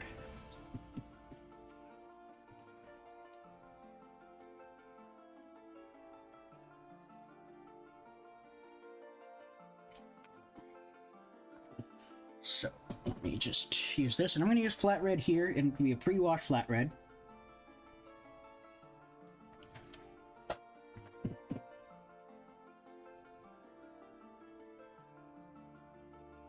Don't want to make it too thick because I want those recesses to survive, because that's where I want that Agrax Earthshade to settle.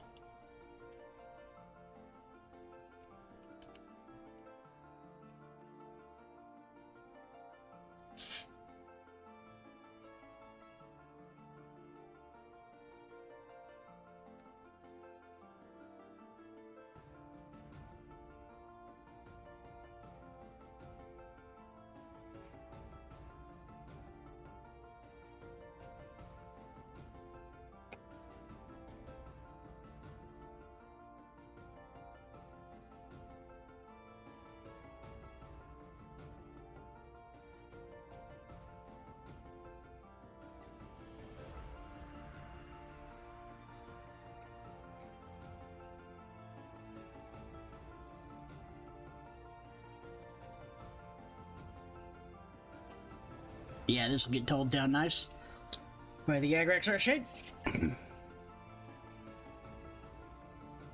Oh, did I miss a spot? I did miss a spot. Whoops.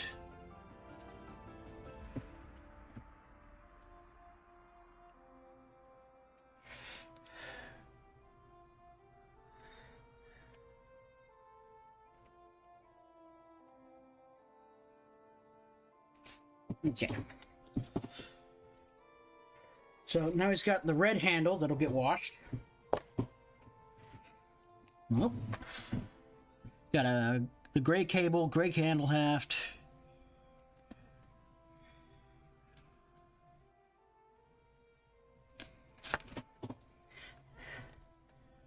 All right.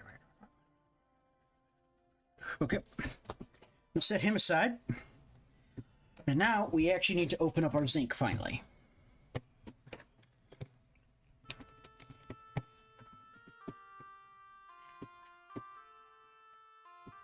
Alright, so we're going to open up our zinc finally. Where did I place you? Ah, here you are.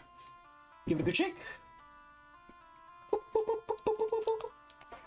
I don't know why I'm making noises, but I'm making noises. Sorry. I'm weirdly chill yet full of energy. Maybe I'm just feeling good after the catastrophe that was yesterday. I had to go to the DMV.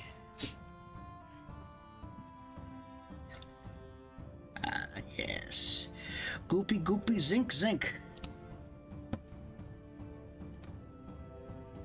I don't care if this water's grody, the zinc is pretty powerful in that regard.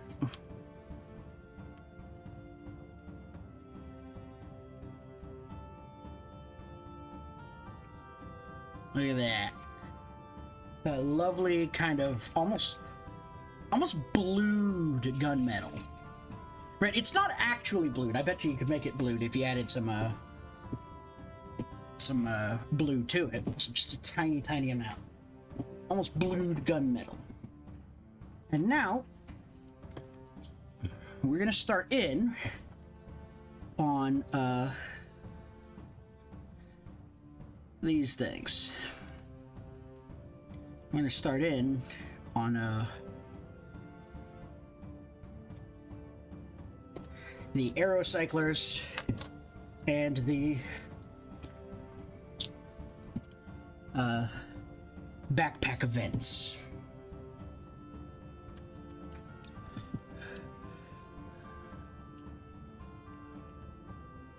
These will all get washed.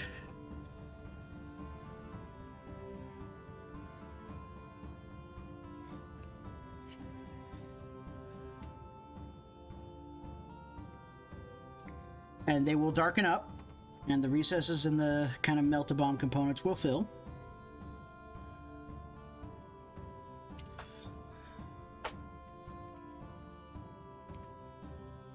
Also, thing I found out, once the actual damn super glue is cured, these things do not fall off quite so easily.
Painting these in, adding texture and layers to all of these things.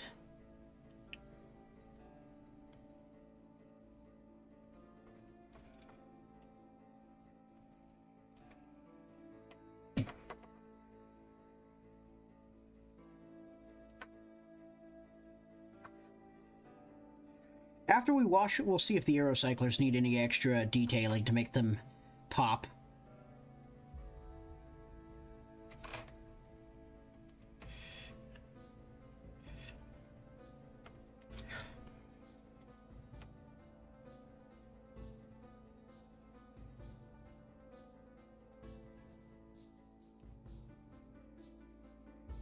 Oh, you know what? I might have to go back one because I'm looking at this and I realized, did I only paint one of these under panels?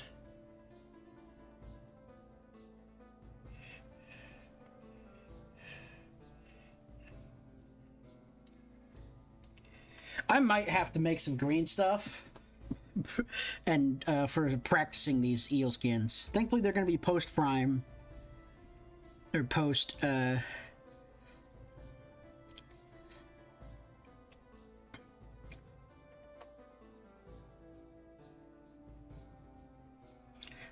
Post wash, so I can keep going. And I actually definitely did only paint one of these on accident. There we go.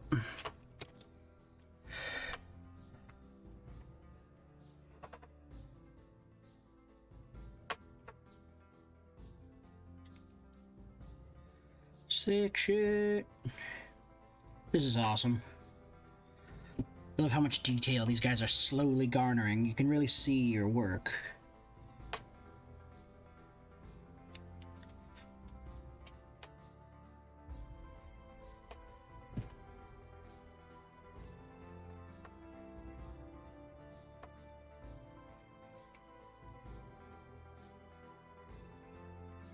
Just gotta get right on up in there.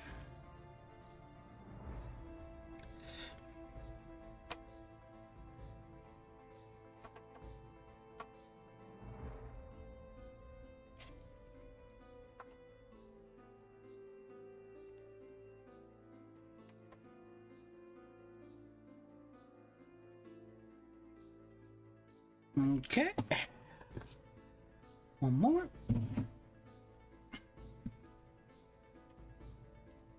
Gotta be kind of careful on this guy because his stuff is near the vents, and I don't want to get too much of this on the fur.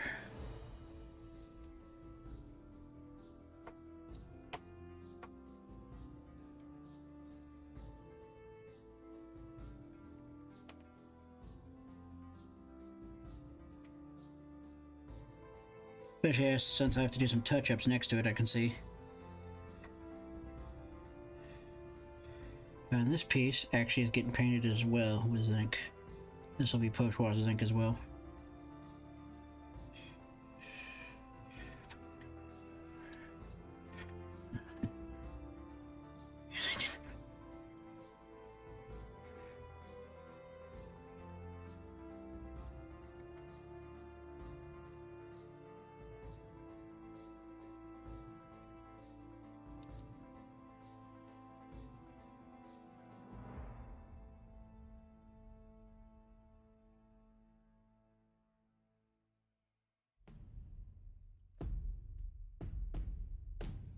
Give me that. Get in there.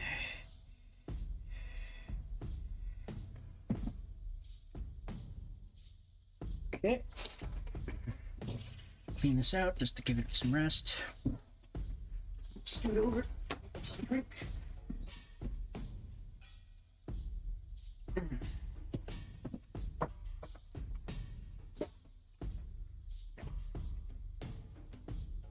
My objective today is to at least get to the wash.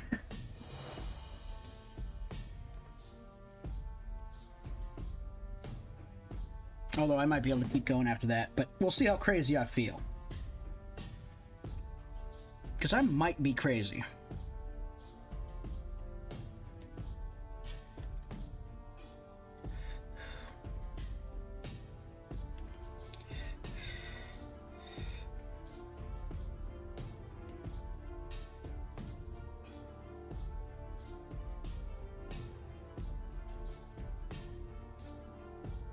After this, we should be into the pre-wash touch-up, where we will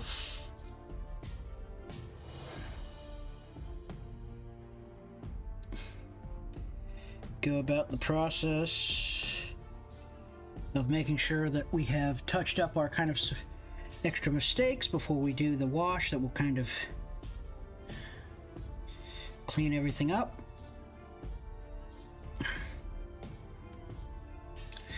This guy's backpack is slightly misprinted. Interesting.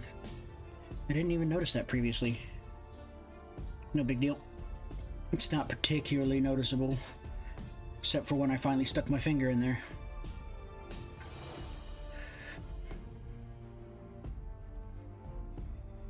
Okay, that's the vents.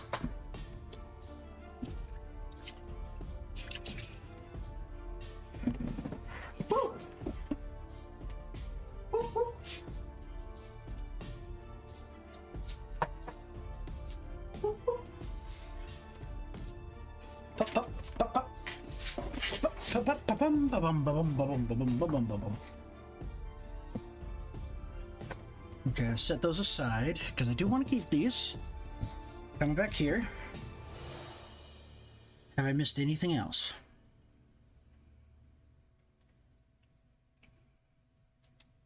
No. Okay. We're now into the pre-wash dungeon.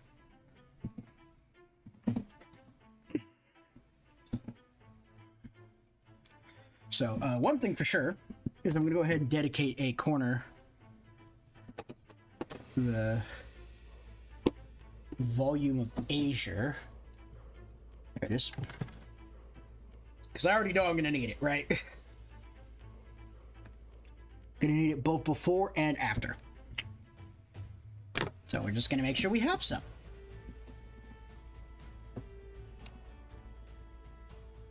So we're going to work with a small brush because we're just doing little things, little fixes. Like right here. I just want to kind of clear up that. See? You can see under his chin here. Just want to fix that. With the brown guy here, we just boop right over the top. Right here. Boop right over it.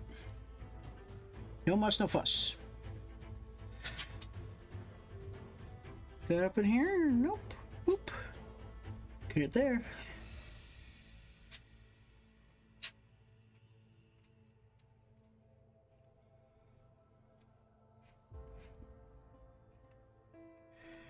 Get it off that. Get there.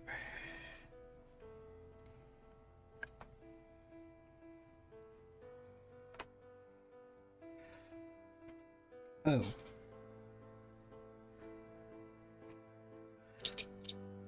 Did I paint these pre or post wash?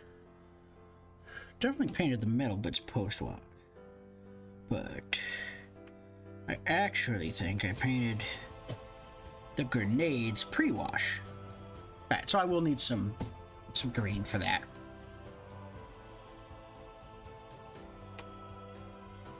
We can still go through and do the touch-ups now because it's not a big deal.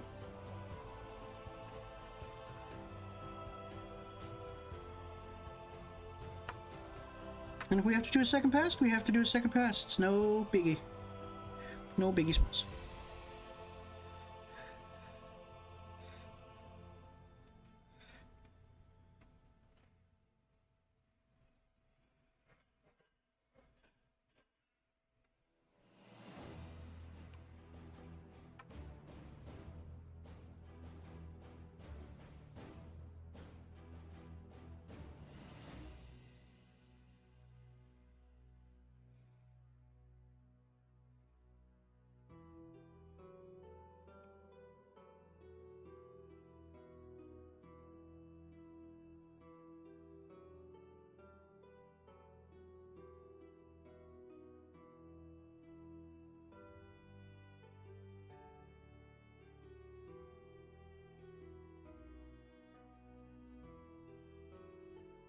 Hello!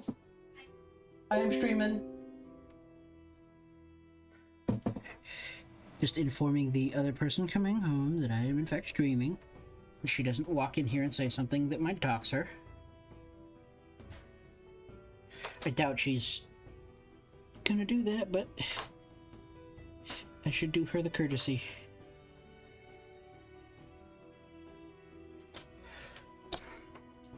Looking good. Looking fan-friggin-tastical. Oh.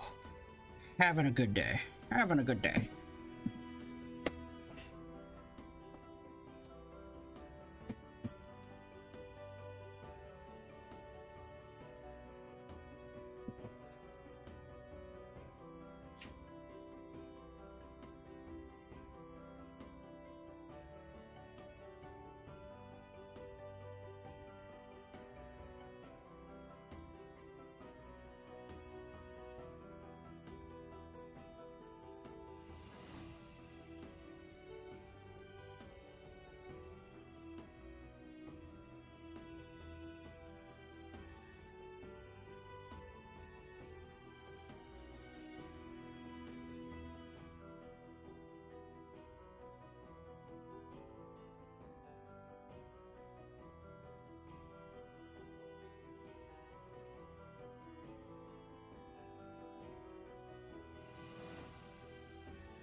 Just gotta get into there. Sorry if I started getting a little quiet.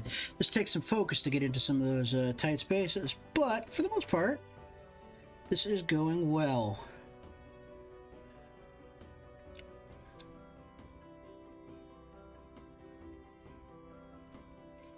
Maybe I'll have to do a little second bit. I'll have to do a little touch of brown there, but that's fine.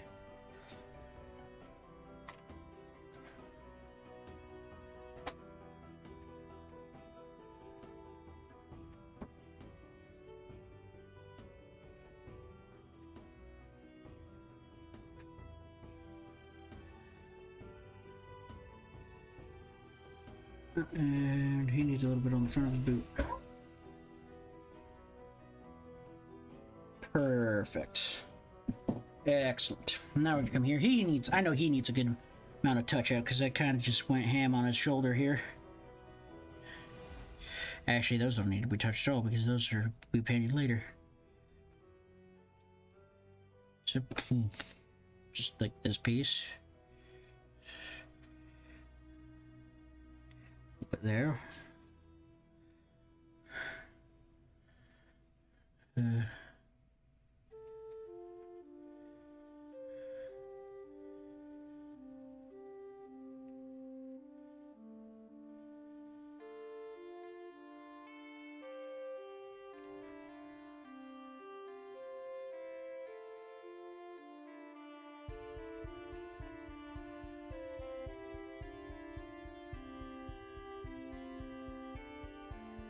Let me try that. Oh, there's like a glob of stuff that need to get painted in here.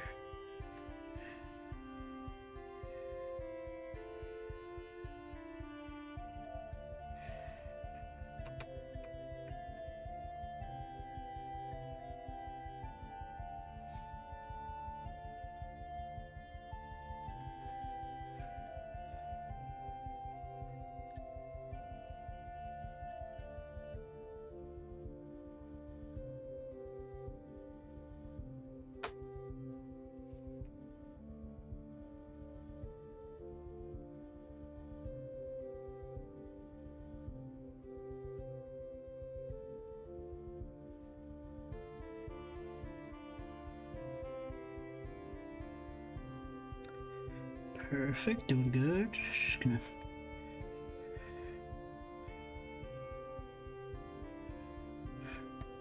Okay, now we have ralof left.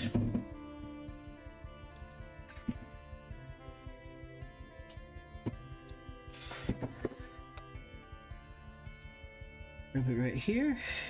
Do have to go back with a little bit of brown touch up, I believe.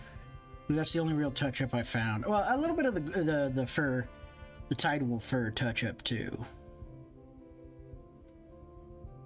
Ah, of course, though. I did forget one factoid. I need to, paint the zinc in. Just gonna kind of touch up the rest of this, even though I know I'm gonna have to paint here in a second ago. And I gotta paint the zinc of the chain in.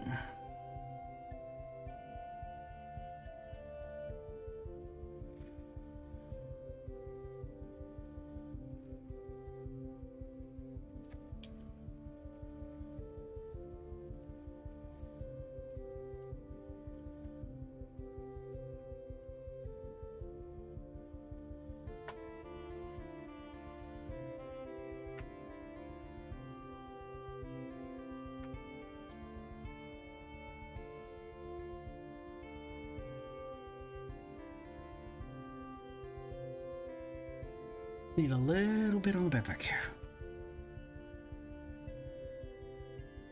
I'm like out of paint.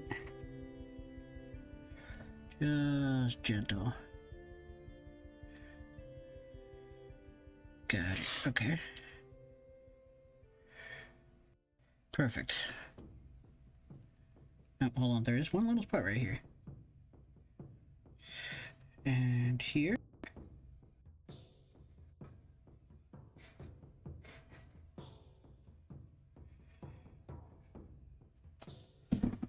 Okay. That should be the azure touch-up. Before... I'm gonna do the brown touch-ups on the others real quick. Because we'll have some blue on the brown bits.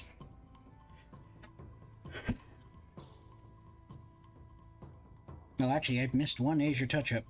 Pretty major one, too. It's good.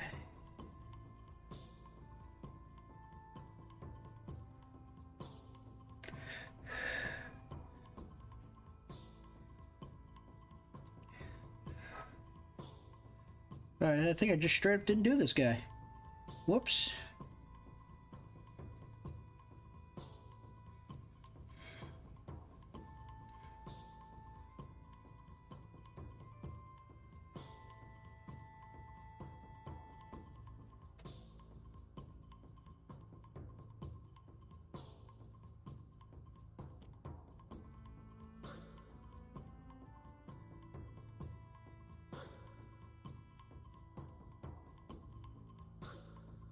Alright, I think he's actually good for everything else as well.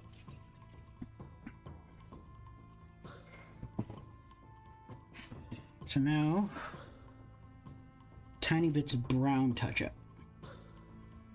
Tiny, tiny, tiny bits.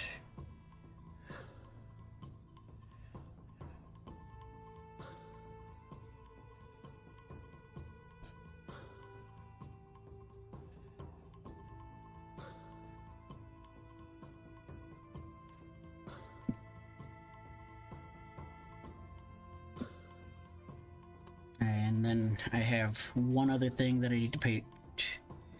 Zinc. This guy's handle needs to be painted.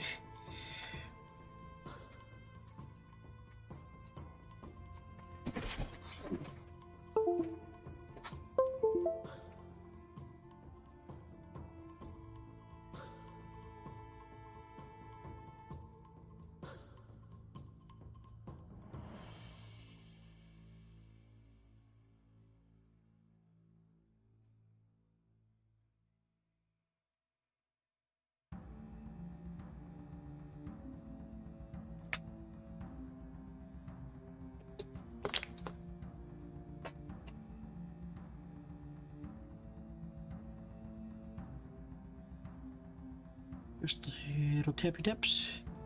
Got the corner right here.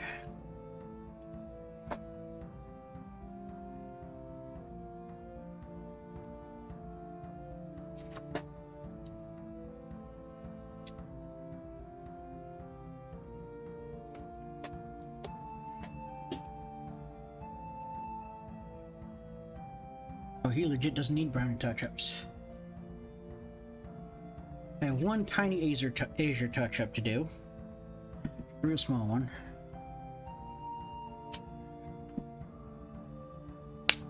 I'm gonna draw that out, or I'm gonna overthin my paints.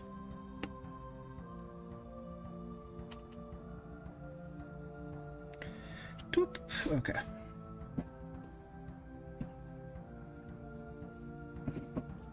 Okay, these guys have been cleaned up pretty solid.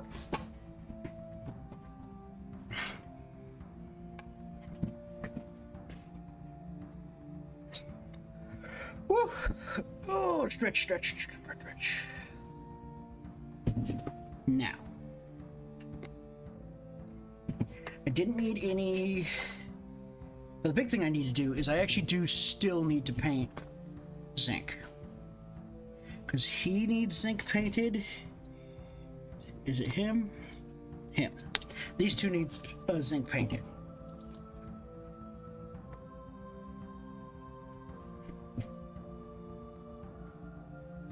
So his is going to be the messiest, but I'm going to try and be as careful as possible.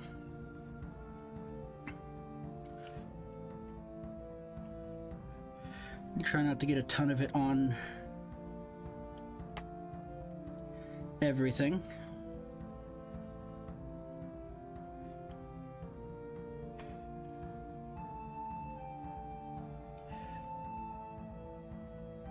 And it's okay if the coverage isn't perfect.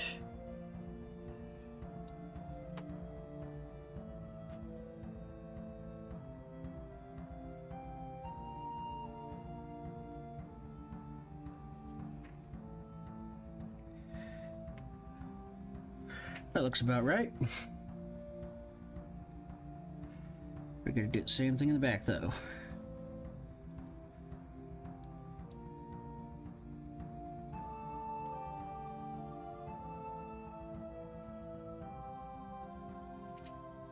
Okay. That's that painted in. And now we have a little zinc thing that we need to get here.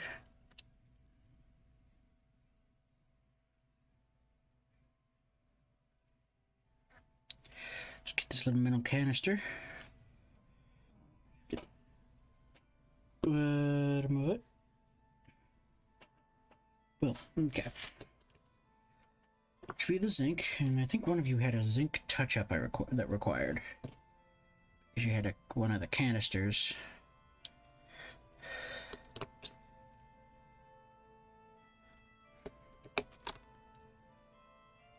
Guess not. Alright, so that was the zinc getting painted in.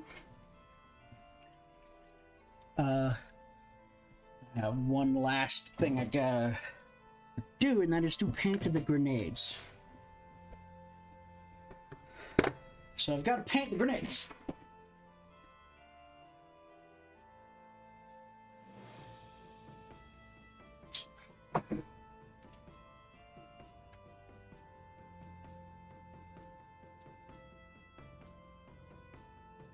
So I gotta paint the grenades. I'm gonna paint them. I guess before I just used flat green, didn't I? Yeah. And they look pretty good. It fits well with the theme. Let me check my text file just to double check.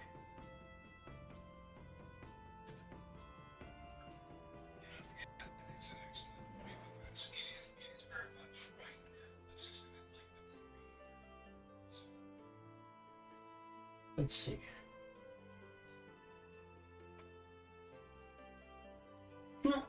I don't even have it written down. It's okay. I'm just gonna do the green. Ain't gonna be a big deal. Just gonna do us a little green. I put a little green right here. Got a nice tiny brush.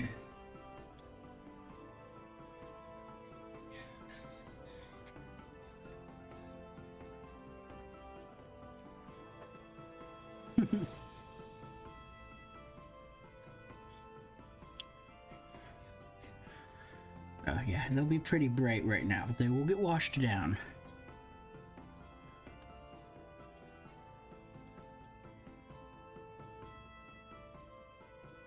And I will come up in with some silver highlights for the pins, the rings.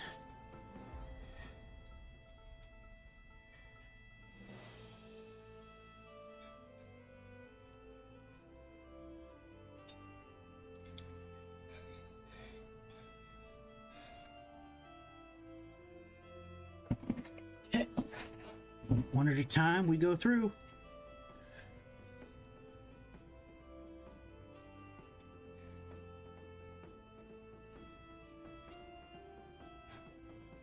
I don't need to worry too hard about touching the cloak thing.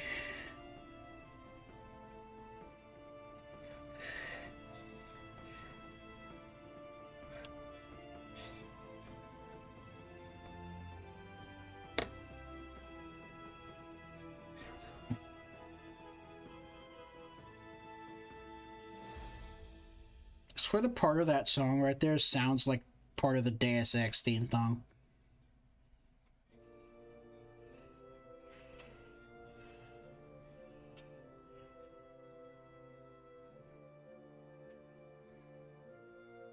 Okay.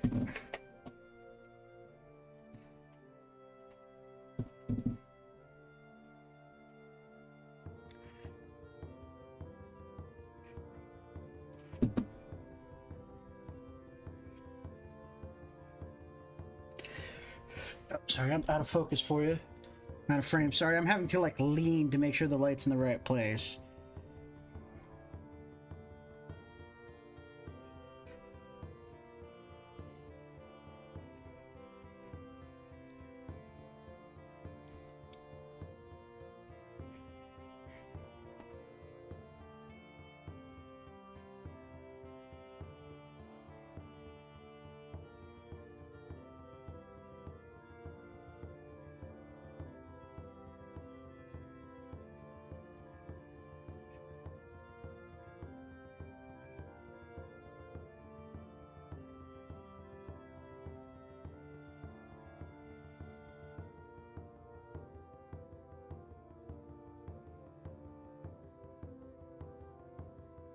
Okay, that's one more set of the green grenades.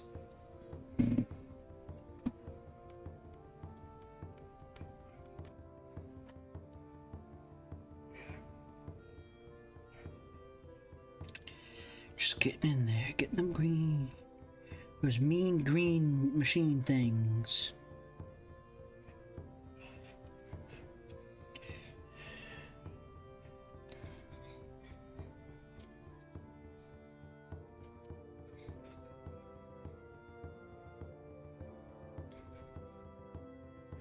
Sorry, just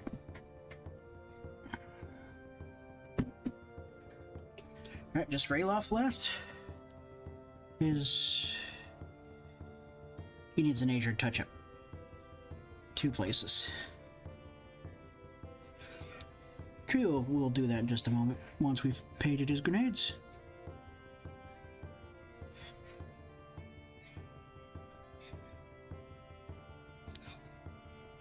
He needs a couple. Okay? He needs another coat, and he needs a little bit of gray touch-up too. Okay. That'll last the green touch-up, so that's good. So I'm gonna do the gray touch-up real quick. I swear, I'm terrible. Dry off your thingy before you stick it in your next paint.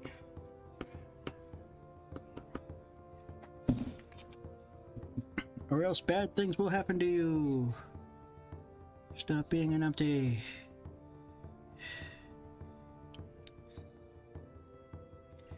Okay. There's that. Now we do his Azure touch-up. Because he does need another one.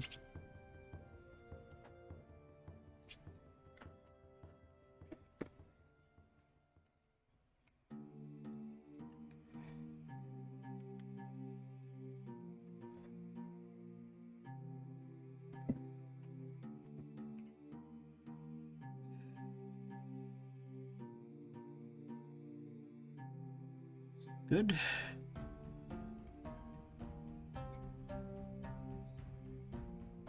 Good. He just need.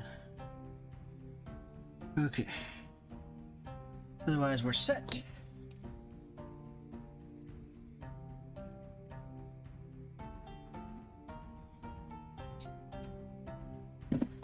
Okay. Touch-ups are done. Zinc is done. Went back and I did. Oh, actually, hold on. I have a little more I have to do for him. A little more Azure that has to get done.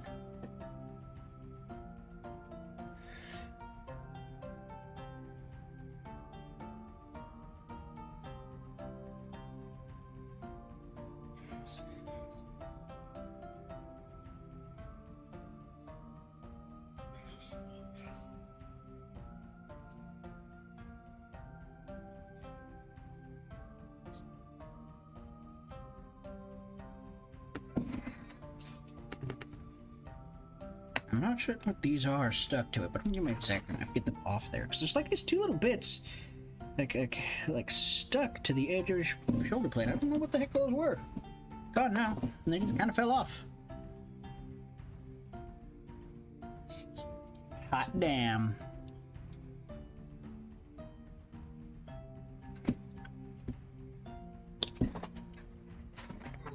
Yeah.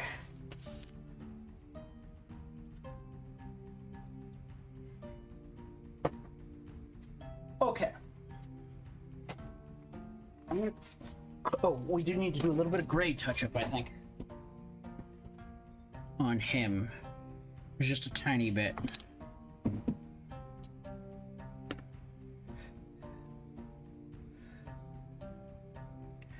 And I, of course, managed to immediately mess that whole thing up.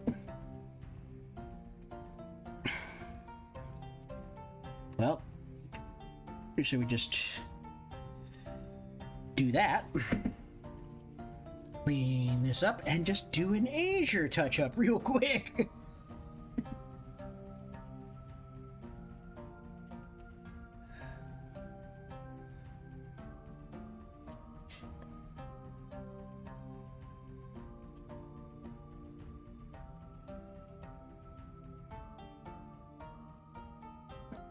I'll manage it later. That should do most of the trick. It'll probably be easier to do post-wash while I'm bringing the values back up. But here we are.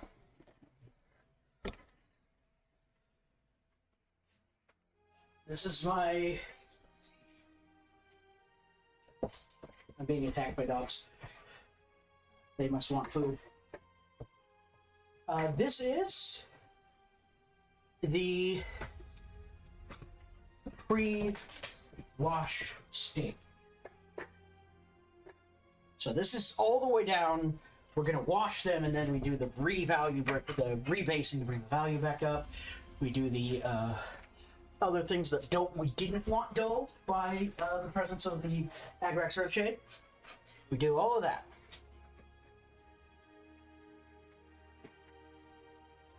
I'm so happy. I want to keep going. So here's the deal. I am going to take a 30 or so minute break for food and stuff.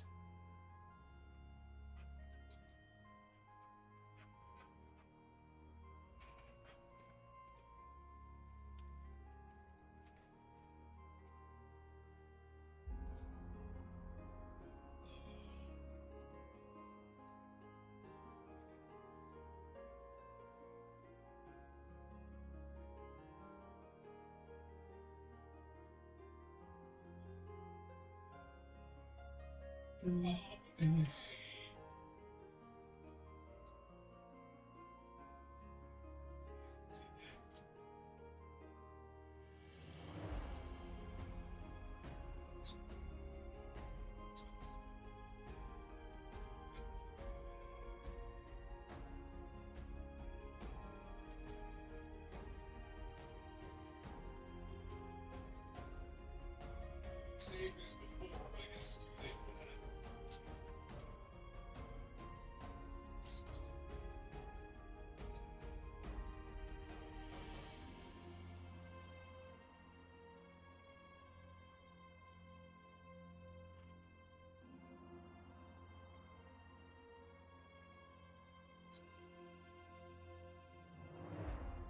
That is what I will be doing. We're gonna take a 30-minute break. I'm gonna leave you with the little sci-fi music while I'm gone. And I'm just gonna take a break, and then I'll be back. See ya.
Okay, changing plans. It's gonna take some time for my oven to preheat. Which actually means that I have a bit more time before I do anything else. Oh, behind the screen! How was that stuff all on that screen? That was weird. I meant to actually close that. Oh well then for now. But where I stand is while my oven is preheating, I'm actually just gonna do the wash. I'm just gonna wash these fools in their bath of Agrax. Actually, I think I make a good idea. This plate. I'll change my paper plates out in a bit, but right now I'm just kind of grabbing the ones that are within reach.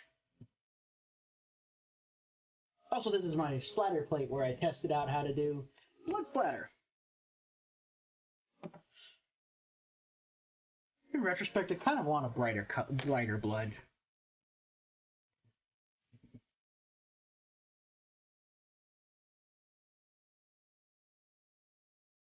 And I should be able to just do these, and by then I will go back and we'll have my actual break then.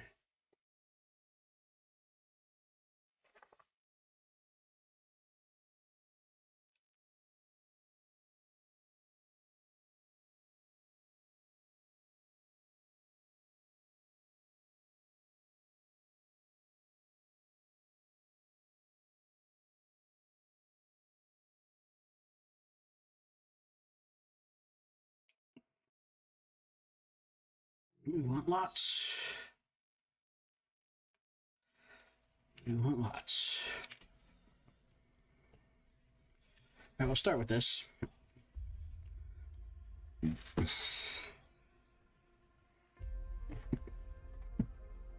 Drag this through once, just so it's not overloaded. Alright. And so it begins. I'll be washing these too. In fact, let's just start with them. Eh? You're just gonna plop it on. Maybe more than intended, but we'll get there. Being pretty liberal with this because we do want it to sit in the recesses and stuff. Actually, push that in there. Just try to.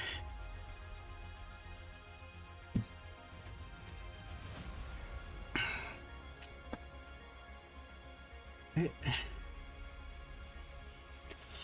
that dry.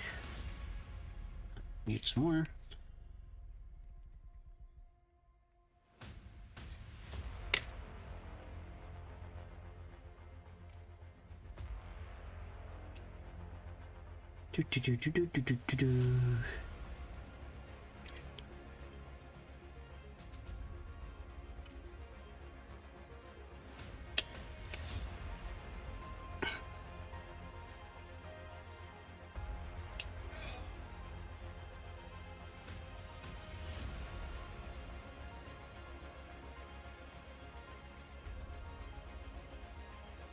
But yeah, once I'm done with this, the oven should be done preheating.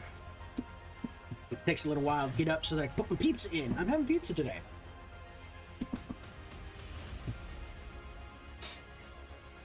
Alright. Here, let's set this over here so that I don't have to hold it. Alright, and we begin.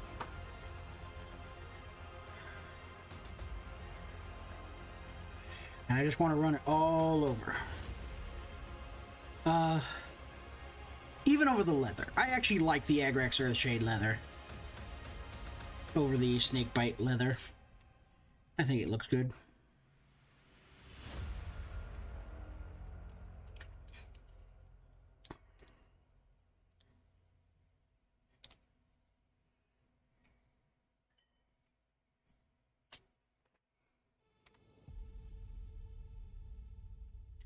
Yeah, just make sure we get it on there, we move it around.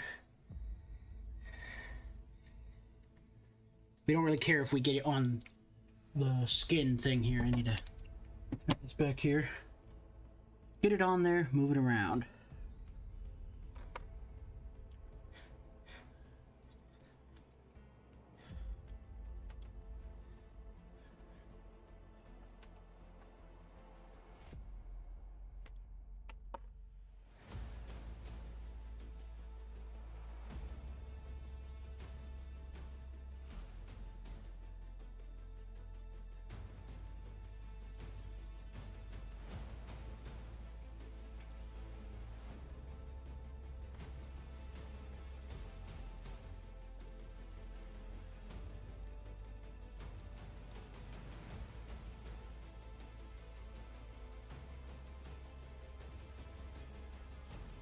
Just getting up and around, getting all over it.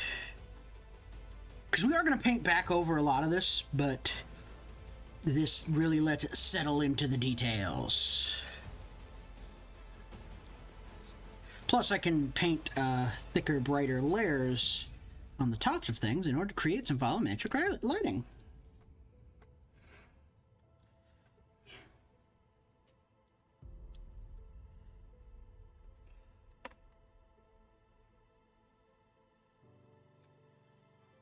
And the grenades are getting dulled down to a more reasonable color. I think I did use the refractive green.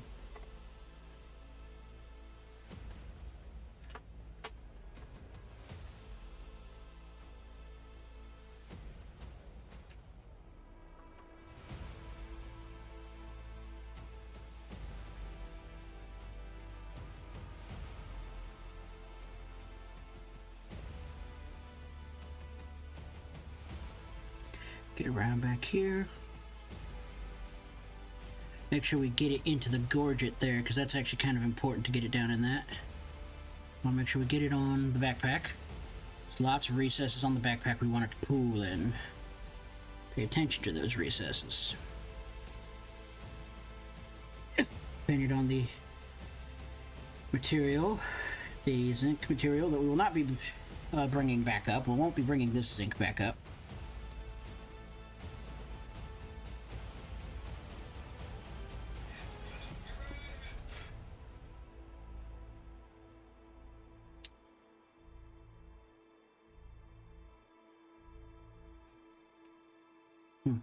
Now we gotta get his face.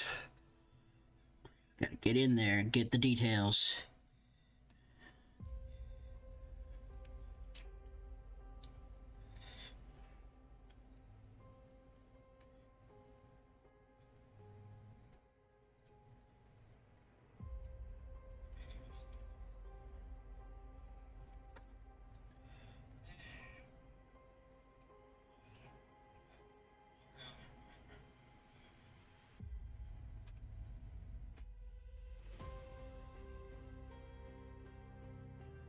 Here we are. Make sure.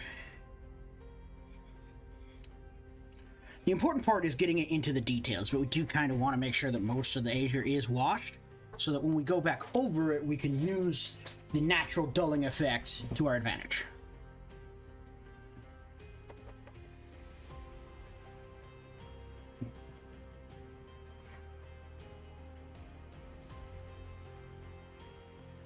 I'm actually starting to feel a bigger brush might be warranted here.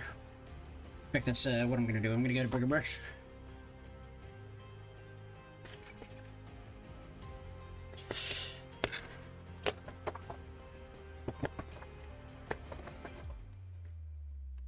Yeah, we're going to go into this with this. We're actually going to need some more Agrax Earth Raid if we're going to do this.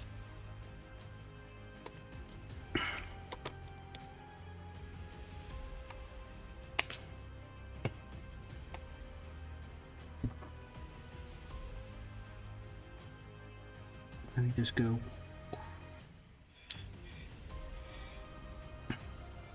Probably hitting the model a little hard here.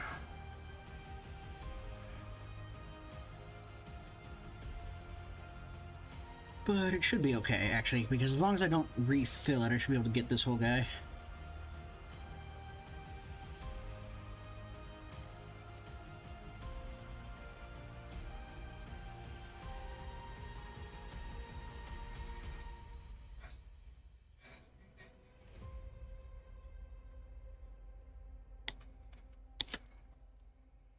That's what I should do. I should just load the tips.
More wash than I intended on some of these parts.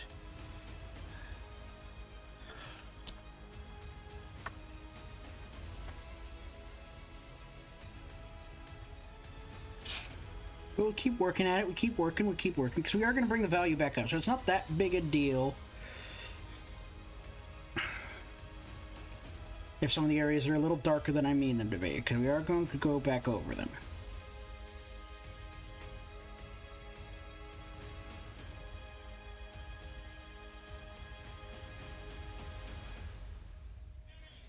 Get this arm.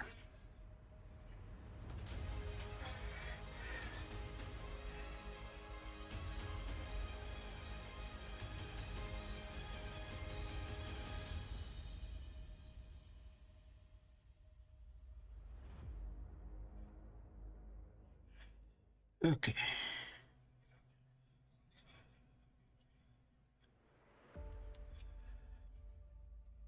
Okay. Now we start on again. I actually think I'm going to start back here this time.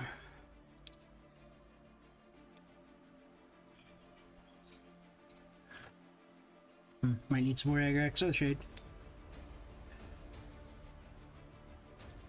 Yep. I'm actually just going to go straight to the pot for this.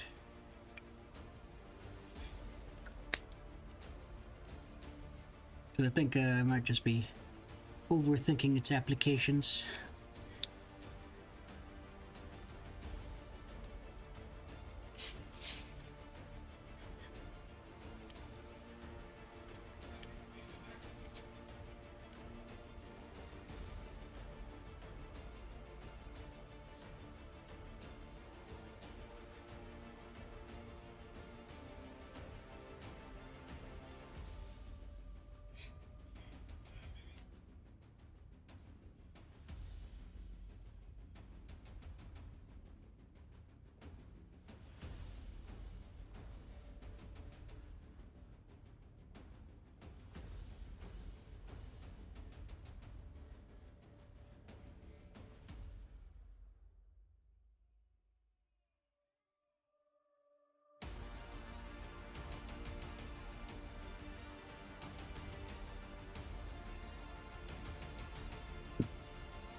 Hell yeah.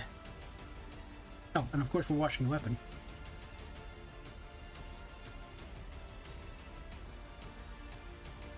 So, darken it up a little bit, but I kind of want it to be a bit darker. And we're going to highlight the edges when we get there.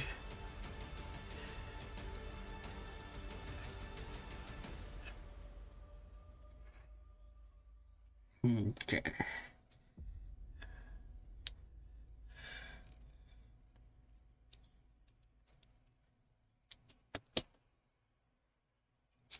Need a little more.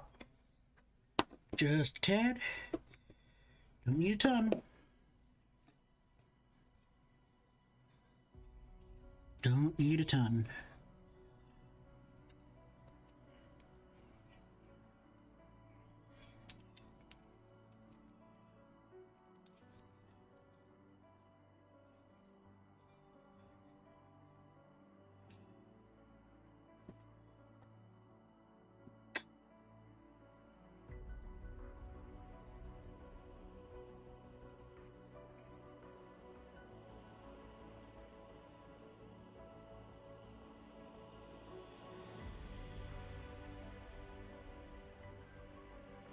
Oh man, that wolf lore came out pretty good. Oh, well, I'm very happy with that.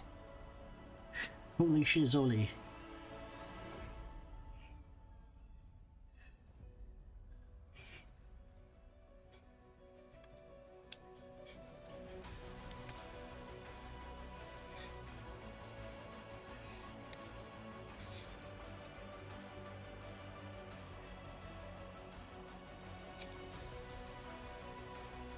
Okay.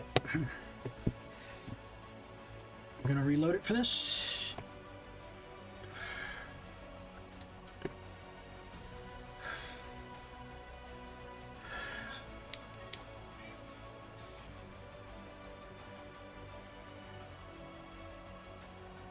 This epic music is perfect for how epic the current proceedings are.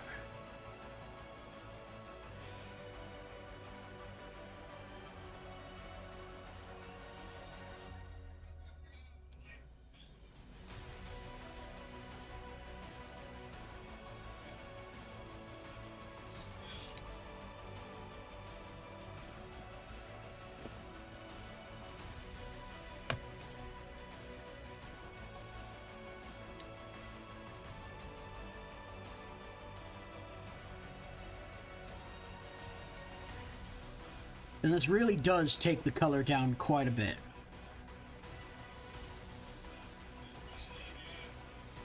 But that is okay, because we will bring it back up.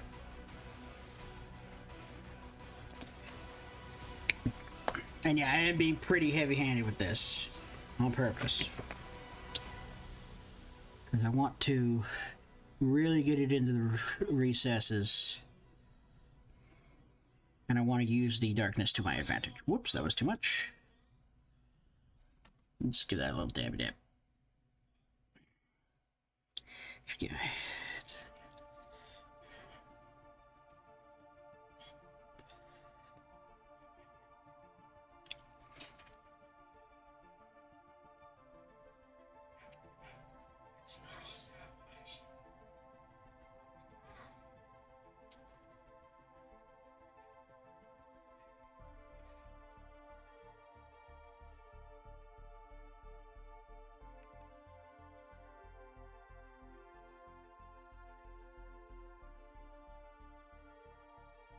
Of course, some of these we are not bringing back up.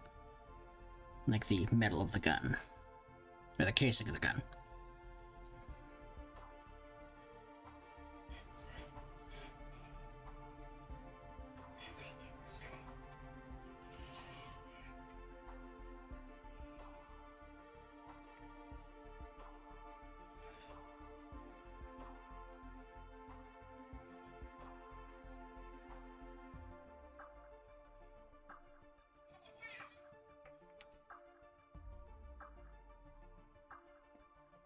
That guy should be good.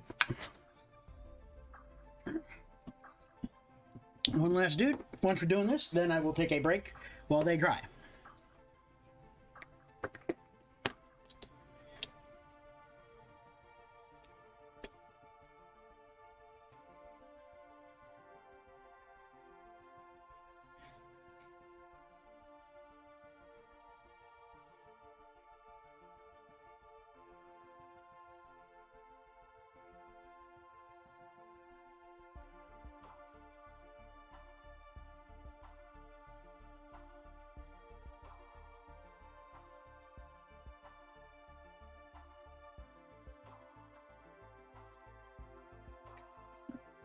Now, I don't really need to wash the head, but I'll probably get washed a bit.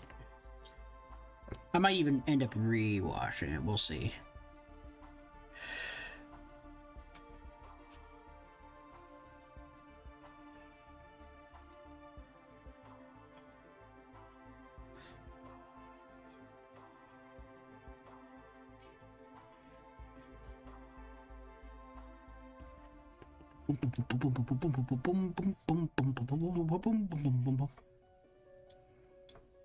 This is a big step, guys. This is a big step.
All right.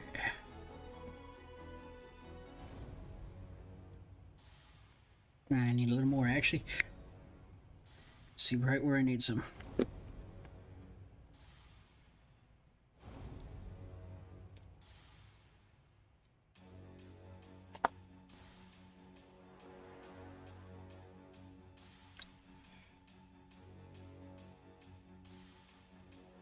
Okay.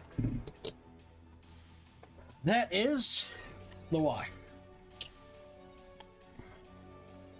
We are happy. Happy, happy campers. Now I will be taking a proper 30-minute break for some food. Once it's cooked, I'll...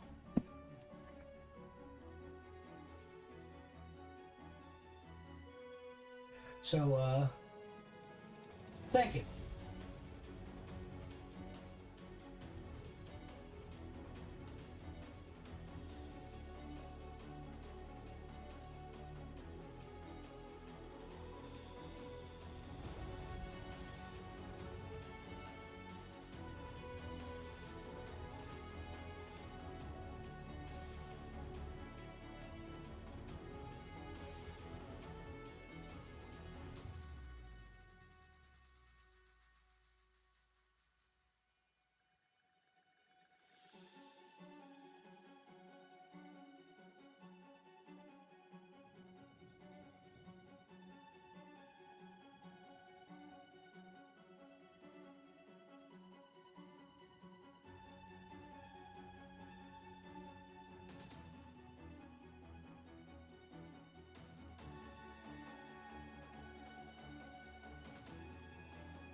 Hello!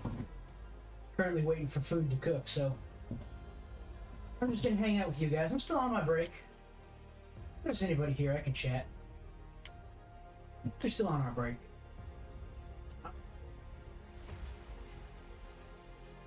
Pizza.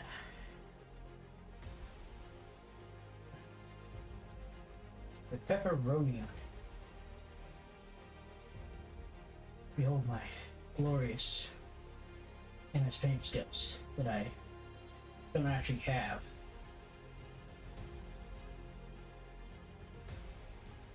Pizza. Pizza.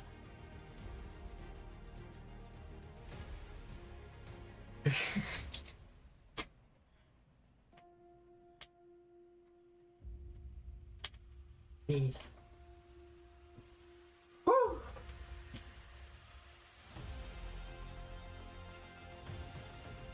Hey boy.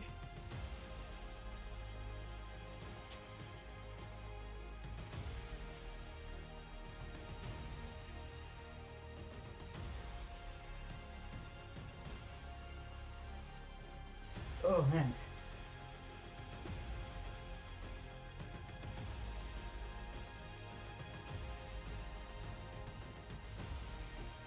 You know what? Maybe at the end of the day I'll try to figure out how to do this. Maybe I'll do that.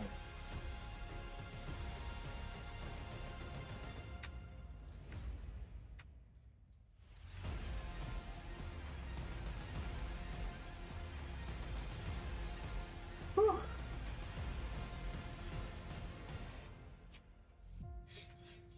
Oh man. When's Lena's on? It's her birthday, I think. Lena's a good streamer, I like her. I don't watch her a lot. It's kind of need to watch her, but she's a good one.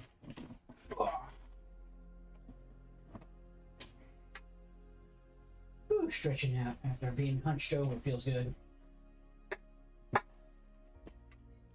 Hello, puppy. No longer under attack from puppies because they have been fed now. That's good. I wonder if I still have any viewers. Oh yeah, there's a couple people. There's Feet. Hello, Feet. Hello, Ladybug. Hello, Cosmic Beef Monster. I'm a fan of the name.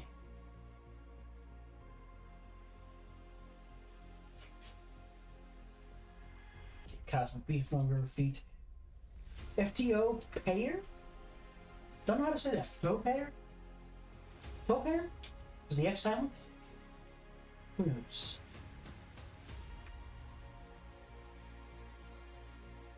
Whew. Oh, that's the emo button. This is cool. Here. I was so comfy.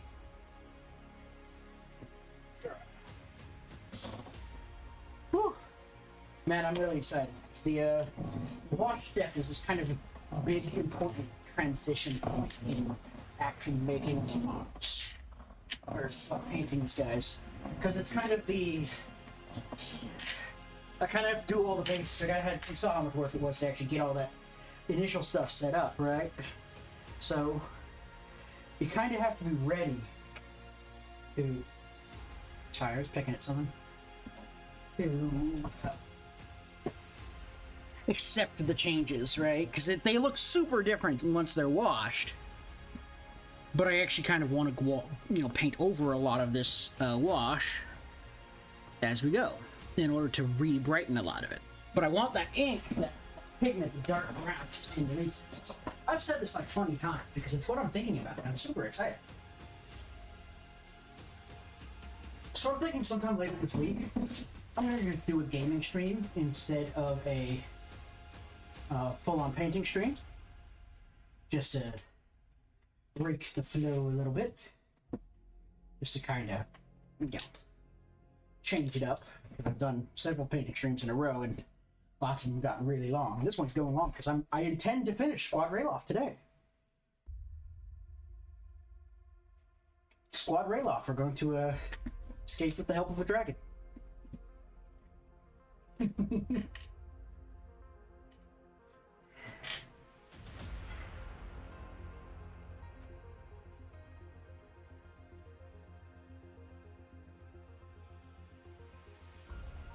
This leaves me with a weird question. Do I put the rifles on now? Because I'm not going back over the Aquila. The Aquilas are going to stay kind of darker. And the weapon casing I'm not going over. And obviously the stuff behind the rifle will be kind of shady. Yeah, I actually think that is what I do. I think I actually put the rifles on once these are dry. I glue them in place. And pray they don't ruin everything. Still haven't finished the bases, by the way. I still got to do the blood and the gloss varnish.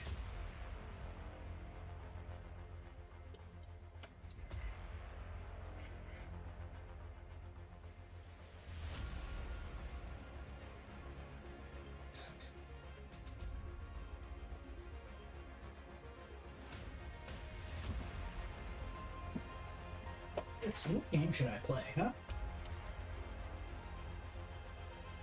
I wonder what game we should play on, maybe like Thursday or something.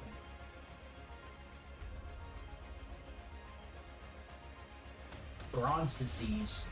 It's funny that I looked that up earlier, but bronze disease is apparently the name for corrosion of bronze. They call it bronze disease. Whew. I don't know why I keep going whoop, like I'm exhausted. I guess this is like kind of taxing, you know?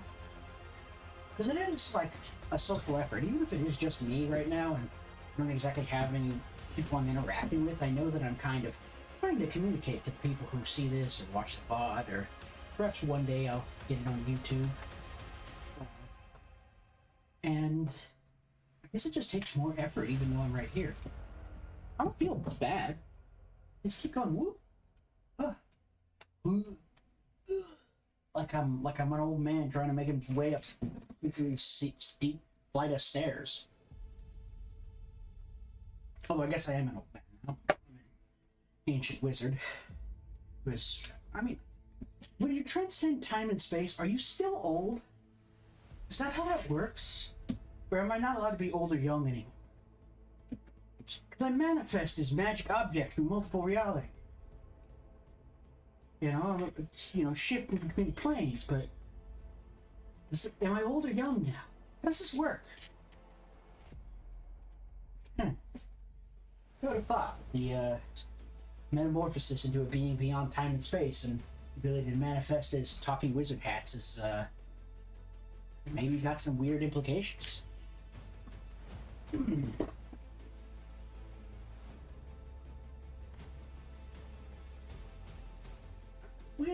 Let's draw some more. What should I draw next?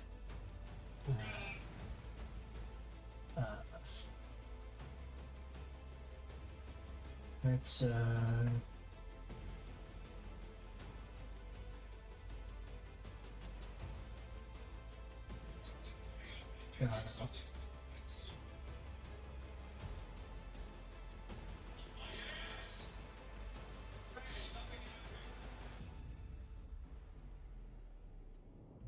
oh god, that would be horrible.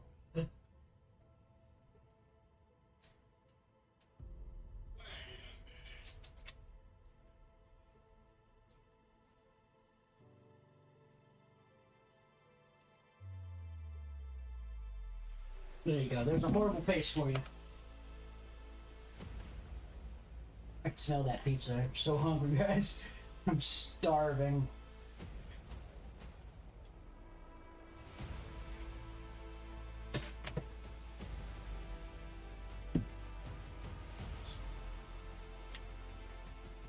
Tell you what, when my pizza's done, I'll go get it, I'll bring it up here, and let's look at some memes while I eat.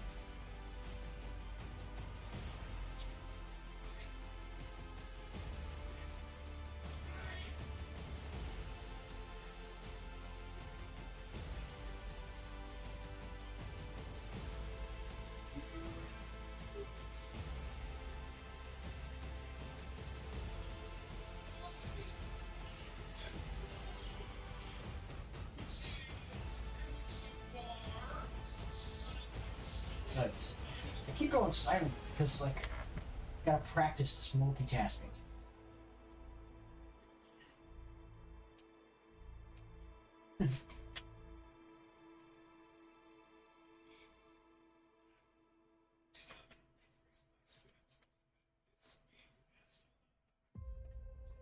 Yeah, we'll just look at some memes while I have some pizza and decide what the best next steps are. It's probably just start on the smaller areas and then work your way up until I'm painting the larger Asia areas so that I can make mistakes.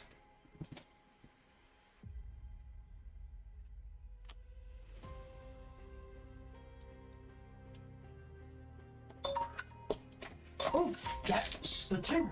Gotta go. I'll be back in a bit, guys.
Y'all can see me making noise before I even get here.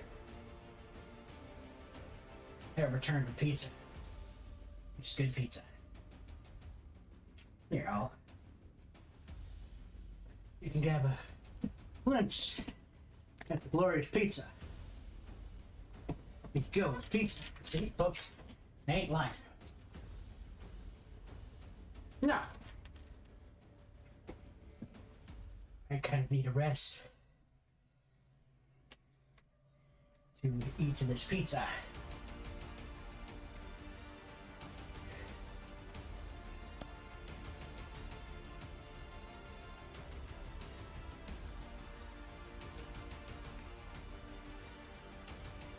What shall we do? How shall we entertain ourselves?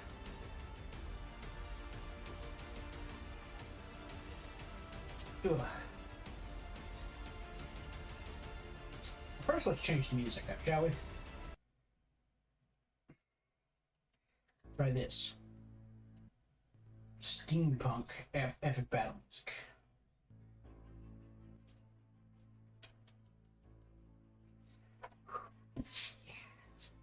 Letting the pizza cool off. While I'm doing that, go ahead, get back here. Kind of. I actually think I know one thing we can do right now. These two guys need to have their rifles attached. Because at this point, it's okay for me to do that. Because any of the shaded areas I won't be able to reach will be in areas that I naturally wanted to have shaded. So that's what we're going to do.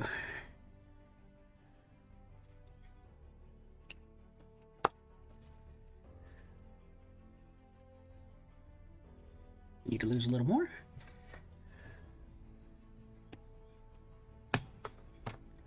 Oh, maybe too much.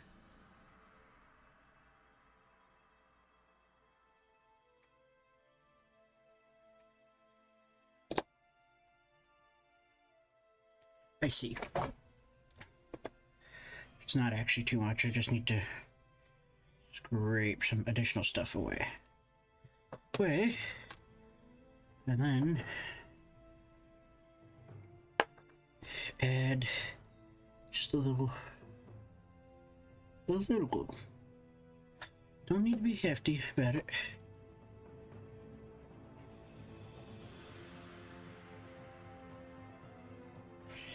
Just let that sit just like this.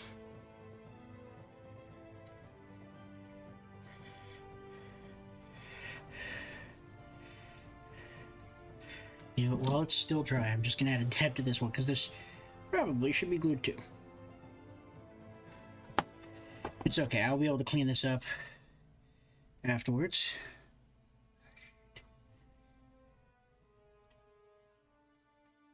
It's okay.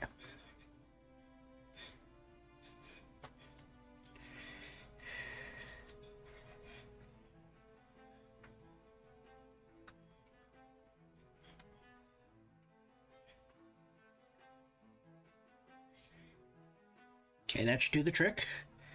We're just not gonna touch it. What the heck? Actually, what the actual heck, huh?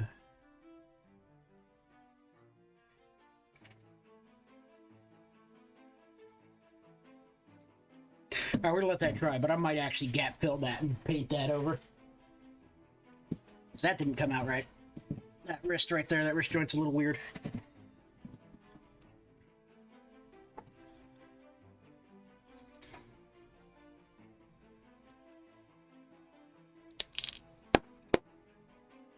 I also, however,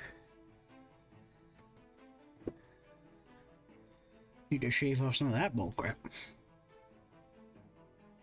So what you get is you get paint buildup around the wire. There we are. A lot of it stripped off. Not all of it though.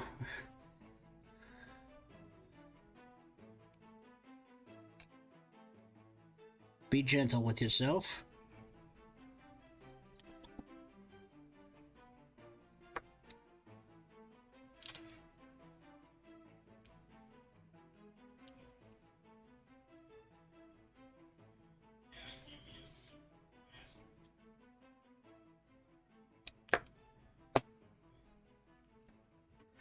Now let's see how much wire.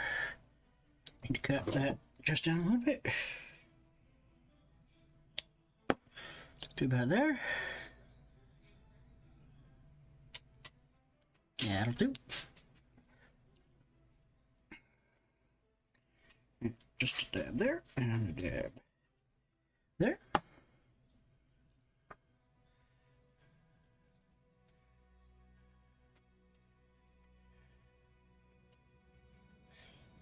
Probably still...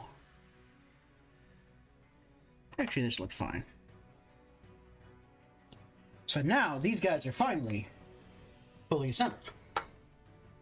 I just gotta give that time to dry. Let that dry.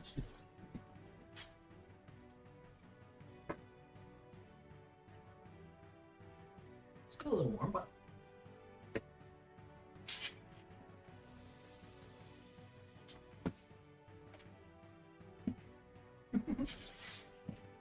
Probably like pepperoni.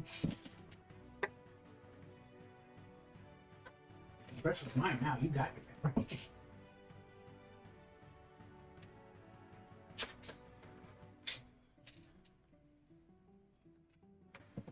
I was worried for a second that you could hear me chewing, but it's actually the chair.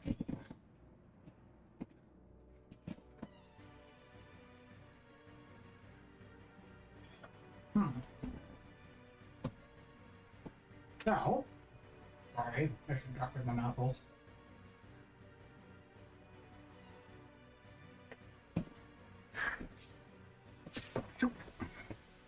Now, actually, what I'm going to do is I'm going to pick like old grody brush. This one. I'm actually going to put the varnish on their bases. As far as I know, I shouldn't need to really water this down. I should just be able to go straight in.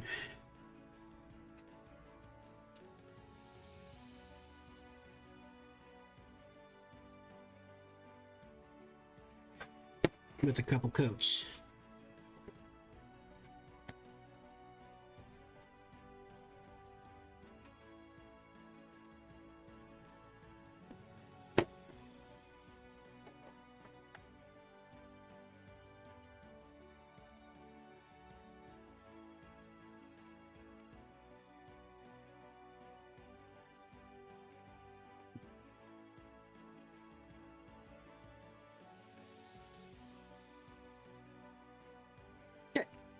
I'll just let those dry.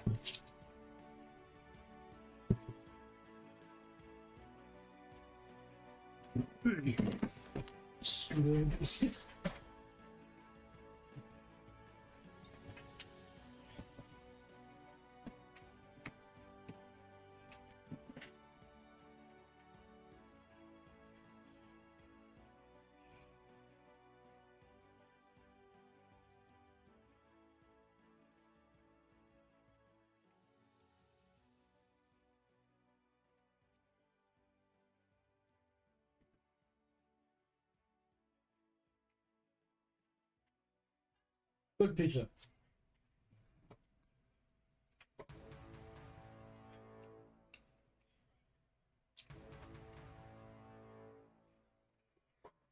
So from here, I don't want to start with the smaller stuff. Work our way out. We'll put more coats of varnish on that so I can make sure it gets nice and shiny. Because I want it to be shiny. Like it's a liquid reflecting light.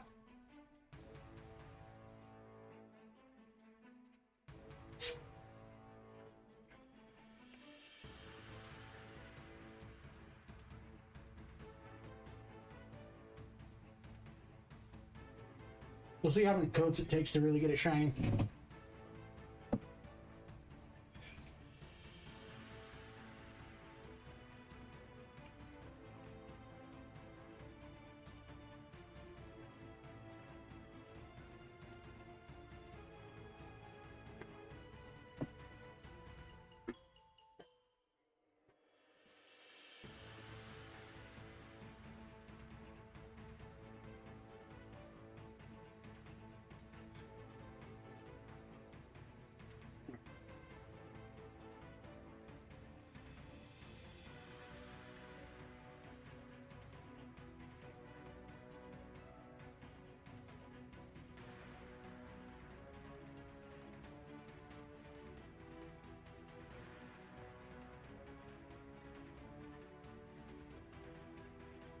The smallest stuff will be the zinc on the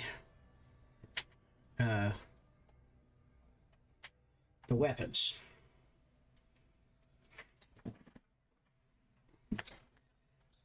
Followed by the shoulders, maybe?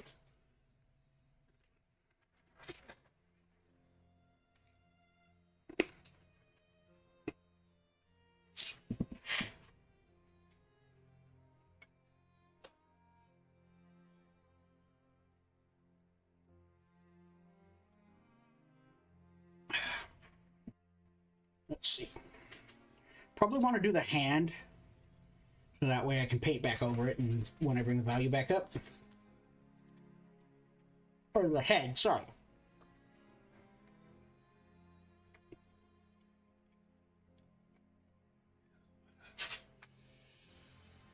Shoulder pads.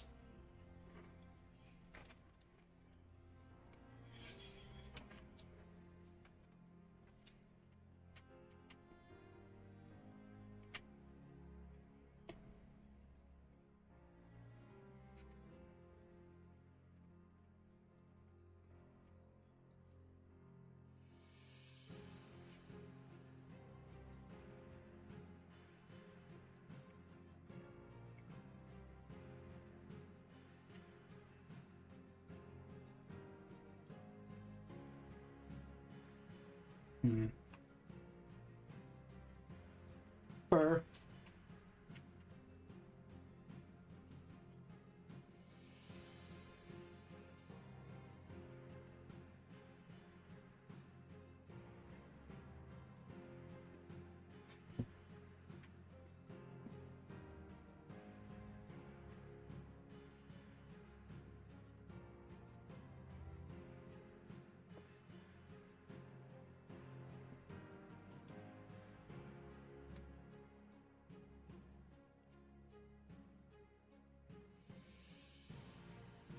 Put another coat of varnish on when I'm done with this last piece.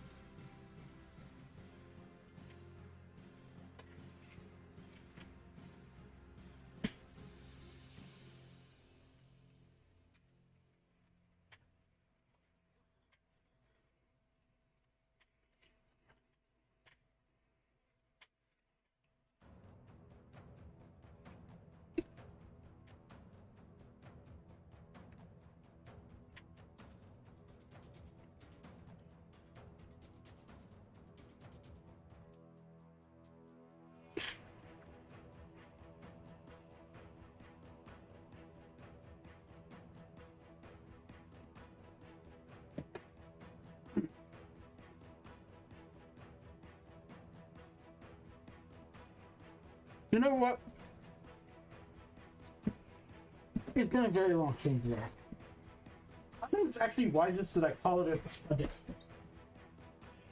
For those of you that joined me, thank you for joining this old lizard hat. For those of you watching the VOD, if you are about it, thank you for watching. You all have yourself a magical evening.